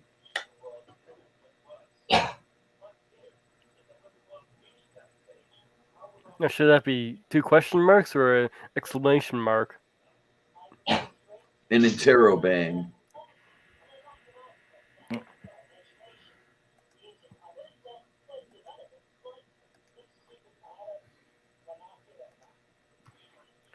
Okay, now I'm hearing somebody's TV or radio in the background. I've been hearing that for a while. That's my that's my clock radio. I've got to go turn it off. Let me do that now, and then I'll be right back. Yeah, I got my headphones on, so I couldn't realize that was in the other room here.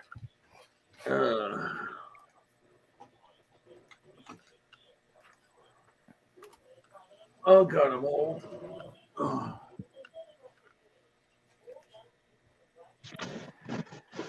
So I was thinking about maybe getting a digital little microscope. That would be cool. Yeah, I was thinking about using it for the channel, so I can get microscopic that ought to be better. images. That's why I was thinking, if you're doing microscopic images of the stuff in your garden, the plants, and maybe even get some of the insects. Yeah, this one I'm looking at goes up to 1000x magnification. I don't know. I don't think anybody could get to 1000 X's without one of them killing them before that. Some have tried. When we go on, definitely need to buy a pie. I want pie. Yeah, we forgot to buy any dessert. Yeah. I managed to walk away with a couple little slices of pumpkin. Kitty got my eye drops. I don't know about you. I just realized I forgot to grab that chocolate cake. Kitty steals eye drops. That could be an issue for me. No, that's the first thing every time I wake up during the night. I have to have my eye drops right away because my eyes dry out. Same here with since the kidney failure, I've been dealing with dry eyes. Kidneys go, everything goes. Well, Yeah, they're telling you to limit how much fluids you take in, so I'm Yeah, not surprised you're dehydrated most of the time. that's how I lost all that weight when I was in hospital. I lost 10 kilos, and you could see the wrinkles on Yeah. my abdomen.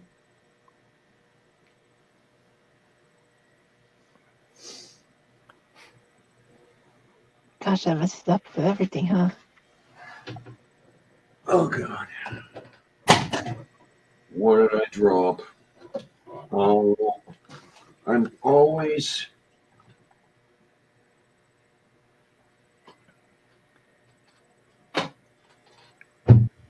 dropping a disk drive. It's gonna break one of these days, I know. Well, I'm not going to spoil the surprise, but we have a special thing for the visual on Diana's Sunday stream, so we're actually going to be doing something worth looking at. Huh? What? What are you roping me into? You know. I'm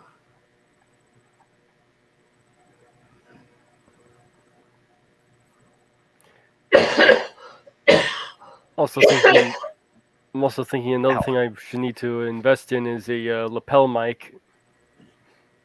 Put the headset on so I can hear. Yeah, what that you're might help saying you when about you're me. trying to record stuff outside. Yeah. Maybe you could do it without, so much wind noise and traffic background. Yeah, well, that, and also I don't have to be so close to the camera itself either. I can step away and do stuff.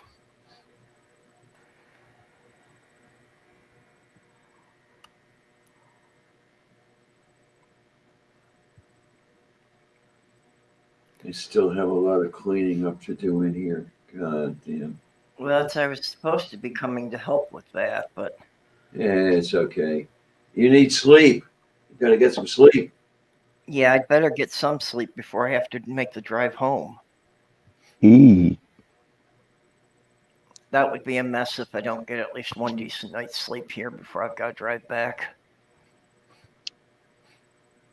Yeah, you don't need to be drowsy while you're driving out there. That's not good.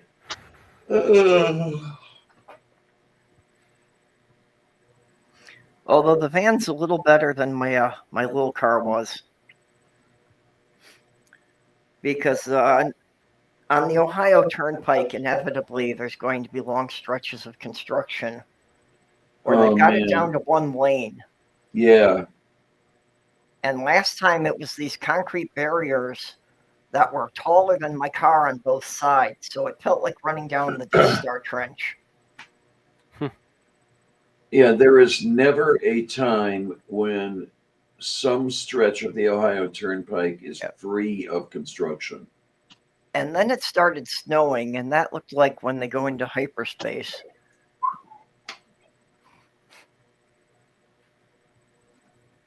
Like I say, this time I was lucky the road was dry the whole way. That's why I made such good time. I was surprised you got in when you did. I was expecting you in much later. Well, I was expecting to have taken a nap for a couple of hours somewhere in Indiana. Okay. So that's why my original ETA had been like 4 hours later than what I gave you.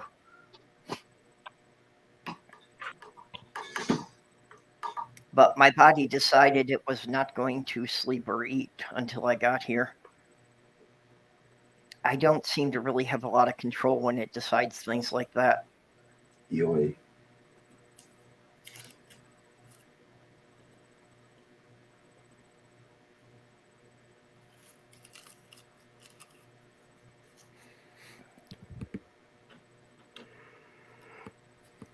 Oh, I still want my whiskey, but I don't want to go out in the cold to get it. You want me to put shoes on and go get it? No, I'm not going to make you do that. That would be completely wrong to make you suffer for my addiction. Yeah, next you'll be expecting to put pants on. Yeah, I know. I've got a fifth of rye here if you want some of that.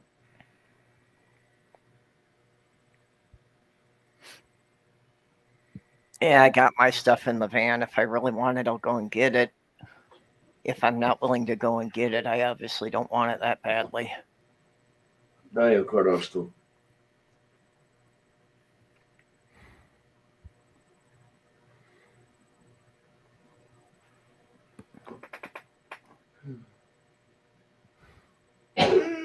Wait, what? I didn't even see the question here. What? How am I getting roped into doing a striptease? I mean, I'm not saying I'm opposed to the idea. I just didn't know anyone had asked. Yeah, but will the rest of us be? I thought you said something earlier about a surprise or something. I think it's from that. Ah, okay. That would make sense.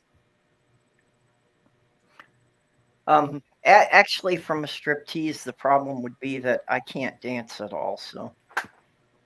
That's okay. It's not Yes, the dancing so Phil. much that's important. It's the stripping. Well, Phil you know, Collins over there. my fiance made me feel tons better about that. It does tremendous things for your self-esteem when somebody just wants you to be naked all the time. Just that somebody wanted to look at my body made such a big difference. Some people like really weird shit. I don't know. Oh, thanks. Literally. Thanks. I'm saying how I meant to build your self-esteem, and you're undermining it here. Thank you very much.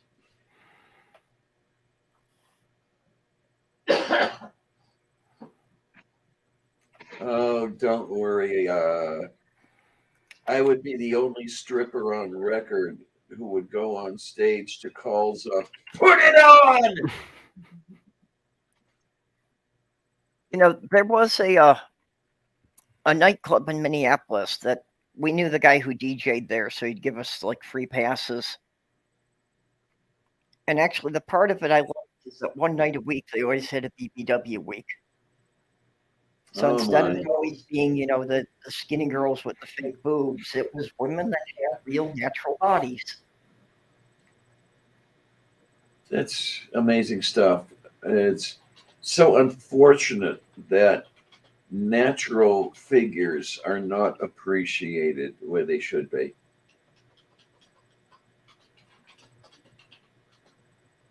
Yeah, they all want to look emaciated.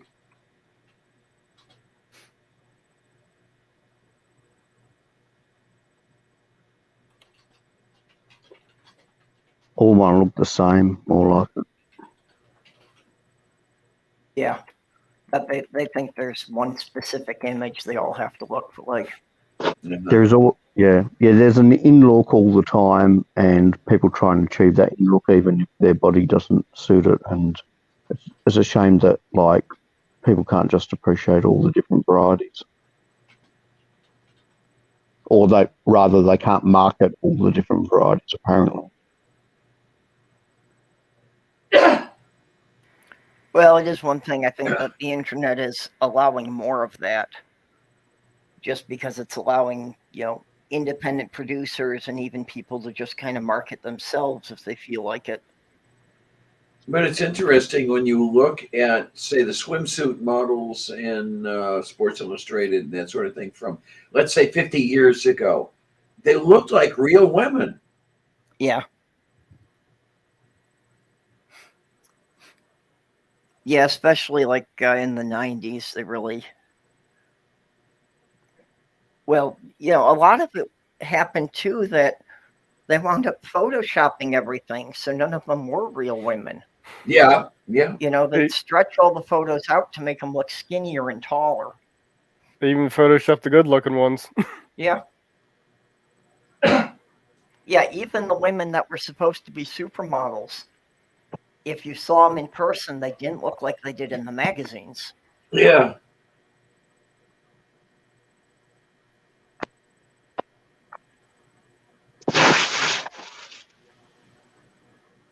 Well, my partner keeps telling me that big butt. The big butt is out because Kim Kardashian had removed hers or something like that. So now the skinny look is Oh, in. yeah. Heroin chic from the 90s is back in. Some article said. I wouldn't be surprised if it was an article written as actually sort of like an advert that was paid for type thing, if you know what I mean. Yeah. Well, I like women with thick thighs. They keep my ears warm. Okay.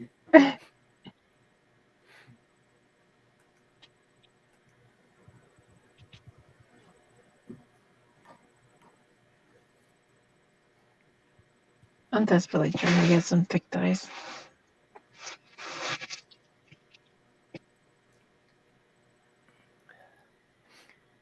Well, if it comes to a real relationship, though, it's definitely personality is more important. Oh, absolutely. Yeah. You got to have. Well, what were we talking about? Was it yesterday or whatever? The brain and the wit Yeah. is what I need. Yeah, that some people just become more attractive the more I talk to them, and some people that seem like they're beautiful at first, you start to talk to them, and it's like you really don't want to be around them anymore. Yeah, huh? Yeah. You're hot until you open your mouth. I've seen that happen. I've actually had that happen, but more with men. That it's like, we were all ready for it. We were going to have sex. Everything was great, and they started talking, and it's like, no, go home. You just ruined it. Uh-huh. Uh-huh. Just said something so stupid they completely kill the mood. It's amazing for me how many times I find myself thinking, if I see somebody who's looking pretty good, piques the interest a little bit, that sort of thing. But the first thought that comes into my head is, what is she like when she opens her mouth?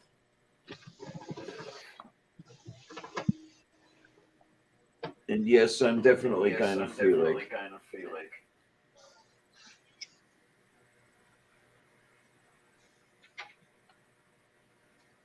Tried the other side, just didn't do anything for me.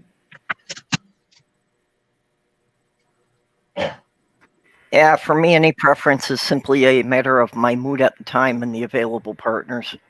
Okay. Sorry, Carol. Carol, I'm sorry that you cannot sleep and have nothing better to do than listen to us. But at least she gets to listen to me, so that's a positive. Well, yeah, you've got that lovely dark voice. Daju korostu. Well, with my very enthusiastic sounding voice, I can just read you the phone book and.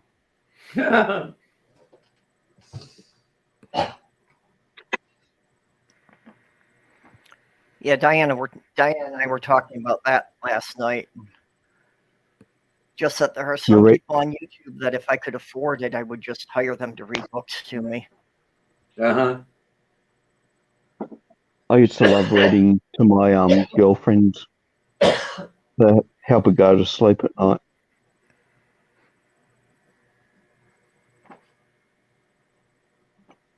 Ex-girlfriend.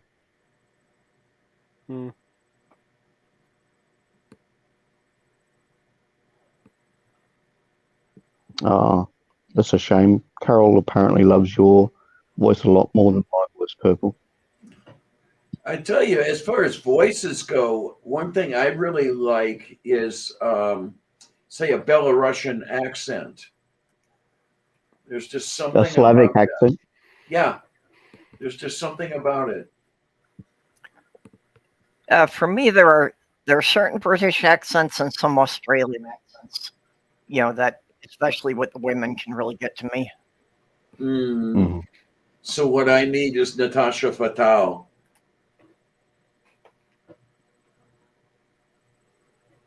Killing moose and squirrel.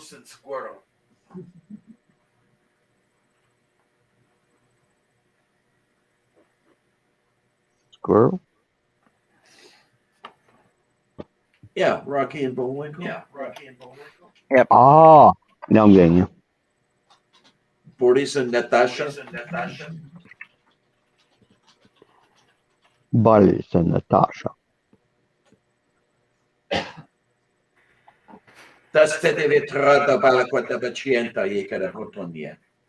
Yeah, that was one of the first ones that,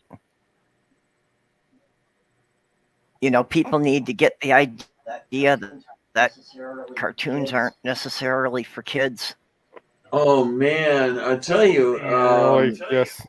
the Jay Ward people and the Warner Brothers people wrote for the adults at least as much as for the kids. Well, Jay Ward said when he made Rocky and Bullwinkle, his target audience was college students. Okay, then. At least the artists in Japan didn't seem to figure out that cartoons aren't just for kids. Yeah. Well, they just view it as another art style for anything they want to portray. Yeah. And it shows, too. That's the reason why it's probably so popular.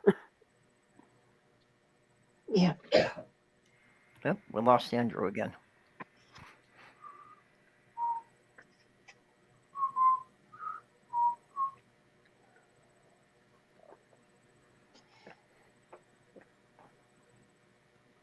Oh, Carol, you were so sweet. Yeah, I was trying to highlight it. There we go.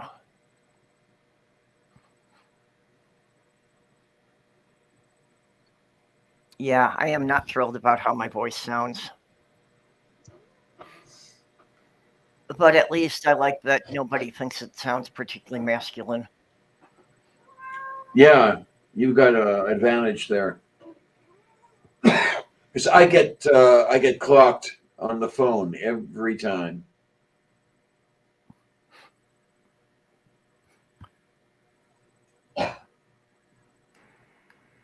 Yeah, Beck, if you want to jump in here, I guess we're going to keep going for a while yet.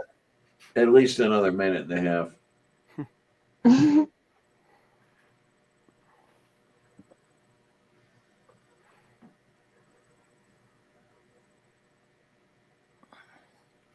Well, apparently my fiance liked my voice too. She always liked me to read her to sleep.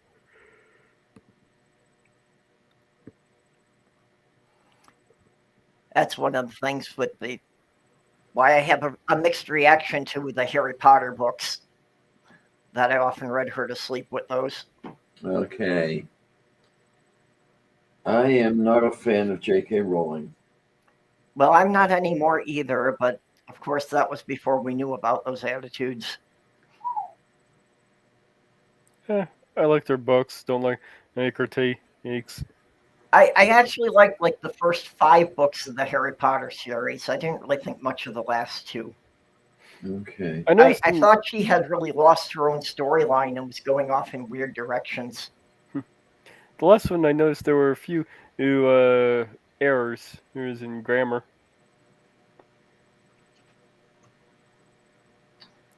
And there are a few things I think would have done differently on that last book. Well, the last book, she had kind of stopped, she had stalled, but she was really being pressured to complete that under a deadline to keep up with the schedule the movies were coming out. Okay. That's probably what did it. Although I've never read any of the books. My ex had a Harry Potter fetish. I just didn't see the point. Yeah, I thought they were pretty good. And again, that I was raising kids when the first couple of books came out. So it was the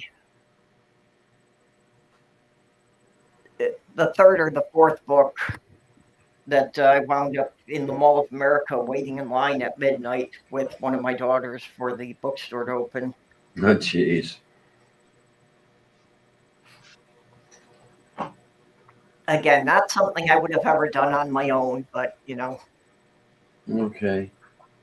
Well, the book I'm currently on is the Ghostbusters 1 and 2 Omnibus. Not familiar with those at all. Well, it's actually a collection of the two books put together. The first one is actually based on a earlier script rather than what was actually shot. So there are some differences between the book and the movie.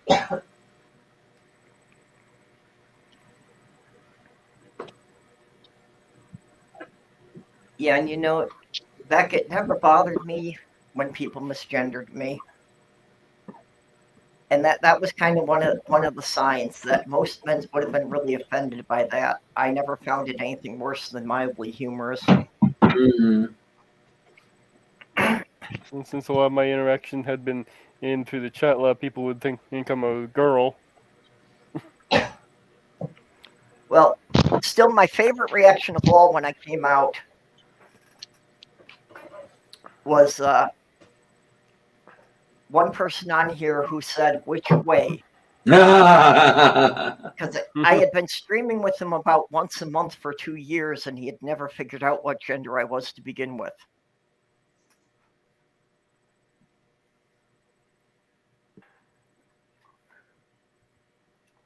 And I'll take that. I mean, even if people don't take me fully as a woman, I'm fine with androgynous. I just don't want people assuming male. Okay, then. Yeah, same here. Oh, here's I'm Kitty. I'm surprised at how easily I'm accepted as who I am in public. Like I said, the voice is problematic, but that's really the only time. Even early on, when I very first started the transition, I was easily accepted as a woman. Oh. I probably should have taken some more cold medicine by now. Shouldn't you warm it up first? Cold medicine doesn't actually stop coughs, does it? Well, it helps with the problem in my sinuses, and half of the cough is my sinuses dripping down into my throat. I see. So I don't have the cough as often if I can deal with the sinus issues. Now, if you want an antitussive, the opioids are excellent at that, but then, of course, they have their own problems.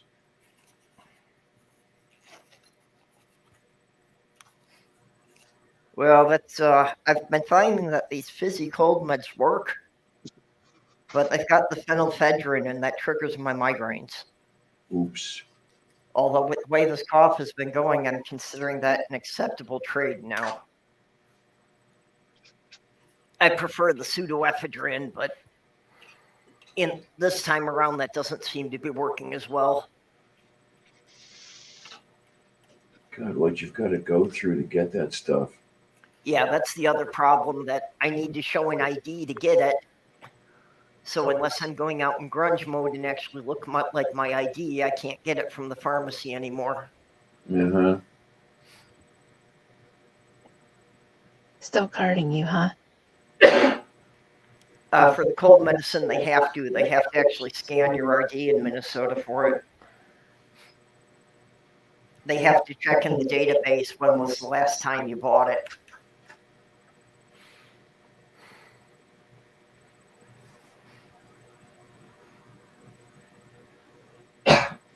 So I have started the process of getting my ID changed, but that is dealing with a bunch of different governments. And you know the speed of government, so I'm sure that's going to take at least 6 months before it gets to the point of my driver's license. At least. Now, with me, the driver's license was the easiest. Well, the driver's license will be easy once I can get the birth certificate changed. Okay, because I didn't need to change my birth certificate here in PA, and that's a good thing because Ohio will not. Yeah. Well, from what I've read, it looks like Illinois is fairly easy about that. That I've got to fill out a bunch of forms, and I just basically have to send them a letter from my therapist saying that I've been in therapy and that I've been thinking about this for more than a year. Okay, then. Oh, is it really supposed to be that easy? Because I've been struggling. Like I want to change my legal name so bad, but Well, that's just for getting the gender marker on the birth certificate changed. I'm not sure what you need to do to get your name changed down there. oh, okay. I'm also trying. I'm trying to get both changed. Yeah, But, well, and that's I'm trying to get the birth certificate dealt with at the same time, because if I'm reading it right, I may actually be able to get the name changed on the birth certificate. That would be moo. That would be very moo. I'm not sure, but that's from what I'm reading on the internet. It looks like that might be possible. I mean, my changes were Yeah. made via my passport. Yeah.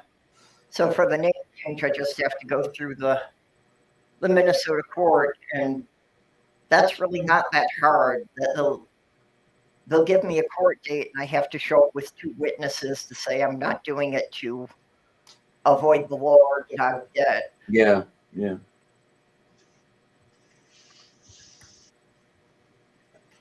So it's like each individual step is easy, but I've got to do all these steps in the right sequence. Sounds like a dance. Yeah, well, and of course with the government, everything is, yeah, you mail in a form and you wait a month for a response.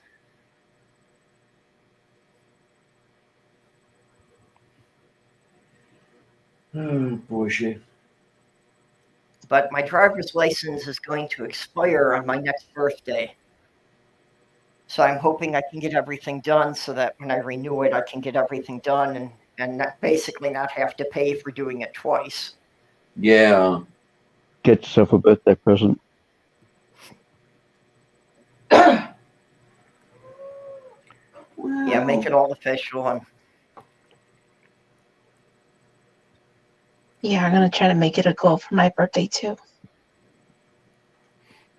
Not that my license expires, but because it already expired I think this past year. But yeah. Yeah. I'm actually still driving on my license from Michigan because I was putting it off. Well, actually, originally when we moved, the COVID lockdown started literally 2 weeks after we moved. Oh, wow. So then for the next year, it wasn't really possible to get my license changed. And by that time, I was already thinking about the name change. So then I just figured that, yeah, let's try and put it off until I can get the name change done. Mm-hmm.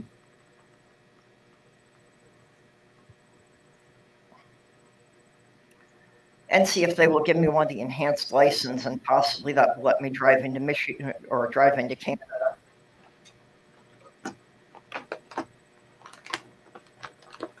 I definitely want to do a Canadian road trip at this point. One of the things on my bucket list has always been to see the Royal Tyrrell Museum in Alberta. Okay, then. Because they're reported to have the largest collection of mounted dinosaur fossils anywhere in the world.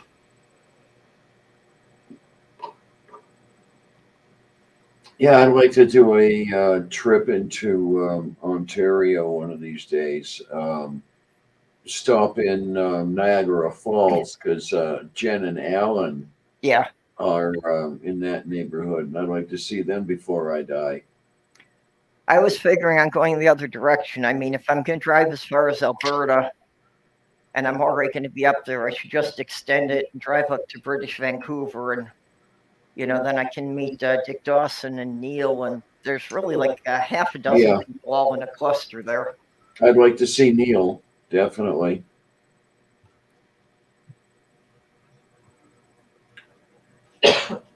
Oh my! Yeah, any trips I'm planning at this point is always kind of like, okay, how many of the internet people could I get together in one place for a lunch? Yeah, I have not been west of Windsor, at least as far as Canada is concerned. I have actually never been in Canada, so. I spent most of my time in Toronto. or Trana. Ow. My ankle popped. Oh, I wondered if the little one had clawed you. No, she's attacked the hem of my nightgown a couple of times because it flies around, but she hasn't actually attacked my flesh. Meow. Meow. Meow, meow, Meow, meow, meow, meow, meow, meow, meow, meow, meow, meow, meow, meow, meow, meow, meow, meow, meow. Sammy's being left out now. Usually, anytime Sylvia makes noise on the stream, Sammy tries to climb into my monitor.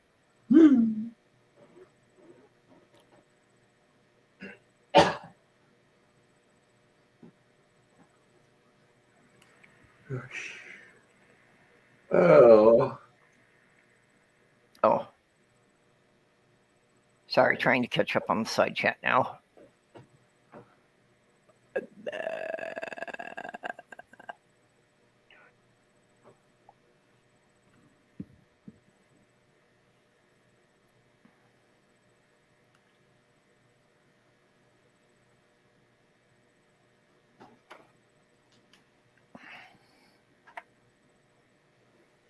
Este patrado delle chitarre che hoste.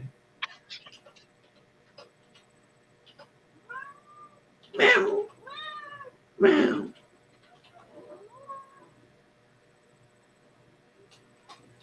Oh, God. Don't get old. It's not worth it. I'll try not Agreed. to. It's better than the alternative. I'm not so Maybe. sure. I don't know. I don't really consider fertilizer to be a great career move. Less hassle though. All the decomposing gets done by others.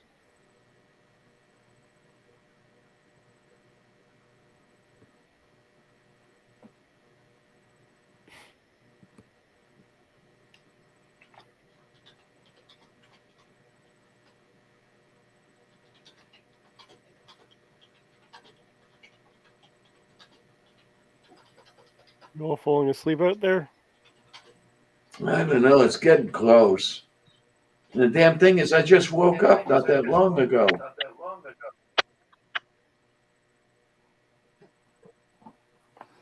Yeah, sorry. I had to go on Twitter and respond to a couple of things there. Was somebody wrong on the internet? No, just people asking me to help coordinate things. Of course, there's someone wrong on the internet. There's always someone wrong on the internet. Yeah, I was gonna say the same thing.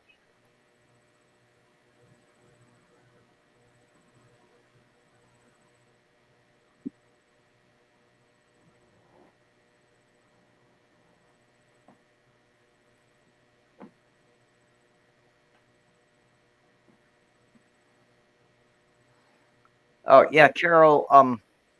Sammy is now going by 420 Atheist.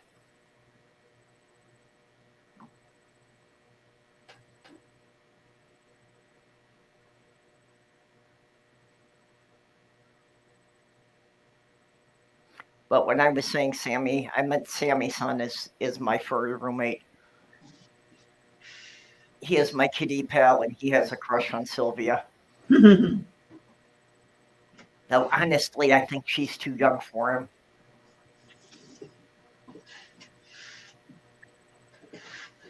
Well, Sammy's over 10 years old, right? Let's see. Yeah, I got him from the shelter, so I don't quite know his birthday. I was, for some reason, just assuming it was in November, so I think he would have just turned 10 this month. Okay. Yeah, when I found Sylvia, I assumed that she was born in 2016.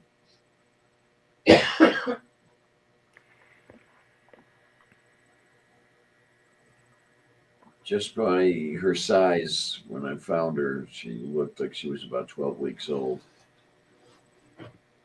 Yeah, she still doesn't look like she's fully grown now. I mean, she's bigger than last time I was here.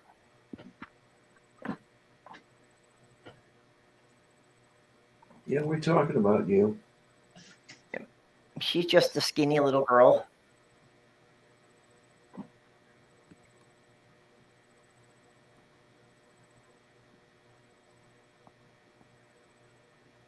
And by my guessing, she's going to be 7 in May.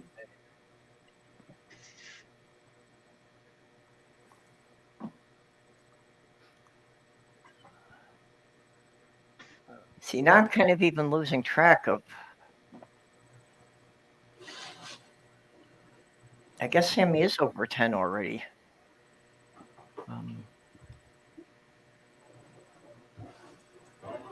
I guess he'd be 11 now, because I think he's been with me 5 years, and the shelter said he was 6 when I got him. Okay. My Miranda made it to 15. 14, 15 is pretty average for most of the cats I've had. I've had a couple that made it past 20. That's wild. Miranda's litter mate, Ariel, she made it to 19. Of course, the ex had the money to give to vets as far as keeping Ariel going. Yeah, without any really extreme care, we've kept him going. My fiance's medicine kitty, Sophia, I think she was 22.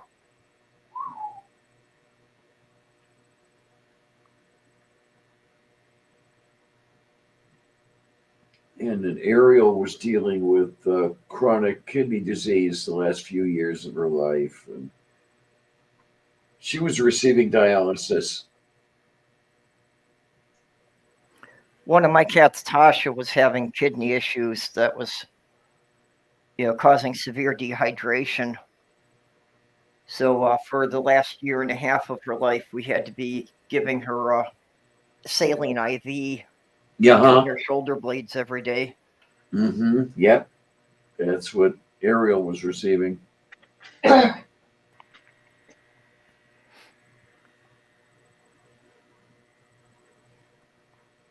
Poor babies. Yeah, well, I try to take care of them the best that I can, but vets do get expensive, and I've never had the money. I feel bad about that because I don't have the money that Melody had as far as vets go and everything. So when something starts going south, it's pretty much over. I'm amazed that Miranda hung on as long as she did.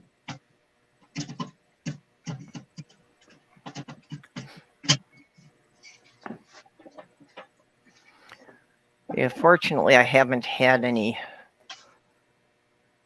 Well, for the last, since Tasha, that really needed much medical intervention. But they just kind of got old and faded away.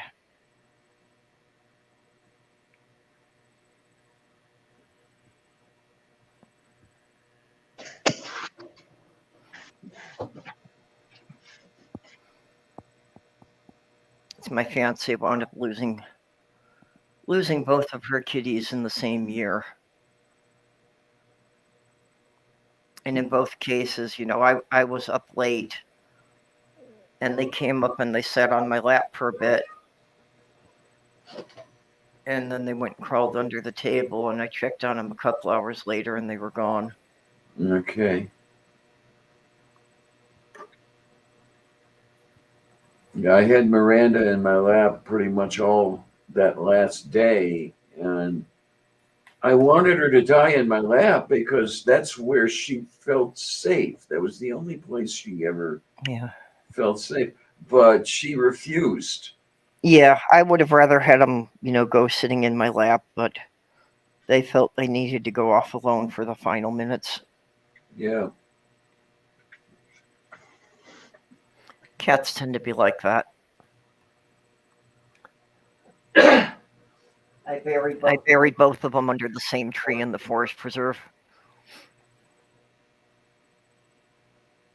Moo. Which I'm sure was technically illegal to do, but it seemed like the right thing.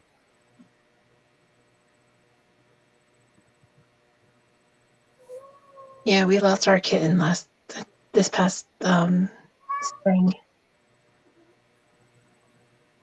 I think she only made it to 6 months. Ooh. I think she died of I mean, all she did was just wobble her way through around, like she couldn't walk straight. I mean, they just assumed that she had wobbly cat syndrome or something like that, and I don't know, maybe she had brain cancer or something like that.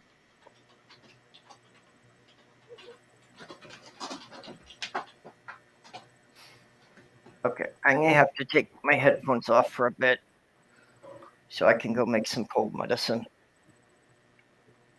I still say you probably want to warm it up first. Well, actually, they've had some stuff now that you actually can do that with, that you put into warm water. You know, it's just it seems like really nasty tea that way, and I can't take that. Sylvia, are you eating my hair? Okay, so you people keep the conversation going for about 5 minutes here. Daj u korostu. There's this tail in my nose. What shall we talk about? Oh, you got your headphones on, so I can't even hear people now. Whoop. Huh? What? You've got your headphones on, so I can't even hear people without mine. Oh my. Oh. The closest thing we have in Australia to Thanksgiving Day would probably be National Sorry Day, which is about basically being sorry for the past and present treatment of Indigenous Australians. National Sorry Day. Geez, that sounds like the national holiday of Canada. The Day of Atonement in Canada, isn't it? That April 2nd should be National Apology Day. Yeah. You know, for all the asshole pricks that make apologies for all the April Fool's jokes they did, and see if their friends are still talking to them. Bullshit.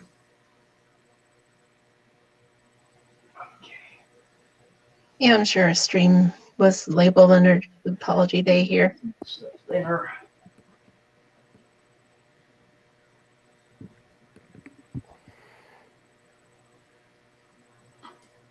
Yeah, as long as you're up, get it all done, huh? Yeah. Well, yes, Joe. That's why I said it's the closest thing to Thanksgiving. It's the most similar theme related, although, yeah, Thanksgiving seems to be more about look how wonderful we are with the Indigenous people, whereas we're more like look how sorry we are about the Indigenous people, or at least look how sorry we say we are about the Indigenous people. That's more like it.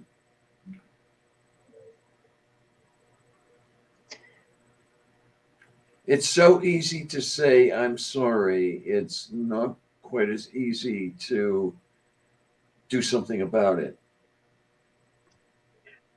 Yeah. First of all, you don't even. First of all, you don't even. Go on. First of all, you don't even know what to do. I'm pretty sure that we know what to do in Australia. They're just not willing to put the money to it and sustain the money towards programs to help out Indigenous people. Yeah, it's called reparations. I think I'm not sure because I haven't kept up to date, but my impression is that in Australia, the idea of reparations for Indigenous Australians is very unpopular.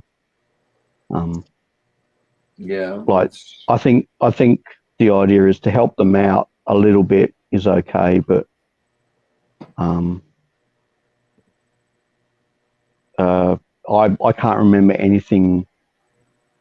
any big strong movement in Australia for reparations. I don't know. Maybe I'm wrong when I think about this sort of thing, but I'm thinking that a more systemic approach, I'm thinking, would be better than simply handing somebody a check and then saying, okay, it's done now. Well, that's what's been done in the past. Like, they'll set up systems like programs to help Indigenous people, but then they won't keep funding it. They'll just like, okay, we tried that, and just leave it, even though it was doing good for Indigenous people. Okay, then. So it's kind of like it could be like, say, for example, well, that was the previous government, which, you know, was not our political party, and we don't want to like carry on things that the previous political party did, because that would imply that what they were doing was a good job. Gee, that sounds familiar. The latest quote unquote help for Indigenous people has been awfully paternalistic, basically taking too much control and not,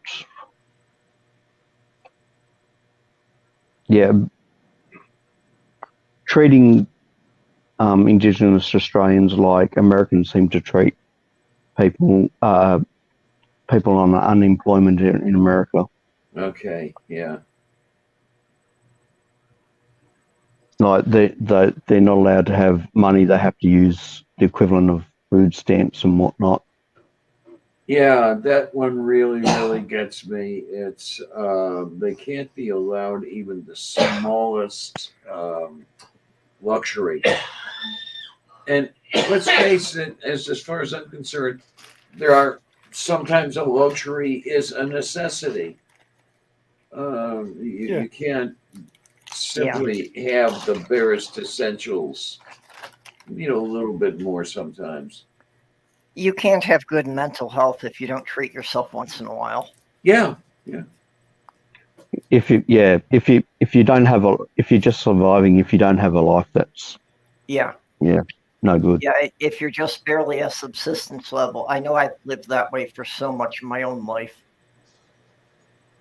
that if you're just getting by, it's just so hard to convince yourself it's worth even trying anymore. Doc, you taking off? Okay, honey. You be good. You have fun. What, does Doc actually have to go to work now? They can Yeah, make him do looks some like work on it. his job.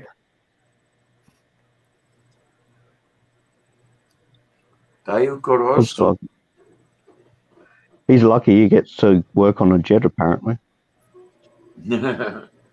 Big old jet airliner. Anyway. No, Doc just works in a hotel. A flying hotel? There you go. I saw a thing on the internet recently for somebody pitching that as, this great plan that it's like a flying ocean liner. And it's like, get real. That's never going to happen. They've already had them, but they kept exploding with the Hindenburg airships. Yeah. Oh, those were opulent. Oh my word. They're just not practical. For an actual jet airliner, it's just not practical enough for it to ever be cost efficient. No, not with the one, because they'd never recover their money. Yeah. No, yeah, they're only effective when it's jets are only effective when it comes to going somewhere fast. Yep. God, if you can go on. I used to love to fly. I commuted by air to work. I lived in Cleveland, Ohio, and worked in a small town called Pickens, South Carolina, and that was fun. I really love that. I miss it. Yeah, I love going on airplanes. I love to sit just behind the wing so I can see all the flaps and slats and whatnot do their job. Yep. I do not like airplanes because it's one of the things that I'm always wondering, when was the maintenance done on this? And was it a Friday afternoon when the guy wanted to go home early and his boss was bitching at him to work late? So he really didn't pay attention to the torque setting on those bolts? That's what I think about anytime somebody talks about going on a roller coaster or an airplane. On the other hand, when it comes to going on, say, buses, they don't have anywhere near the stringency of trying to make sure that mistakes don't happen again. Mm-hmm. Well, yeah, but the bus is only going to flip over. It's not going to fall 1,000 feet and explode in a fireball. It's not going to fall 1,000 feet. It'll just glide gently to the ground and explode in a fireball. There you are.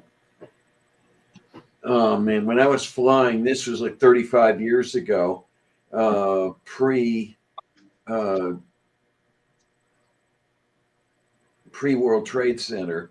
So I was flying so much, I was on a first-name basis with the flight attendants anyway. And they were basically, hey, we know you like coffee. Do you mind just going to the galley and pouring your own? This way we can work with the other passengers.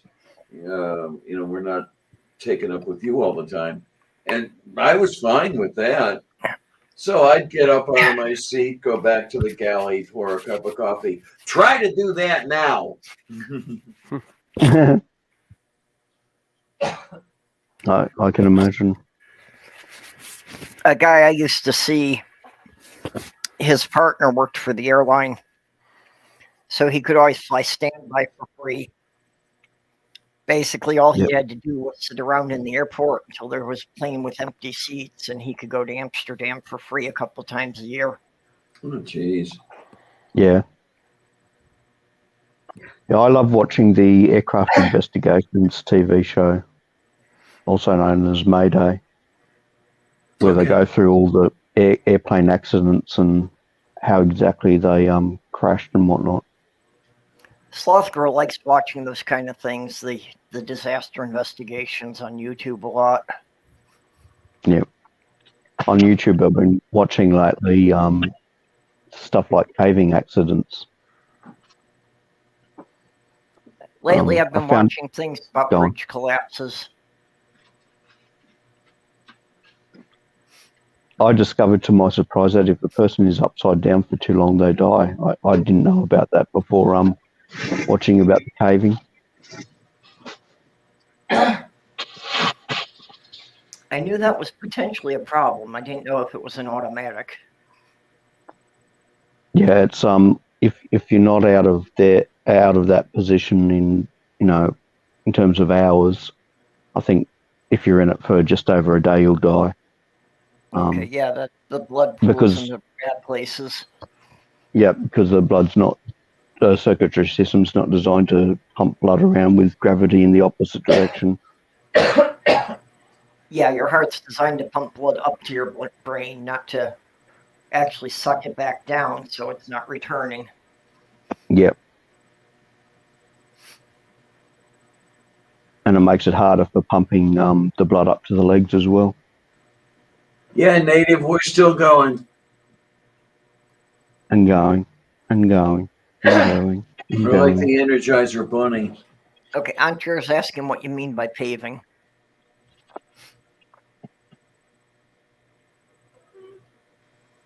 Andrew, you were saying paving accidents? I thought he was saying caving. No? No, sorry, caving accidents. I was wondering what you were talking about when you said caving, but no, going into caves. Okay. And going around, getting stuck or drowning or, Hey, doorknob head. getting fit for or those cement shoes, paving accidents. Yeah. If you're not careful, you might have an accident, a paving accident, eh? So, give us your big. I wonder how many pairs of cement shoes there are sitting at the bottom of Lake Michigan. I say that because I grew up in the Chicago suburbs during the original Daley era. Oh, jeez. Oh. Those were the Everybody days. knew he was a crook. Everybody knew he had ties to organized crime. And the city hasn't worked right since he died. Mm-hmm.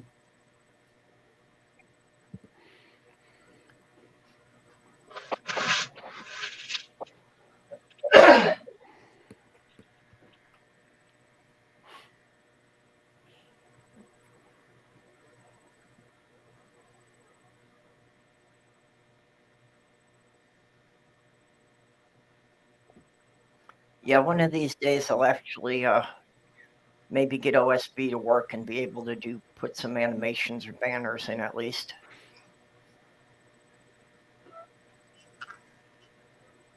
Yep. For some reason, OSB does not want to work with my YouTube channel. Or OBS. Yeah. OSB is something else, yeah. Yeah. But yeah, my YouTube channel refuses to pass the stream key to anything. And StreamYard is all run from the website, so it doesn't really matter. But I can't get anything else to run.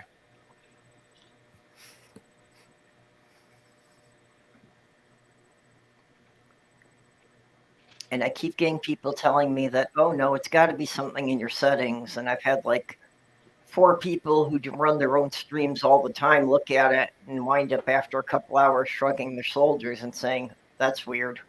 Mm-hmm. Yeah, that is weird.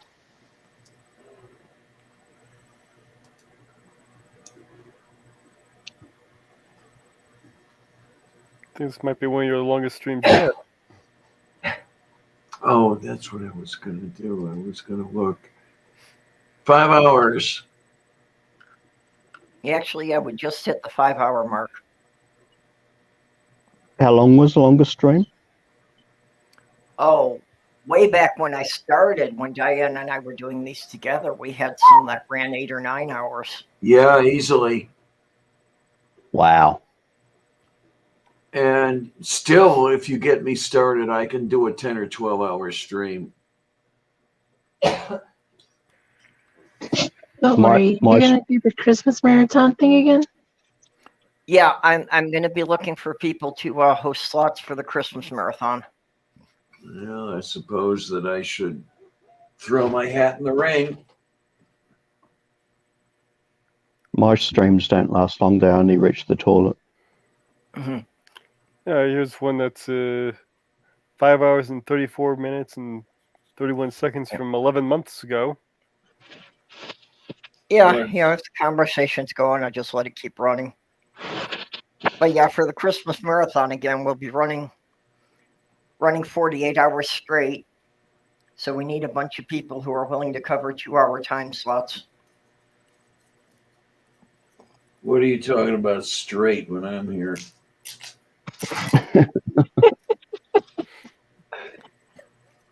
I'm queer as well, so. This is true. I've never been straight in my life.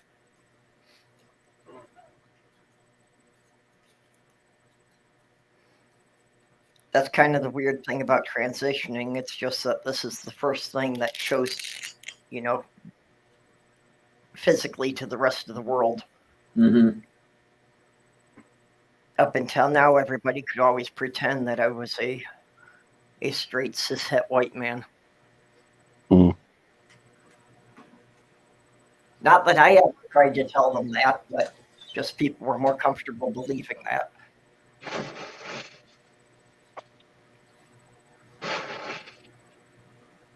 They want something that fits in one of their pigeonholes that they're comfortable with. Especially family.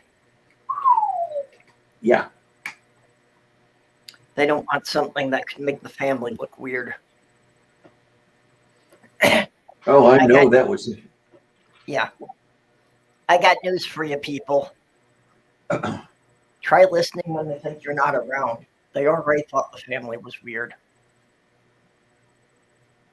I know that was his problem because, well, last words to me basically were, "You humiliate us," and I know that he was all worried that people were going to be talking behind his back the way he talked behind their backs. Yeah. What og's around, foo's around, you know. Oh. Yeah, Doorknob had no, that's just a picture I took off the internet. Diana didn't lay out quite that big of a spread. No, not quite. I did a little bit of one, but it was the first meal in a very long time that I had to worry about timing. Because you had the turkey going, so that was about 3 hours at 3.25 or 350, and then you had things like the squash and the potatoes that did a shorter time at a higher temperature. So getting it all to go on the table at the same time, that was fun. And then there's this cat.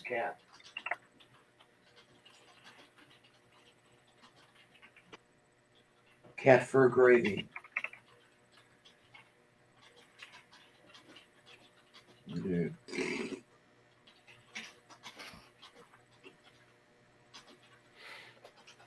Yeah, we were listening earlier how you were doing a lot of cooking today. Well, not today, but yesterday. No.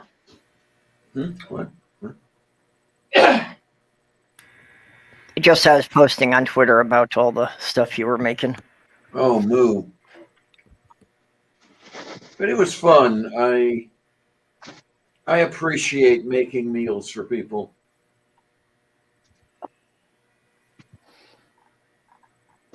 Yeah, I again, I appreciate wish we people didn't making live so meals far for me. apart, but would be nice if we could make it a regular thing.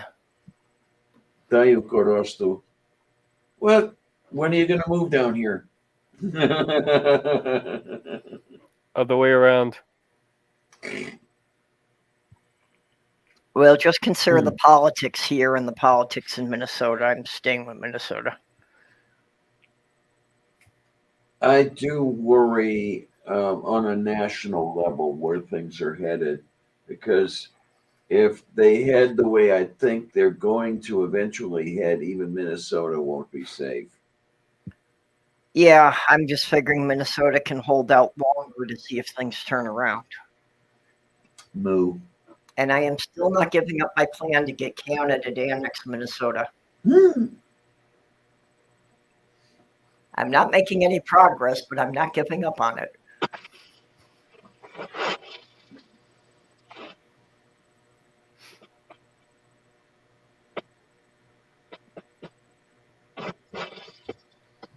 Well, say it. Yeah. How do you think things will turn out? Well, the midterm elections actually were encouraging. Even though the Republicans did take the House, that was pretty much a given. And historically, that was a really piss poor result for a midterm election for the party that was out. Usually they would have picked up a lot more seats. It's just too bad that the fascists are so extreme that when anything goes their way, it's basically all falling apart. Well, and it's a question of, can something be done to correct the Supreme Court at this point? Because right now they know that anything that doesn't go their way, they just keep appealing it till it gets up to the Supreme Court and they'll get a favorable decision. Yeah, and the problem with that is, I'm thinking, correct me if I'm wrong, please, but I'm thinking that the first thing you need to do with the Supreme Court is expand it, and it looks like nobody's interested in doing that. Yeah. Or you could give fixed terms. I saw a video about that. That would be a better Yeah, solution yeah. than expanding it. Yeah, Biden even Because- said something about that, about a system of putting up term limits for the Supreme Court justices, and basically that every incoming president would have the opportunity to nominate at least one new justice, and whoever had been on the court the longest would kind of be retired to an advisory capacity.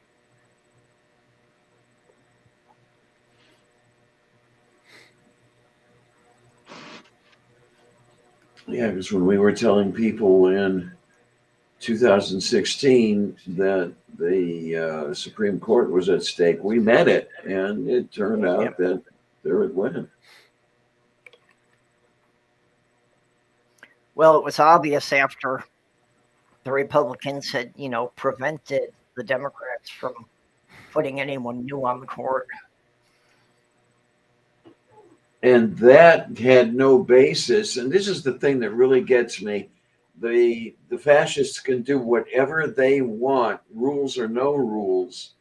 But for some reason, the Democrats can't do a damn thing, even when things are pointing their way. And they have both houses of Congress, and they still can't get anything done. I like that one, Native. Yeah.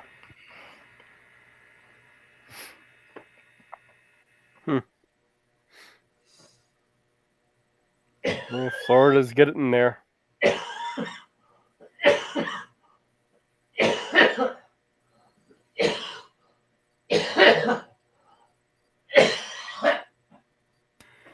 Oh, What I'm thinking is that what the U.S. needs is to be turned into an autocracy with me as the autocrat.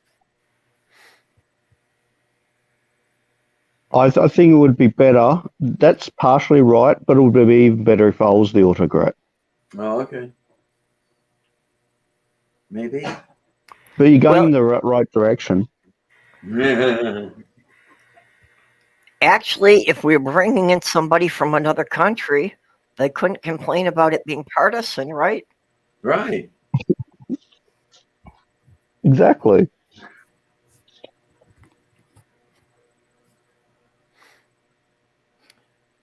And there's no problem with it, because it's not like, knowing what you're doing is a requirement for the job or anything. Yeah.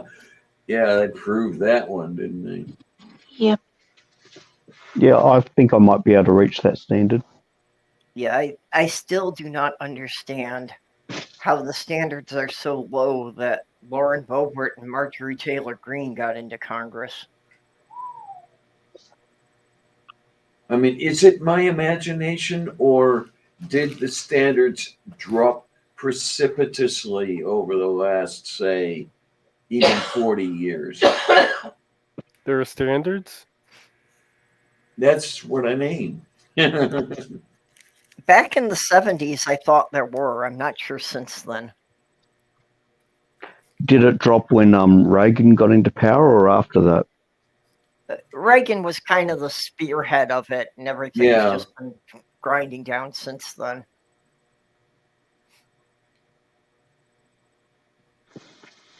And I profusely apologize. I really, really do. I was a Reagan supporter. I was gonna say, don't tell me accept you voted for Reagan. I accept your apology. Hey, I was living in Minnesota when Reagan got elected. Minnesota was the only state he did not get the electoral votes for.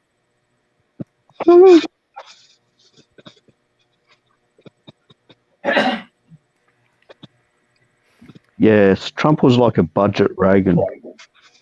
Actually, I served as an election judge when Reagan got elected. What does that involve? Mostly it was just when people came in, checking their identification and, checking their address on the registration roster and giving them their ballot. Yep.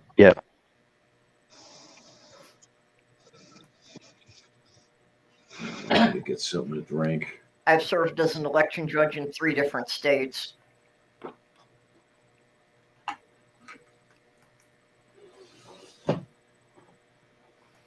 Actually, one time I was sworn in as a Republican just because I was registered as an independent, and they need to have 2 judges from each party to open the polling place. So we had 3, we had 2 Democrats, 1 Republican, and I was there, and they decided they could swear me in as either.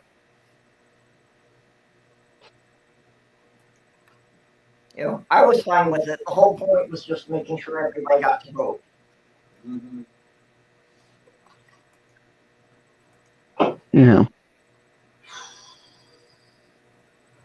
That's another thing I didn't do. I didn't make the beans. I noticed someone was sitting there. A lot of stuff I forget I did. Oh God, I'm old. Don't get Reagan old. really was where things turned down a lot. Say again, honey? Reagan really was where things turned down a lot. Yeah. And I even said when he was elected that the way the campaigns were being run, it was surprising we hadn't elected a celebrity before then.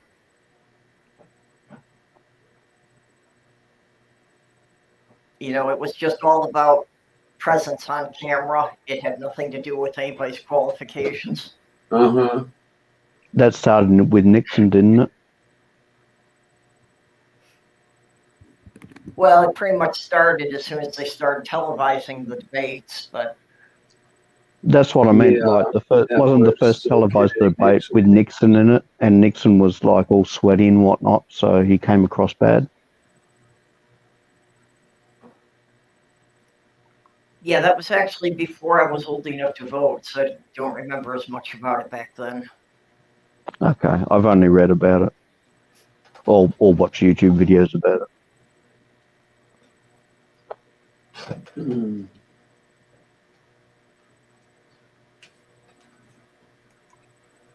I voted for a Republic when we got the choice in '99. Didn't work though.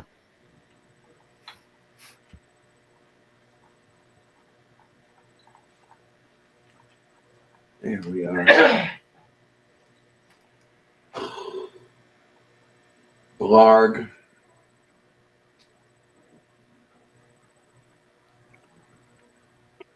Yeah, it's 1984 was the first presidential election that I was old enough to vote in, and I've only missed one since then.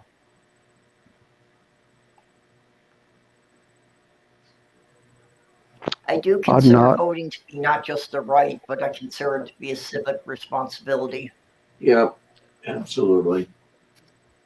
In Australia, it's compulsory. The only, but it's sort of like a gentle nudging of a stick more than anything harsh. It's only like a $60 fine if you don't vote. So it's pretty nominal. Yeah, well, and I've heard from a lot of people down there that, even just showing up and turning in a blank ballot so you don't get the fine. That's what I did last time because I didn't know who to vote for. What is so horrible is, like in the U.S. these last couple of elections, when there is no one to vote for. Yeah. Mm. Yeah, when you know that neither of the people there are going to do anything to help you. Yeah. I put my mark next to Biden's name, but that was because I was voting against Trump. Yeah, that's every election for about the last 20, 25 years. I've just been voting against someone. I haven't really voted for anyone. Mm-hmm. Outside of some state offices, I haven't had any candidates I really felt I supported.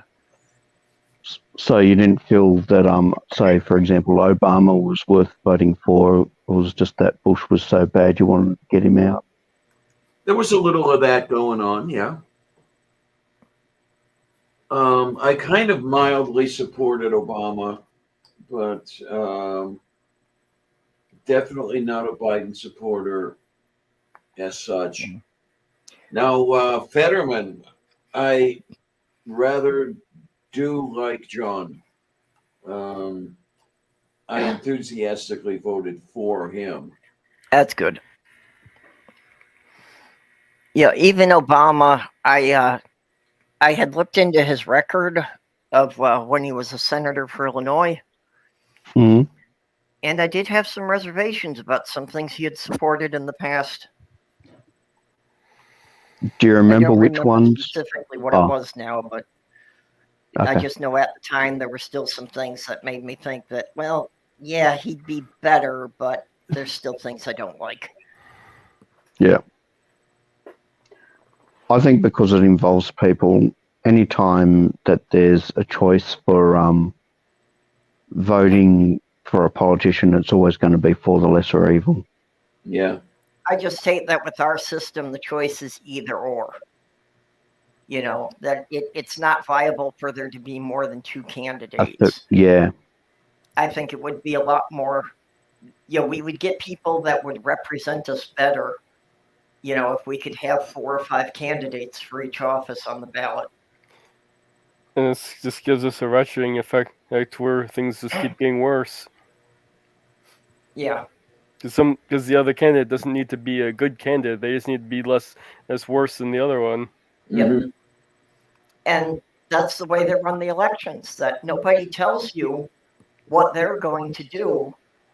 They just scare you with what the other guy is going to do. Yeah. Yeah. Yeah, it works Because apparently. Yeah. it's the most effective means.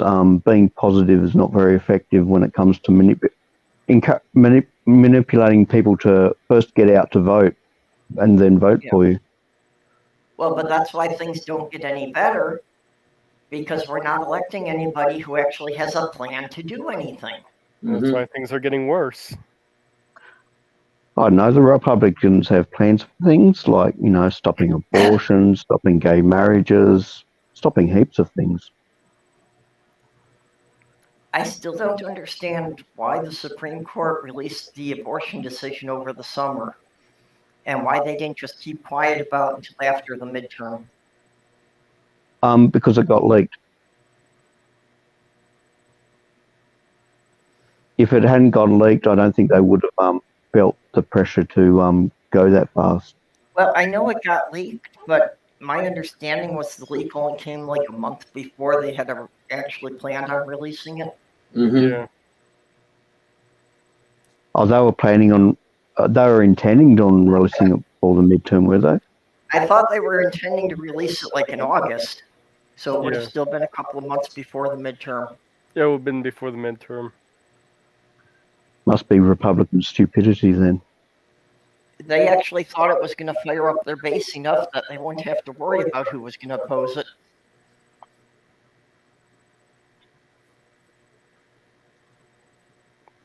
A bit like Putin in Ukraine, I suppose. Yeah, that's another mess.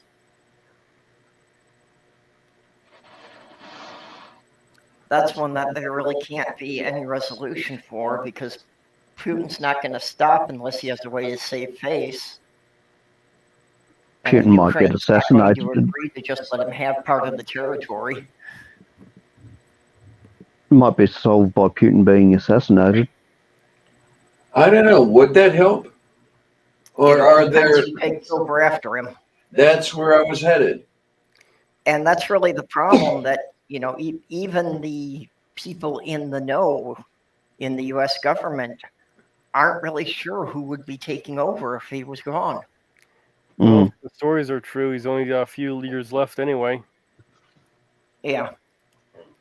Which is also scary if he takes the scorched earth idea and figures that if he's dying, it doesn't matter if he burns the whole planet. Mm-hmm. I'm hoping the fact that he has a daughter will give him reservations about doing that. I don't know. I'm not so sure. I said I'm But hoping. I didn't Scorched, say I have Yeah. anything to base it on. Scorched Earth does seem a very Russian approach to things if you're not winning. Yeah. Of course, And the other thing I've noticed when I was studying Russian history is, to me, it seemed that the Russians rather liked dictatorships. They liked their lives directed, right down to the smallest thing. Well, if you've been indoctrinated into it, that would make sense. Like Christians like being Christians. Yeah, and then the Russians have that Christian streak going. They have their Russian Orthodox Church.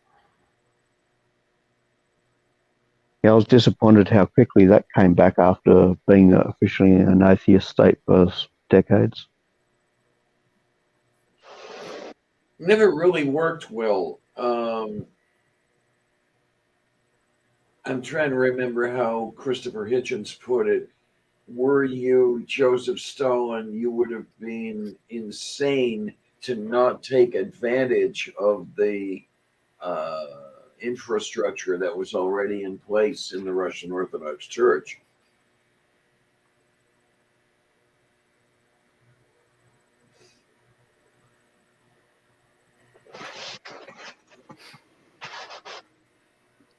Well, the infrastructure that's been built up there since, with Putin's help, it certainly helped out Putin.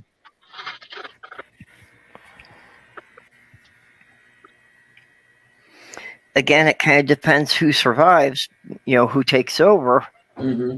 Because the whole structure with the Russian oligarchs, it's, who controls which industry and are they going to be supporting the guy who takes power?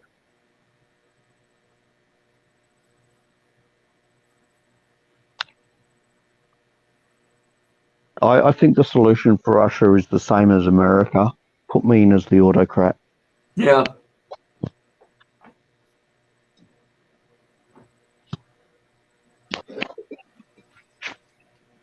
Do we need an autocrat? Can't we just set it on manual? Right. How a manucrat. That's correct. That won't work either because nobody ever reads the manual.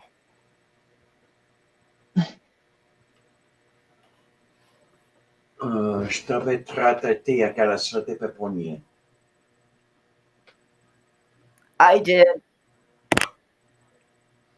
I actually read the manual for my new van. I always read the manuals. I had Almost to. There always. were a whole bunch of buttons and lights that I didn't know what they were for. This thing's just got too many, newfangled things that I haven't had before.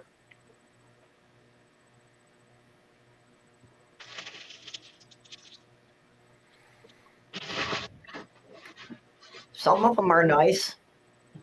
Like the driver's seat has an adjustable lumbar support. I never realized how much difference that would make. That's part of why I was able to make the long drive without many brakes.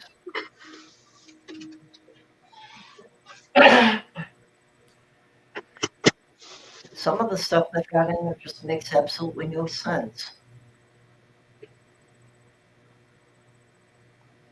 Like what?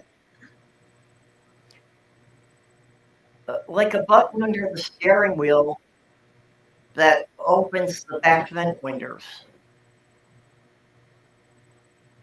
Oh, What is the point of opening and closing those from the driver's seat? I would think you'd only want those opened or closed if you have people sitting back there and they do it themselves. If you have kids, Well, that's the thing. It really was designed to be a station wagon. It was designed for somebody hauling a bunch of kids around.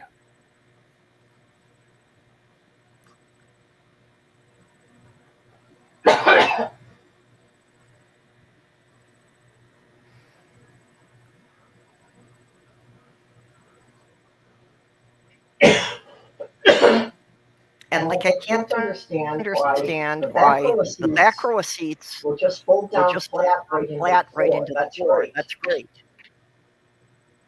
But the But the middle row row of seats, seats, you you have to have to unlatch unlatch them and physically physically lift them out of the vehicle and store them someplace.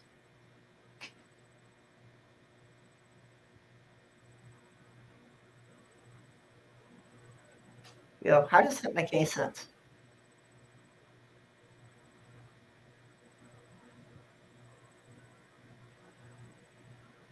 Don't have the answer to that, unfortunately. Yeah, it also came with a 6-disc CD changer, which I'm sure was awesome when it was made in 2008.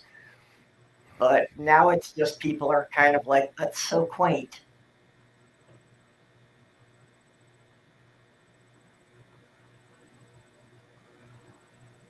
I've got my entire music collection on a micro SD card.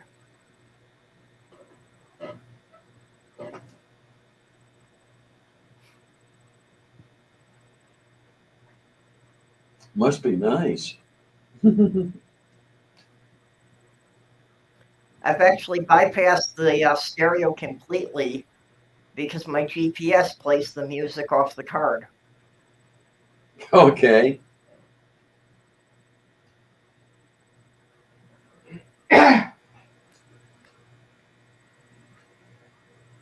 Yeah, like I said, it's got some features I think are silly, but it's a very nice van.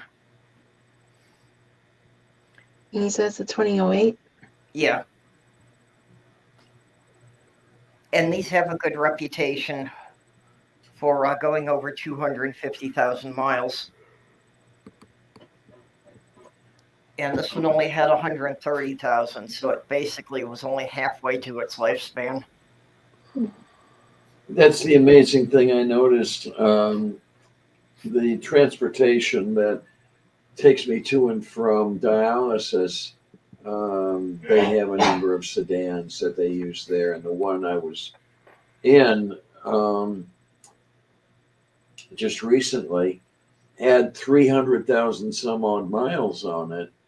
And I can remember when it was an amazing thing to turn over 100,000. A lot of odometers didn't even go that high. Yeah. I remember some of the first cars I had that people were amazed they'd go over 100,000. Mm-hmm. But that's just, the precision of the engines has advanced that much. Well, thanks, Carol.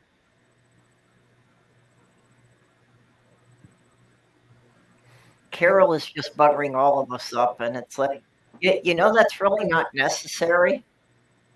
All you need for a place on the panel is just to send me what your Twitter thing is for me to send a link to. You really don't need to be kissing ass just to be part of the show. It doesn't help. I mean, it doesn't hurt. I'm not saying she can't. I'm just saying it's a lot more work than she needs to go to.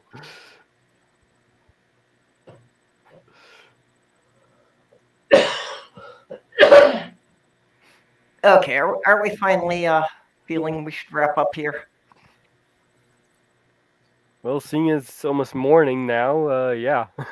Yeah, is the sun going to rise any minute now? Well, let's see. I have 043825. It's probably the longest I've stayed up in a while. This is very much my typical bedtime. I remember when I used to do this every Saturday when Jeff would run his 50-hour shows. God. Yeah, the original movie night. Yeah, huh? I miss that stuff. I miss Jeff. Okay, well, does anybody here have anything they want to plug before we go? Well, Nope. Don't forget to come by for the Sunday show, guys. Good old Lavender Lady. I'll probably Coffee be with there. Lavender. Yeah. Assuming you'll be there. Yeah, let's make sure that I get there. Because Kate read me the riot act this last time. Yeah, well, I'm not teasing anybody. I'm actually going to be on camera. You will probably see my hands on camera, but not my face. What will your hands be doing? Well, that's what you have to come and see. That's the interesting part. Sounds like it. Well, I did some filming while I was at my aunt and uncle's house, so we really could see their garden. Oh, yay. Ah, so you've got some extra footage for your future videos. Yes. Are you planning to release one this week? Yes. It'll be on Tuesdays. Moo. Yeah, I've been meaning to make a film. I definitely have to get around to it. I was going to do it today, and I didn't. I need to get to a couple of things because I actually did have a couple of holiday-related topics that I should get out before Yule. Mm-hmm. Let's see if any of that actually happens, but I wouldn't hold your breath. Otherwise, you could have a blue Christmas. Uh-oh. Yeah, for me, I'm just gonna be, I don't know when's the next time I'm gonna be posting anything, but I know one of them is a reaction to Matt Walsh and Candace Owens saying, Yeah. Saying how anime is demonic. I've been hearing some people trying to claim that he was backpedaling, saying he was just trolling with that. I don't believe it. Yeah, that's pretty much what my reaction to it is. Hopefully nobody's taking it serious.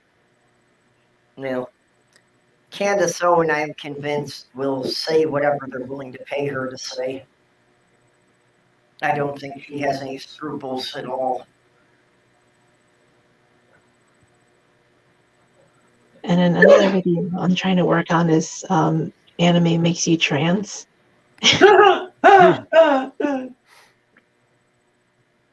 Well, there are a lot of trans characters in anime.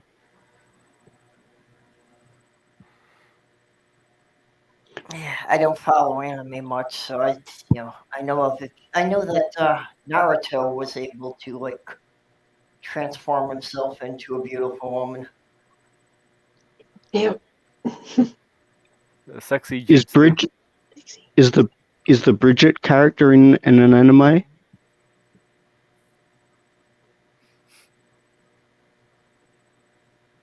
Bridget character? Yeah. Whenever I hear trans in anime, the first thing I think of is Bridget. I know she's blonde, but I don't know which anime she's from or anything else. I hate anime. Debunked. I could always go over a number of trans characters in animes.